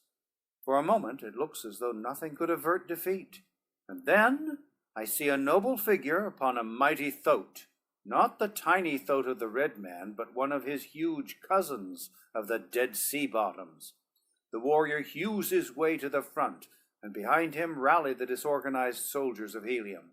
As he raises his head aloft to fling a challenge at the red men upon the palace walls, I see his face, and my heart swells in pride and happiness as the red warriors leap to the side of their leader and win back the ground that they had just lost.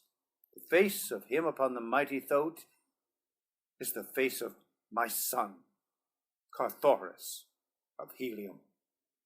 At his side fights a huge Martian warhound, nor did I need a second look to know that it was Wula, my faithful Wula, who had thus well performed his arduous task, and brought the succoring legions in the nick of time. In the nick of time? Who yet might say that they were not too late to save? But surely they could avenge, and such retribution as that unconquered army would deal out to the hateful Ocarians. I sighed to think that I might not be alive to witness it. Again I turned to the windows. The red men had not yet forced the outer palace wall, but they were fighting nobly against the best that Ocar afforded, valiant warriors who contested every inch of the way. Now my attention was caught by a new element without the city wall, a great body of mounted warriors looming large above the red men. They were the huge green allies of Helium, the savage hordes from the Dead Sea bottoms of the far south. In grim and terrible silence they sped on toward the gate, the padded hoofs of their frightful mounts giving forth no sound. Into the doomed city they charged, and as they wheeled across the wide plaza before the palace of the Jedak of Jedaks, I saw, riding at their head, the mighty figure of their mighty leader, Tarkas, Jedak of Thark. My wish then was to be gratified, for I was to see my old friend battling once again, and though not shoulder to shoulder with him, I too would be fighting in the same cause here in the high tower of Ocar. Nor did it seem that our foes would ever cease their stubborn attacks, for still they came, though the way to our chamber was often clogged with the bodies of their dead.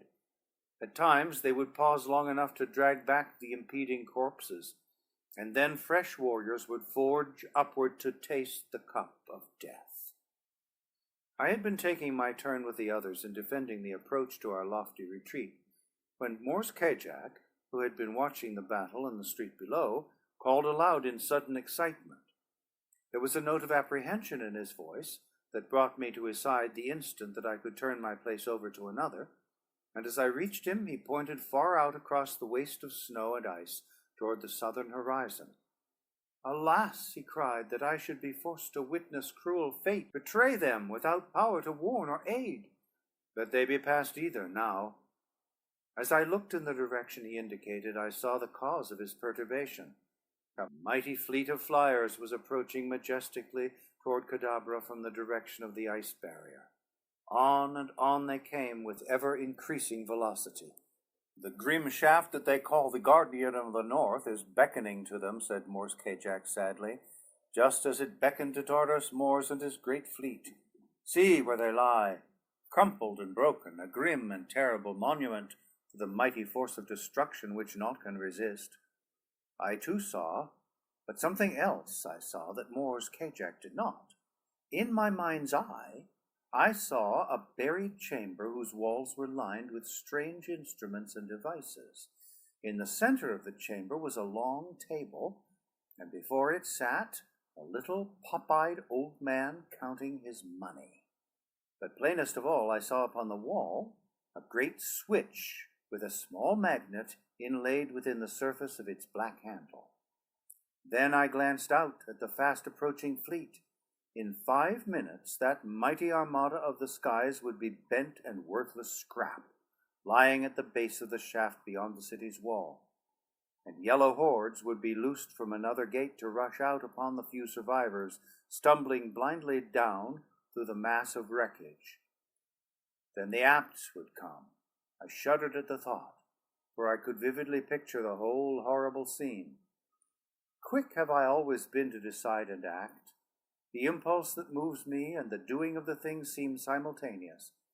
For if my mind goes through the tedious formality of reasoning, it must be a subconscious act of which I am not objectively aware. Psychologists tell me that, as the subconscious does not reason, too close a scrutiny of my mental activities might prove anything but flattering. But be that as it may, I have often won success, while the thinker would have been still at the endless task of comparing various judgments. And now celerity of action was the prime essential to the success of the thing that I had decided upon. Grasping my sword more firmly in my hand, I called to the red man at the opening to the runway to stand aside. "Way for the Prince of Helium," I shouted. And before the astonished yellow man, whose misfortune it was to be at the fighting end of the line at that particular moment, could gather his wits together, my sword had decapitated him, and I was rushing like a mad bull down upon those behind him. "Way for the Prince of Helium!" I shouted as I cut a path through the astonished guardsmen of Silence's Ole. Hewing to right and left, I beat my way down that warrior-choked spiral until near the bottom, those below, thinking that an army was descending upon them, turned and fled. The armory at the first floor was vacant when I entered it, the last of the Ocarians having fled into the courtyard, so none saw me continue down the spiral toward the corridor beneath. Here I ran as rapidly as my legs would carry me toward the 5 corners, and there plunged into the passageway that led to the station of the old miser. Without the formality of a knock, I burst into the room. There sat the old man at his table, but as he saw me, he sprang to his feet, drawing his sword. With scarce more than a glance toward him, I leaped for the great switch, but, quick as I was, that wiry old fellow was there before me. How he did it I shall never know, nor does it seem credible that any Martian-born creature could approximate the marvelous speed of my earthly muscles. Like a tiger he turned upon me, and I was quick to see why Solon had been chosen for this important duty. Never in all my life have I seen such wondrous swordsmanship and such uncanny ability as that ancient bag of bones displayed. He was in 40 places at the same time, and before I had half a chance to awaken to my danger, he was like to have made a monkey of me, and a dead monkey at that. It is strange how new and unexpected conditions bring out unguessed ability to meet them. That day, in the buried chamber beneath the palace of Silence's Ole, I learned what swordsmanship meant, and to what heights of sword mastery I could achieve when pitted against such a wizard of the blade as Solon. For a time, he liked to have bested me, but presently the latent possibilities that must have been lying dormant within me for a lifetime came to the fore, and I fought as I have never dreamed a human being could fight. That duel royal should have taken place in the dark recesses of a cellar, without a single appreciative eye to witness it, has always seemed to me almost a world calamity, at least from the viewpoint Barsoomian, where bloody strife is the first and greatest consideration of individuals, nations, and races. I was fighting to reach the switch, Solon to prevent me, and though we stood not 3 feet from it, I could not win an inch toward it, for he forced me back an inch for the first 5 minutes of our battle. I knew that if I were to throw it in time to save the oncoming fleet, it must be done in the next few seconds, and so I tried my old rushing tactics, but I might as well have rushed a brick wall for all the Solon gave way. In fact, I came near to impaling myself upon his point for my pains, but right was on my side, and I think that must give a man greater confidence than though he knew himself to be battling in a wicked cause. At least, I did not want in confidence, and when I next rushed Solon, it was to one side, with implicit confidence that he must turn to meet my new line of attack, and turn he did, so that now we fought with our sides towards the coveted goal. The great switch stood within my reach upon my right hand. To uncover my breast for an instant would have been to court sudden death, but I saw no other way than to chance it, if by so doing I might rescue that oncoming succoring fleet, and so, in the face of a wicked sword thrust, I reached out my point and caught the great switch a sudden blow that released it from its seating. So surprised and horrified was Solon that he forgot to finish his thrust. Instead, he wheeled toward the switch with a loud shriek, a shriek which was his last, for before his hand could touch the lever it sought, my sword's point had passed through his heart. End of chapter 13. Recording by Thomas Copeland. Chapter 14. The Tide of Battle. But Solon's last loud cry had not been without effect, for a moment later a dozen guardsmen burst into the chamber, though not before I had so bent and demolished the great switch that it could not be again used to turn the powerful current into the mighty magnet of destruction it controlled. The result of the sudden coming of the guardsmen had been to compel me to seek seclusion in the first passageway that I could find, and that, to my disappointment, proved to be not the one with which I was familiar, but another upon its left. They must have either heard or guessed which way I went, for I had proceeded but a short distance when I heard the sound of pursuit. I had no mind to stop and fight these men here, when there was fighting aplenty elsewhere in the city of Cadabra, fighting that could be of much more avail to me and mine than useless life-taking far below the palace. But the fellows were pressing me, and as I did not know the way at all, I soon saw that they would overtake me unless I found a place to conceal myself until they had passed, which would then give me an opportunity to return the way I had come and regain the tower, or possibly find a way to reach the city streets. The passageway had risen rapidly since leaving the apartment of the switch, and now ran level and well lighted, straight into the distance as far as I could see. The moment that my pursuers reached this straight stretch, I would be in plain sight of them, with no chance to escape from the corridor undetected. Presently I saw a series of doors opening from either side of the corridor, and as they all looked alike to me, I tried the first one that I reached. It opened into a small chamber luxuriously furnished, and was evidently an antechamber off some office or audience chamber of the palace. On the far side was a heavily curtained doorway, beyond which I heard the hum of voices. Instantly I crossed the small chamber, and parting the curtains, looked within the larger apartment. Before me were a party of perhaps 50 gorgeously clad nobles of the court, standing before a throne upon which sat Silensus Ol. The Jedak of Jedaks was addressing them. "The allotted hour has come," he was saying as I entered the apartment, "and though the enemies of Okar be within her gates, naught may stay the will of Silensus Ol. The great ceremony must be omitted, that no single man may be kept from his place in the defences, other than the 50 that custom demands shall witness the creation of a new queen in Okar. In a moment the thing shall have been done, and we may return to the battle, while she who is now the Princess of Helium looks down from the Queen's Tower upon the annihilation of her former countrymen, and witnesses the greatness which is her husband's." Then, turning to a courtier, he issued some command in a low voice. The addressed hastened to a small door at the far end of the chamber, and swinging it wide, cried, "Way for Dija Thoris, future queen of Okar." Immediately 2 guardsmen appeared, dragging the unwilling bride toward the altar. Her hands were still manacled behind her, evidently to prevent suicide.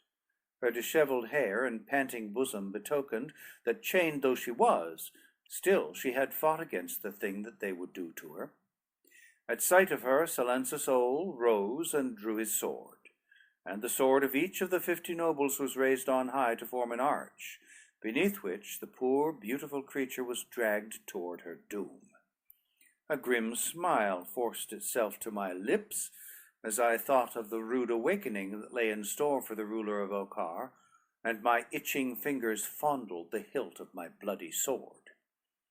As I watched the procession that moved slowly toward the throne, a procession which consisted of but a handful of priests who followed Dija Thoris and the 2 guardsmen, I caught a fleeting glimpse of a black face peering from behind the draperies that covered the wall back of the dais, upon which stood Silensus Ol, awaiting his bride. Now the guardsmen were forcing the Princess of Helium up the few steps to the side of the tyrant of Okar, and I had no eyes and no thoughts for aught else. A priest opened a book, and raising his hand, commenced to drone out a sing-song ritual. Silensus Ol reached for the hand of his bride. I had intended waiting until some circumstance should give me a reasonable hope of success, for even though the entire ceremony should be completed, there could be no valid marriage while I lived. What I was most concerned in, of course, was the rescuing of Dejathoris.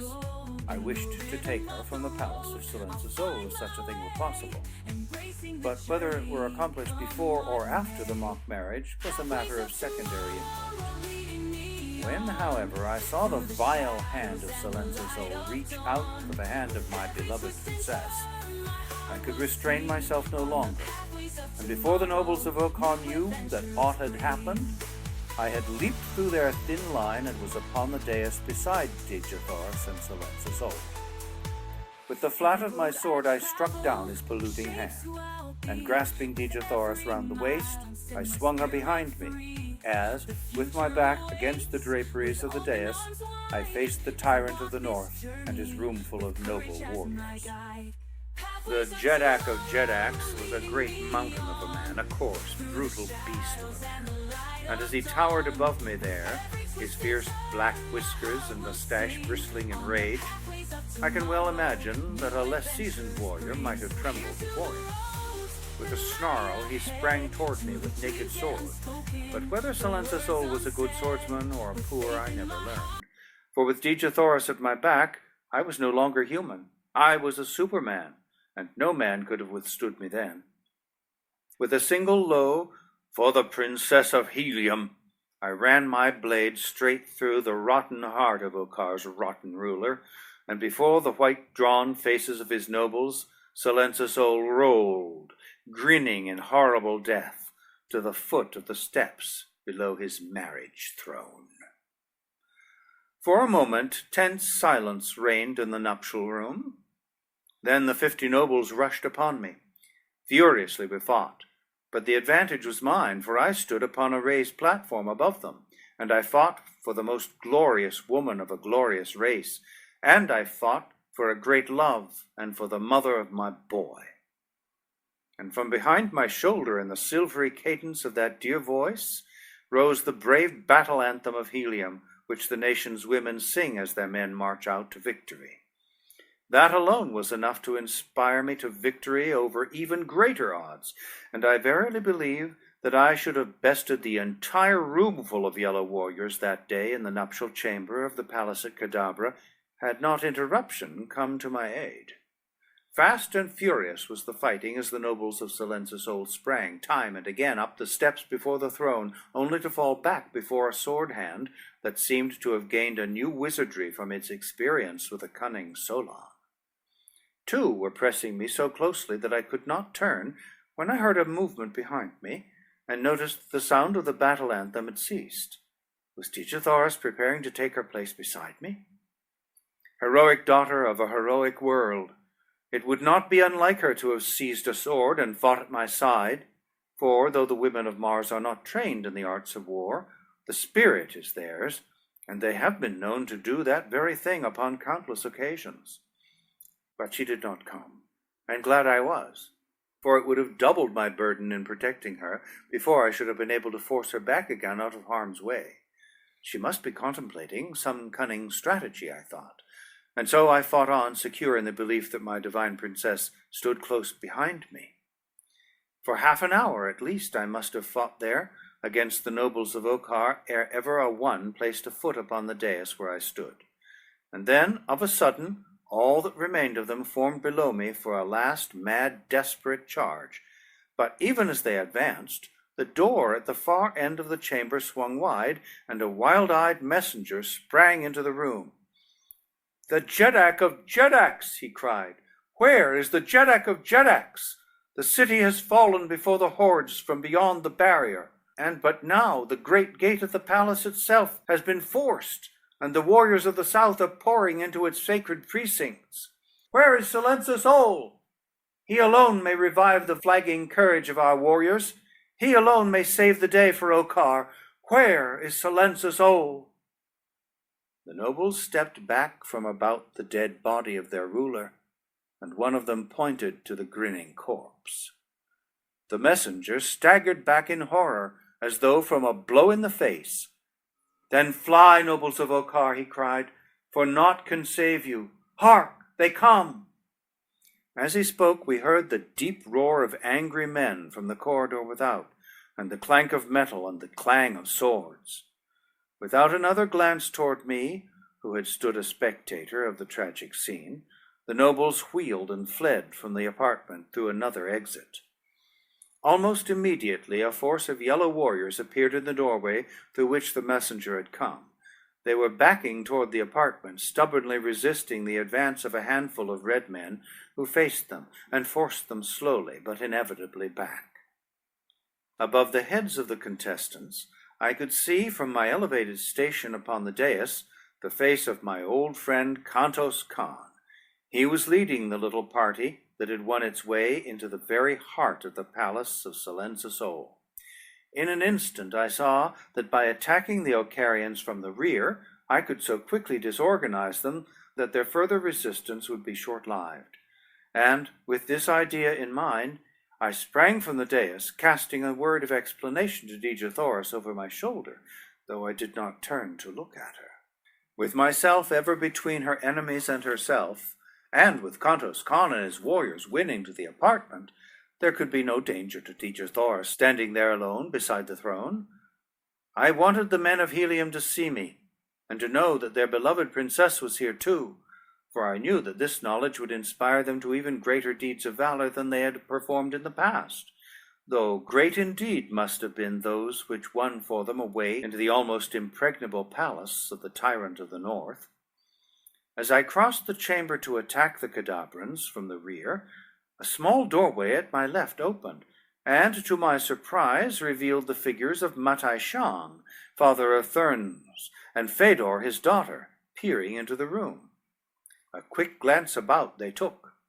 Their eyes rested for a moment wide in horror upon the dead body of Silenza Sol, upon the blood that crimsoned the floor, upon the corpses of the nobles who had fallen thick before the throne, upon me, and upon the battling warriors at the other door.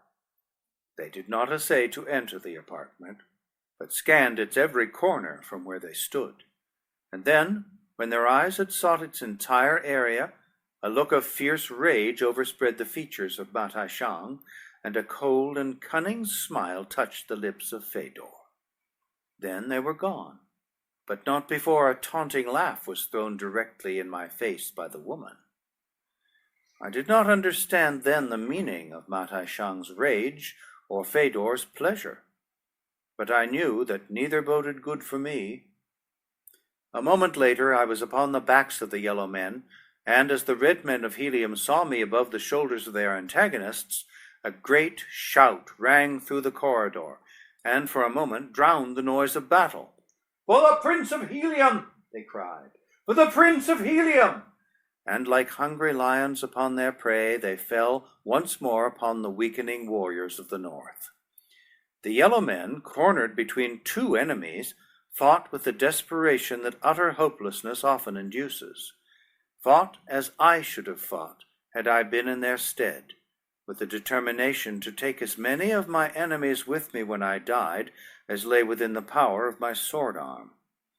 It was a glorious battle, but the end seemed inevitable, when presently, from down the corridor behind the red men came a great body of reinforcing yellow warriors. Now were the tables turned, and it was the men of Helium who seemed doomed to be ground between two millstones.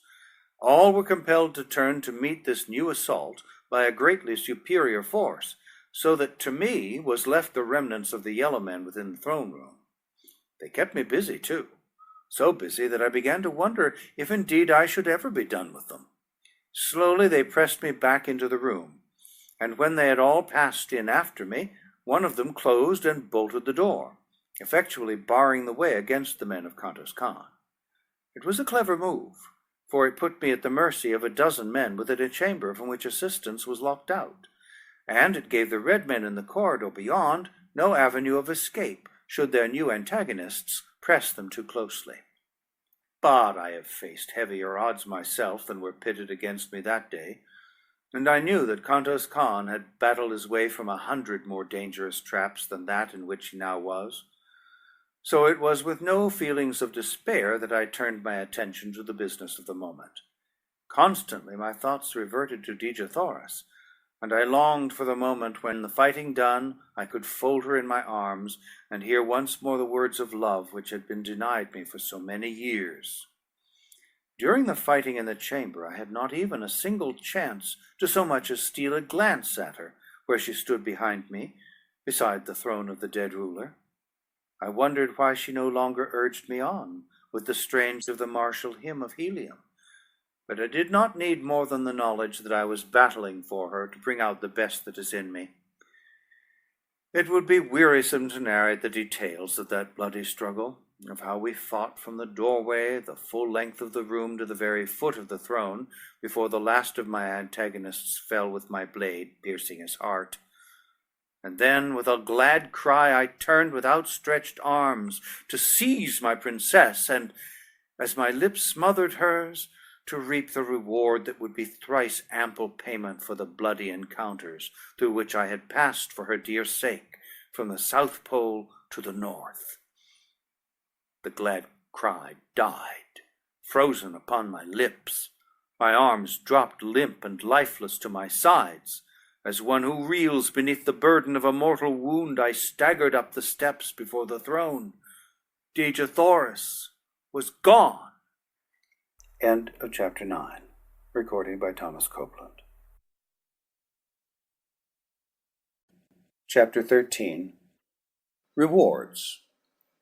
With the realization that Dejathoris was no longer within the throne room came the belated recollection of the dark face that I had glimpsed peering from behind the draperies that backed the throne of Silenzasole, at the moment that I had first come so unexpectedly upon the strange scene being enacted within the chamber.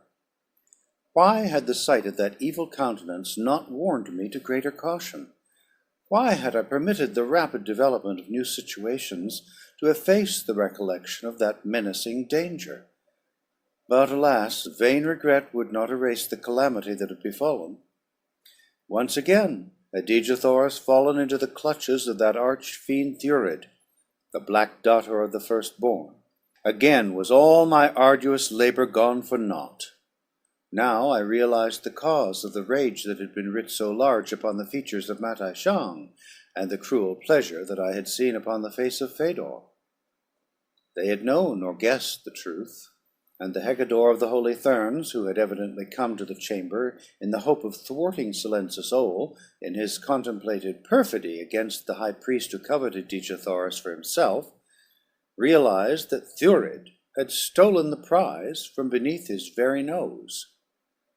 Fedor's pleasure had been due to her realization of what this last cruel blow would mean to me, as well as to a partial satisfaction of her jealous hatred for the Princess of Helium.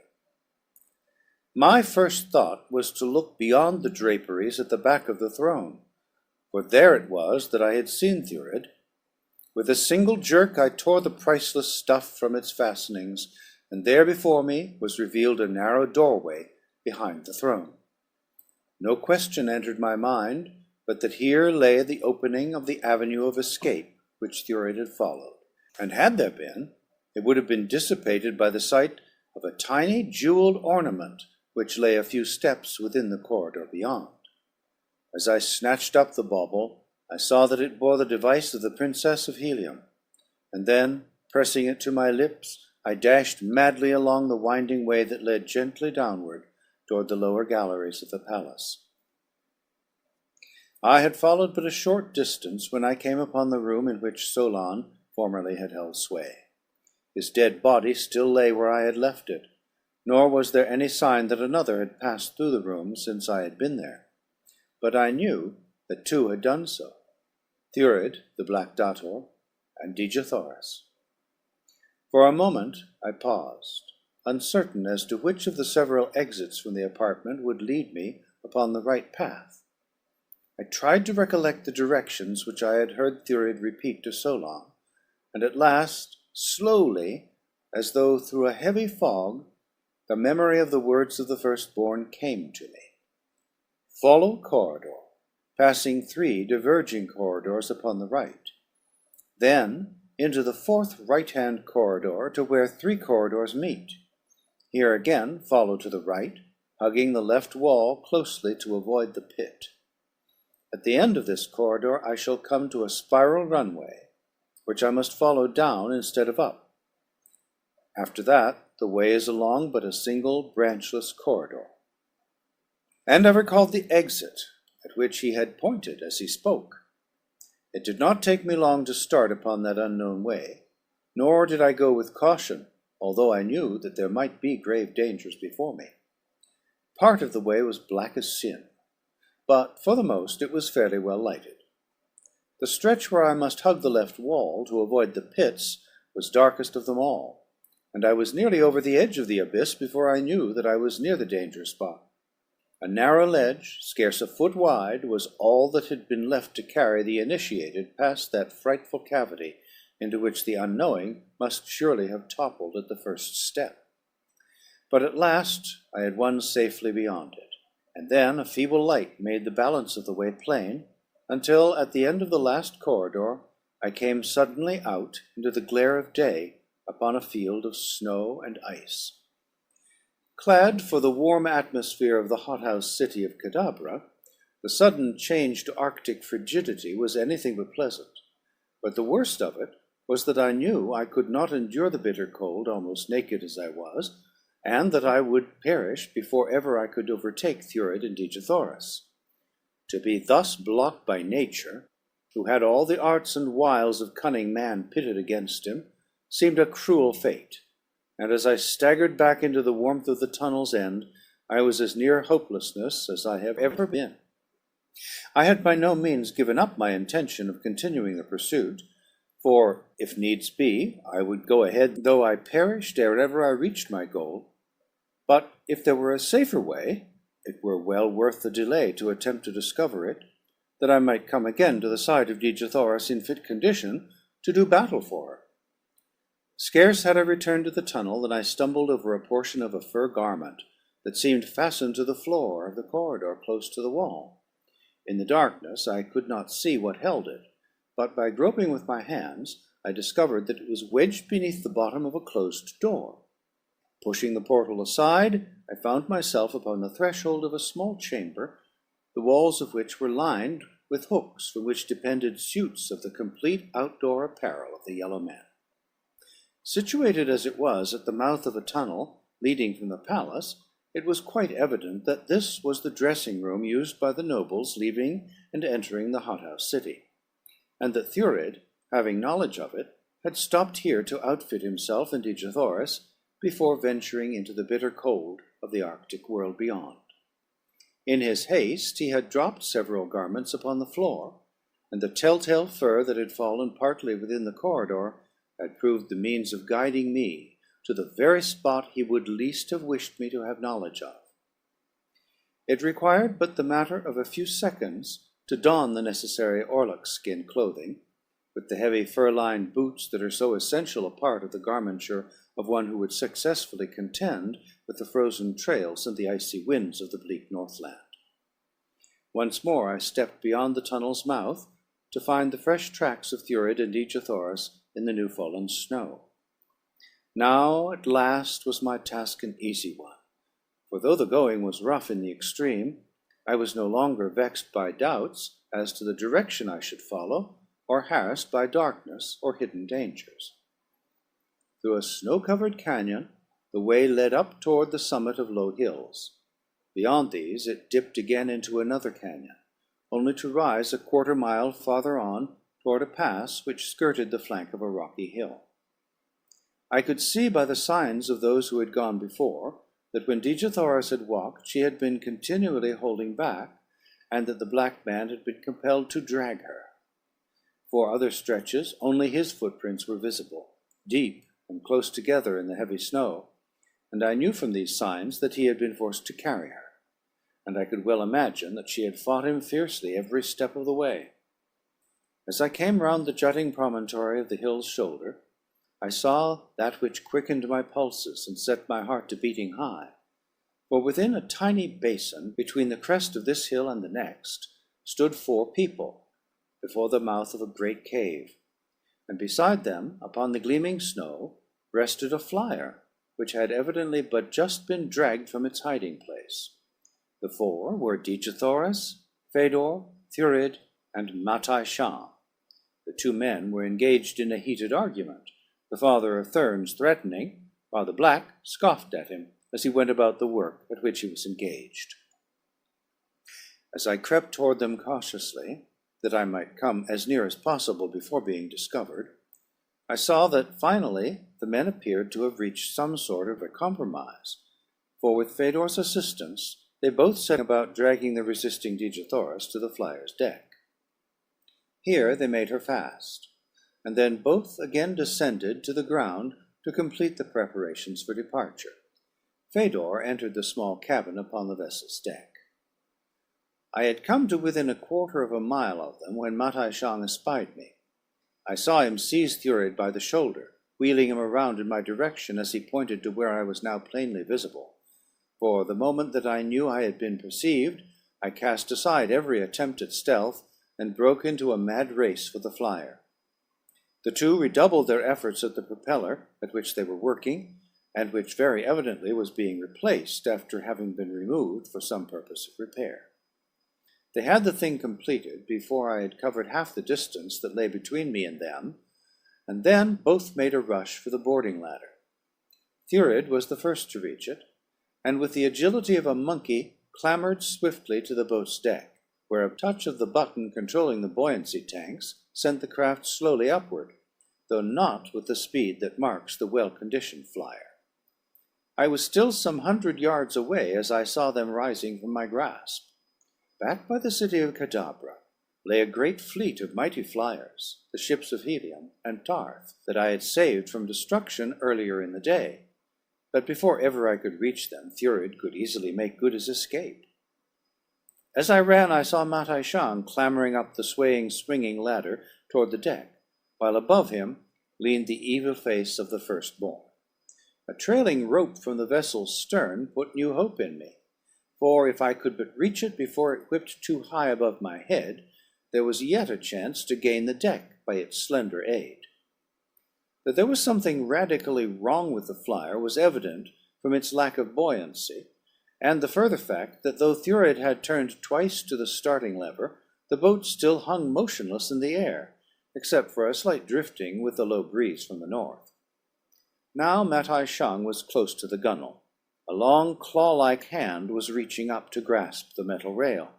Thurid leaned farther down towards his co-conspirator. Suddenly, a raised dagger gleamed in the upflung hand of the black. Down it drove toward the white face of the father of Thurns. With a loud shriek of fear, the holy Hecador grasped frantically at that menacing arm. I was almost to the trailing rope by now. The craft was still rising slowly, the while it drifted from me. Then I stumbled on the icy way, striking my head upon a rock as I fell sprawling but an arm's length from the rope, the end of which was now just leaving the ground. With the blow upon my head came unconsciousness. It could not have been more than a few seconds that I lay senseless there upon the northern ice, while all that was dearest to me drifted farther from my reach in the clutches of that black fiend.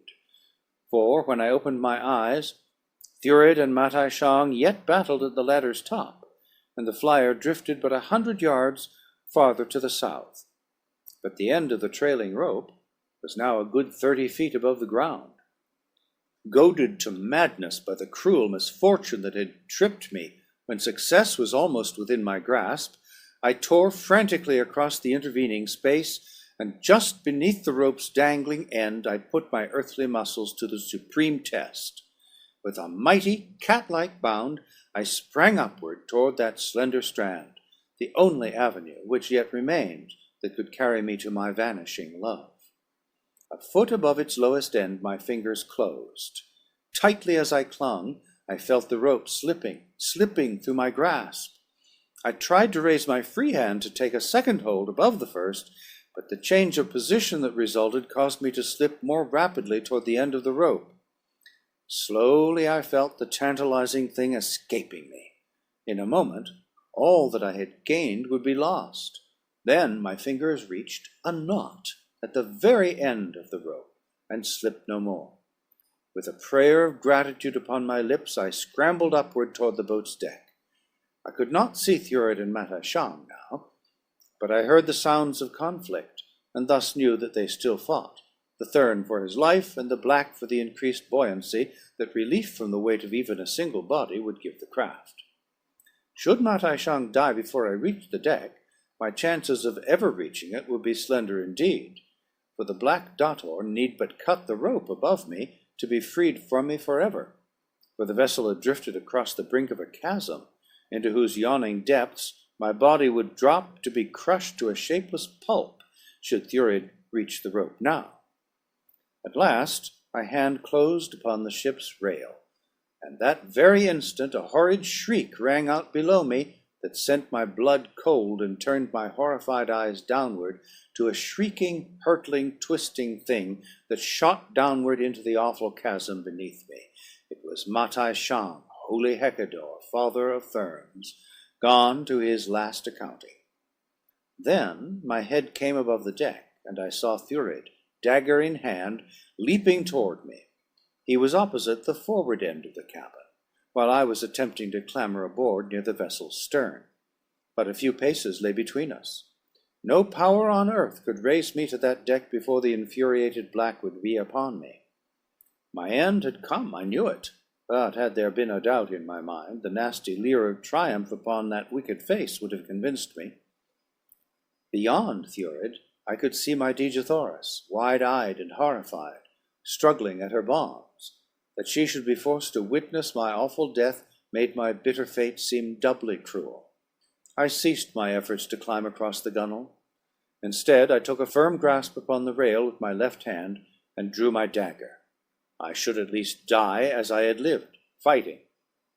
As Thurid came opposite the cabin's doorway, a new element projected itself into the grim tragedy of the air that was being enacted upon the deck of Matai Shang's disabled flyer. It was Fedor. With flushed face and disheveled hair, and eyes that betrayed the recent presence of mortal tears, above which this proud goddess had always held herself, she leaped to the deck directly before me. In her hand was a long, slim dagger. I cast a last look upon my beloved princess, smiling, as men should who are about to die. Then I turned my face up toward Fedor, waiting for the blow. Never have I seen that beautiful face more beautiful than it was at that moment. It seemed incredible that one so lovely could yet harbor within her fair bosom a heart so cruel and relentless. And today there was a new expression in her wondrous eyes that I never before had seen there, an unfamiliar softness and a look of suffering. Thurid was beside her now, pushing past to reach me first. And then what happened so quickly that it was all over before I could realize the truth of it. Fedor's slim hand shot out to close upon the Black's dagger wrist. Her right hand went high with its gleaming blade. "That for Matai Shang," she cried, and she buried her blade deep in the Dator's breast. "That for the wrong you would have done Dejathoris," and again the sharp steel sank into the bloody flesh. "And that, and that, and that," she shrieked, "for John Carter, Prince of Helium." And with each word her sharp point pierced the vile heart of the great villain. Then, with a vindictive shove, she cast the carcass of the firstborn from the deck, to fall in awful silence after the body of his victim. I had been so paralyzed by surprise that I had made no move to reach the deck during the awe-inspiring scene which I had just witnessed, and now I was to be still further amazed by her next act, for Fedor extended her hand to me and assisted me to the deck, where I stood gazing at her in unconcealed and stupefied wonderment. A wan smile touched her lips. It was not the cruel and haughty smile of the goddess with which I was familiar. "You wonder, John Carter," she said, "what strange thing has wrought this change in me. I will tell you. It is love of you." And when I darkened my brows in disapproval of her words, she raised an appealing hand. "Wait," she said, "it is a different love from mine. It is the love of your princess, Dejathoris, for you. that has taught me what true love may be, what it should be, and how far from real love was my selfish and jealous passion for you. Now I am different. Now could I love as Dejathoras loves, and so my only happiness can be to know that you and she are once more united, for in her alone can you find true happiness. But I am unhappy because of the wickedness that I have wrought. I have many sins to expiate, and though I be deathless, life is all too short for the atonement. But there is another way, and if Fedor, daughter of the holy Hecador of the holy Thermes, has sinned, she has this day already made partial reparation. And lest you doubt the sincerity of her protestations, and her avowal of a new love that embraces Dejathoras also, she will prove her sincerity in the only way that lies open. Having saved you for another, Fedor leaves you to her embraces. With her last word she turned and leaped from the vessel's deck into the abyss below. With a cry of horror, I sprang forward in a vain attempt to save the life that for 2 years I would so gladly have seen extinguished. I was too late. With tear-dimmed eyes, I turned away that I might not see the awful sight beneath. A moment later I had struck the bonds from Dejathoras, and as her dear arms went about my neck and her perfect lips pressed to mine, I forgot the horrors that I had witnessed and the suffering that I had endured in the rapture of my reward. End of chapter 13. Recording by Thomas Copeland. Chapter 16. The New Ruler. The flyer upon whose deck Dejathoras and I found ourselves after 12 long years of separation proved entirely useless. Her buoyancy tanks leaked badly. Her engine would not start. We were helpless there in mid-air above the Arctic ice. The craft had drifted across the chasm which held the corpses of Matai Shang, Thurid, and Fedor, and now hung above a low hill. Opening the buoyancy escape valves, I permitted her to come slowly to the ground, and as she touched, Dejathoras and I stepped from her deck, and hand in hand turned back across the frozen waste toward the city of Cadabra. Through the tunnel that had led me in pursuit of them we passed, walking slowly, for we had much to say to each other.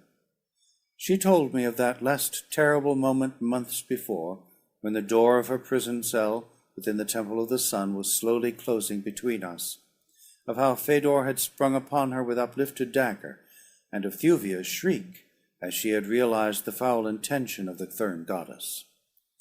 It had been that cry that had rung in my ears all the long weary months that I had been left in cruel doubt as to my princess' fate. For I had not known that Thuvia had wrested the blade from the daughter of Matai Shang before it had touched either Dejathoras or herself. She told me, too, of the awful eternity of her imprisonment, of the cruel hatred of Fedor and the tender love of Thuvia, and of how, even when despair was the darkest, those 2 red girls had clung to the same hope and belief that John Carter would find a way to release them. Presently we came to the chamber of Solon. I had been proceeding without thought of caution, for I was sure that the city and the palace were both in the hands of my friends by this time, and so it was that I bolted into the chamber full into the midst of a dozen nobles of the court of Silenceus. They were passing through on their way to the outside world along the corridors we had just traversed. At sight of us, they halted in their tracks, and then an ugly smile overspread the features of their leader. "The author of all our misfortunes," he cried, pointing at me.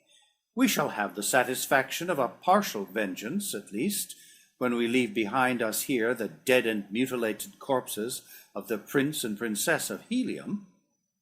When they find them," he went on, jerking his thumb upward toward the palace above, "they will realize that the vengeance of the Yellow Man costs his enemies dear. Prepare to die, John Carter, but that your end may be the more bitter, know that I may change my intention as to meeting a merciful death to your princess. Possibly she shall be preserved as a plaything for my nobles." I stood close to the instrument-covered wall, Dejathoris at my side. She looked up at me wonderingly as the warriors advanced upon us with drawn swords, for mine still hung within its scabbard at my side, and there was a smile upon my lips. The yellow nobles too looked in surprise, and then, as I made no move to draw, they hesitated, fearing a ruse. But their leader urged them on. When they had come almost within sword's reach of me, I raised my hand and laid it upon the polished surface of a great lever. And then, still smiling grimly, I looked my enemies full in the face. As one, they came to a sudden stop, casting affrighted glances at me and at one another. "Stop!" shrieked their leader. "You dream not what you do." "Right you are," I replied. "John Carter does not dream. He knows that should one of you take another step toward Dejathoris, Princess of Helium, I pull this lever wide, and she and I shall die together, but we shall not die alone." The nobles shrank back, whispering together for a few moments. At last their leader turned to me. "Go your way, John Carter," he said, "and we shall go ours." "Prisoners do not go their own way," I answered, "and you are prisoners, prisoners of the Prince of Helium." Before they could make answer, a door upon the opposite side of the apartment opened, and a score of yellow men poured into the apartment. For an instant the nobles looked relieved, and then, as their eyes fell upon the leader of the new party, their faces fell, for he was Talu, rebel prince of Marantina, and they knew that they could look for neither aid nor mercy at his hands. "Well done, John Carter," he cried. "You turn their own mighty power against them. Fortunate for Okkar is it that you were here to prevent their escape, for these be the greatest villains north of the ice barrier, and this one," pointing to the leader of the party, "would have made himself Jedak of Jedaks in the place of the dead Silensa Sol. Then indeed would we have had a more villainous ruler than the hated tyrant who fell before your sword." The Okkarian nobles now submitted to arrest, since nothing but death faced them should they resist, and, escorted by the warriors of Talu, we made our way to the great audience chamber that had been Silensa Sol's. Here was a vast concourse of warriors. Red men from Helium and Tarth, yellow men of the north, rubbing elbows with the blacks of the firstborn, who had come under my friend Zodar to help in the search for me and my princess. There were savage green warriors from the dead sea bottoms of the south, and a handful of white-skinned Therns who had renounced their religion and sworn allegiance to Zodar.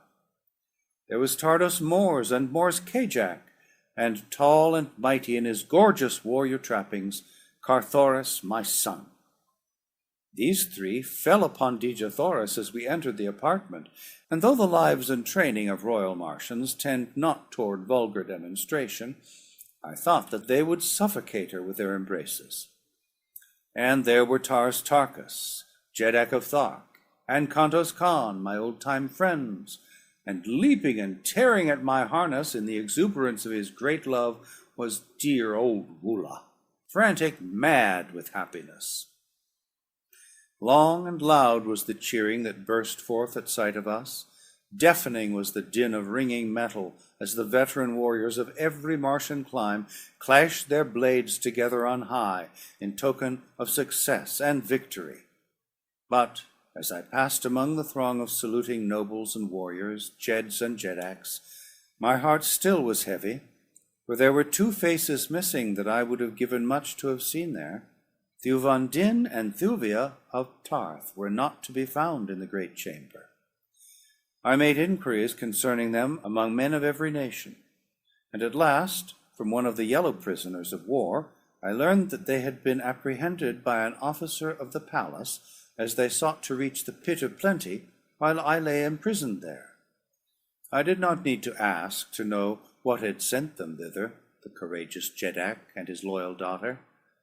My informer said that they lay now in one of the many buried dungeons of the palace, where they had been placed pending a decision as to their fate by the tyrant of the north. A moment later, searching parties were scouring the ancient pile in search of them, and my cup of happiness was full when I saw them being escorted into the room by a cheering guard of honor. Theuvia's first act was to rush to the side of Dejathoras, and I needed no better proof of the love these two bore for each other than the sincerity with which they embraced. Looking down upon that crowded chamber stood the silent and empty throne of Okkar. Of all the strange scenes it must have witnessed since that long-dead age that had first seen a Jedak of Jedaks take his seat upon it, none might compare with that upon which it now looked down. And as I pondered the past and future of that long-buried race of black-bearded yellow men, I thought that I saw a brighter and more useful existence for them among the great family of friendly nations that now stretched from the South Pole almost to their very doors.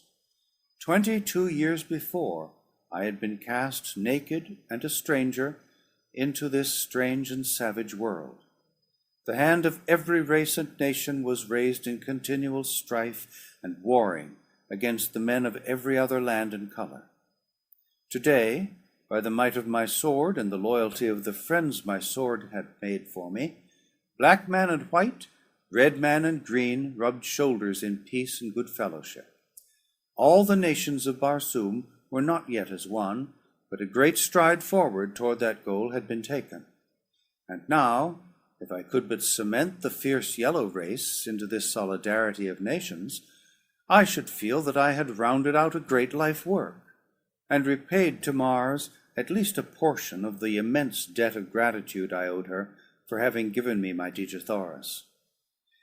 And as I thought, I saw but one way and a single man who could ensure the success of my hopes. As is ever the way with me, I acted then as I always act, without deliberation and without consultation. Those who do not like my plans and my ways of promoting them have always their swords at their sides wherewith to back up their disapproval. But now there seemed to be no dissenting voice, as, grasping Talu by the arm, I sprang to the throne that had once been Silensis Ol's. "Warriors of Barsoom," I cried, "Kadabra has fallen, and with her the hateful tyrant of the north. But the integrity of Okkar must be preserved. The red men are ruled by red Jedaks. The green warriors of the ancient seas acknowledge none but a green ruler. The firstborn of the South Pole take their law from black Zodar. Nor would it be in the interests of either yellow or red man were a red Jedak to sit upon the throne of Okkar. There be but one warrior best fitted for the ancient and mighty title of Jedaks of the North. Men of Okkar, raise your swords to your new ruler, Talu, the rebel prince of Marentina." And then a great cry of rejoicing rose among the free men of Marentina and the Kadabran prisoners, for all had thought that the red men would retain that which they had taken by force of arms, for such had been the way upon Barsoom, and that they should be ruled henceforth by an alien Jedak. The victorious warriors who had followed Carthoris joined in the mad demonstration, and amidst the wild confusion and the tumult and the cheering, Dejathoras and I passed out into the gorgeous garden of the Jedaks that graces the inner courtyard of the palace of Kadabra. At our heels walked Wula, and upon a carved seat of wondrous beauty, beneath a bower of purple blooms, we saw two who had preceded us, Theuvia of Tarth and Carthoris of Helion. The handsome head of the handsome youth was bent low above the beautiful face of his companion. I looked at Dejathoras, smiling, and as I drew her close to me, I whispered, "Why not?" "Indeed, why not? What matter ages in this world of perpetual youth?" We remained at Kadabra, the guests of Talu, until after his formal induction into office, And then, upon the great fleet which I had been so fortunate to preserve from destruction, we sailed south across the ice barrier, but not before we had witnessed the total demolition of the grim guardian of the north, under orders of the new Jeddak of Jeddaks. "Henceforth," he said, as the work was completed, "the fleets of the red men and the black are free to come and go across the ice barrier as over their own lands. The carrion caves shall be cleansed, that the green men may find an easy way to the land of the yellow. And the hunting of the sacred apt shall be the sport of my nobles, until no single specimen of that hideous creature roams the frozen north." We bade our yellow friends farewell with real regret as we set sail for Tarth. There we remained, the guest of Thuvan Din, for a month, and I could see that Carthoris would have remained forever had he not been a prince of Helium. Above the mighty forests of Chaol, we hovered until word from Culan Tith brought us to his single landing tower, where all day and half a night the vessels disembarked their crews. At the city of Chaol we visited, cementing the new ties that had been formed between Chaol and Helium, and then, one long-to-be-remembered day, we sighted the tall, thin towers of the twin cities of Helium. The people had long been preparing for our coming. The sky was gorgeous with gaily trimmed flyers. Every roof within both cities was spread with costly silks and tapestries. Gold and jewels were scattered over roof and street and plaza, so that the two cities seemed ablaze with the fires of the hearts of the magnificent stones and burnished metal that reflected the brilliant sunlight, changing it into countless glorious hues. At last, after 12 years, the royal family of Helium was reunited in their own mighty city, surrounded by joy-mad millions before the palace gates. Women and children and mighty warriors wept in gratitude for the fate that had restored their beloved Tartus Moors and the divine princess whom the whole nation idolized. Nor did any of us who had been upon that expedition of indescribable danger and glory lack for plaudits. That night a messenger came to me, as I sat with Dejathoris and Carthoris upon the roof of my city palace, where we had long since caused a lovely garden to be made, that we three might find seclusion and quiet happiness among ourselves, far from the pomp and ceremony of court, to summon us to the temple of reward, where one is to be judged this night, the summons concluded. I racked my brain to try and determine what important case there might be pending, which could call the royal family from their palaces on the eve of their return to Helium after years of absence. But when the Jeddak summons, no man delays. As our flyer touched the landing stage at the temple's top, we saw countless other craft arriving and departing. In the streets below, a great multitude surged toward the great gates of the temple. Slowly there came to me the recollection of the deferred doom that awaited me, since that time I had been tried here in the temple of Zataris for the sin of returning from the valley door in the lost sea of Chorus. Could it be possible that the strict sense of justice which dominates the men of Mars had caused them to overlook the great good that had come out of my heresy? Could they ignore the fact that to me and me alone was due the rescue of Carthoris, of Dejathoris, of Mors Kajak, of Tartus Moors? I could not believe it, and yet, for what other purpose could I have been summoned to the Temple of Reward immediately upon the return of Tartus Moors to his throne? My first surprise as I entered the temple and approached the throne of righteousness was to note the men who sat there as judges. There was Culan Tith, Jeddak of Chaol, whom we had but just left within his own palace a few days since. There was Thuvan Din, Jeddak of Tarth. How came he to Helium as soon as we? There was Tarkus, Jeddak of Thark, and Zodar, Jeddak of the Firstborn. There was Talu, Jeddak of Jeddaks of the North, whom I could have sworn was still in his ice-bound hothouse city beyond the northern barrier. and among them sat Tardos Mors and Mors Kajak, with enough lesser Jeds and Jedaks to make up the 31 who must sit in judgment upon their fellow man. A right royal tribunal indeed, and such a one I warrant as never before sat together during all the history of ancient Mars.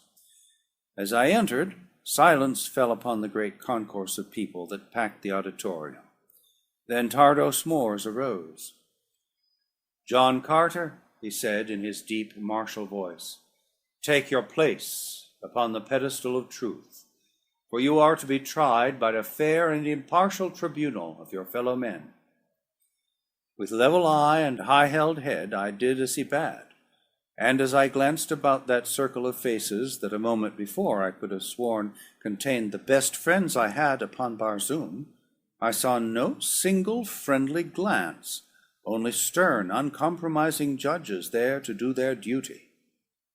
A clerk rose, and from a great book read a long list of the more notable deeds that I had thought to my credit, covering a long period of 22 years since first I had stepped the ochre sea bottom beside the incubator of the Tharks.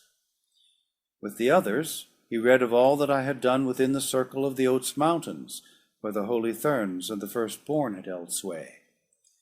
It is the way upon Barsoom to recite a man's virtues with his sins when he is come to trial, and so I was not surprised that all that was to my credit should be read there to my judges, who knew it all by heart, even down to the present moment. When the reading had ceased, Tardos Mors arose. "Most righteous judges," he exclaimed, "you have heard recited all that is known of John Carter, Prince of Helium, the good with the bad. What is your judgment?" Then Tarkas came slowly to his feet, unfolding all his mighty, towering height, until he loomed a green bronze statue far above us all. He turned a baleful eye upon me. He, Tarkas, with whom I had fought through countless battles, whom I loved as a brother. I could have wept had I not been so mad with rage that I almost whipped my sword out and had at them all on the spot. "Judges," he said, "there can be but one verdict. No longer may John Carter be Prince of Helium." He paused. "But instead, let him be Jedak of Jedaks, Warlord of Barsoom." As the 31 judges sprang to their feet with drawn and upraised swords in unanimous concurrence in the verdict, the storm broke throughout the length and breadth and height of that mighty building, until I thought the roof would fall from the thunder of the mad shouting. Now at last I saw the grim humor of the method they had adopted to do me this great honor. But that there was any hoax in the reality of the title they had conferred upon me was readily disproved by the sincerity of the congratulations that were heaped upon me by the judges first, and then the nobles. Presently 50 of the mightiest nobles of the greatest courts of Mars marched down the broad Isle of Hope, bearing a splendid car upon their shoulders. And as the people saw who sat within, the cheers that had rung out for me paled into insignificance beside those which thundered through the vast edifice now. For she whom the nobles carried was Dejathoris, beloved Princess of Helium. Straight to the throne of righteousness they bore her, and there Tardos Mors assisted her from the car, leading her forward to my side. "Let a world's most beautiful woman share the honor of her husband," he said. Before them all, I drew my wife close to me and kissed her on the lips. End of chapter 16. Recording by Thomas Copeland. End of The Warlord of Mars by Edgar Rice Burroughs.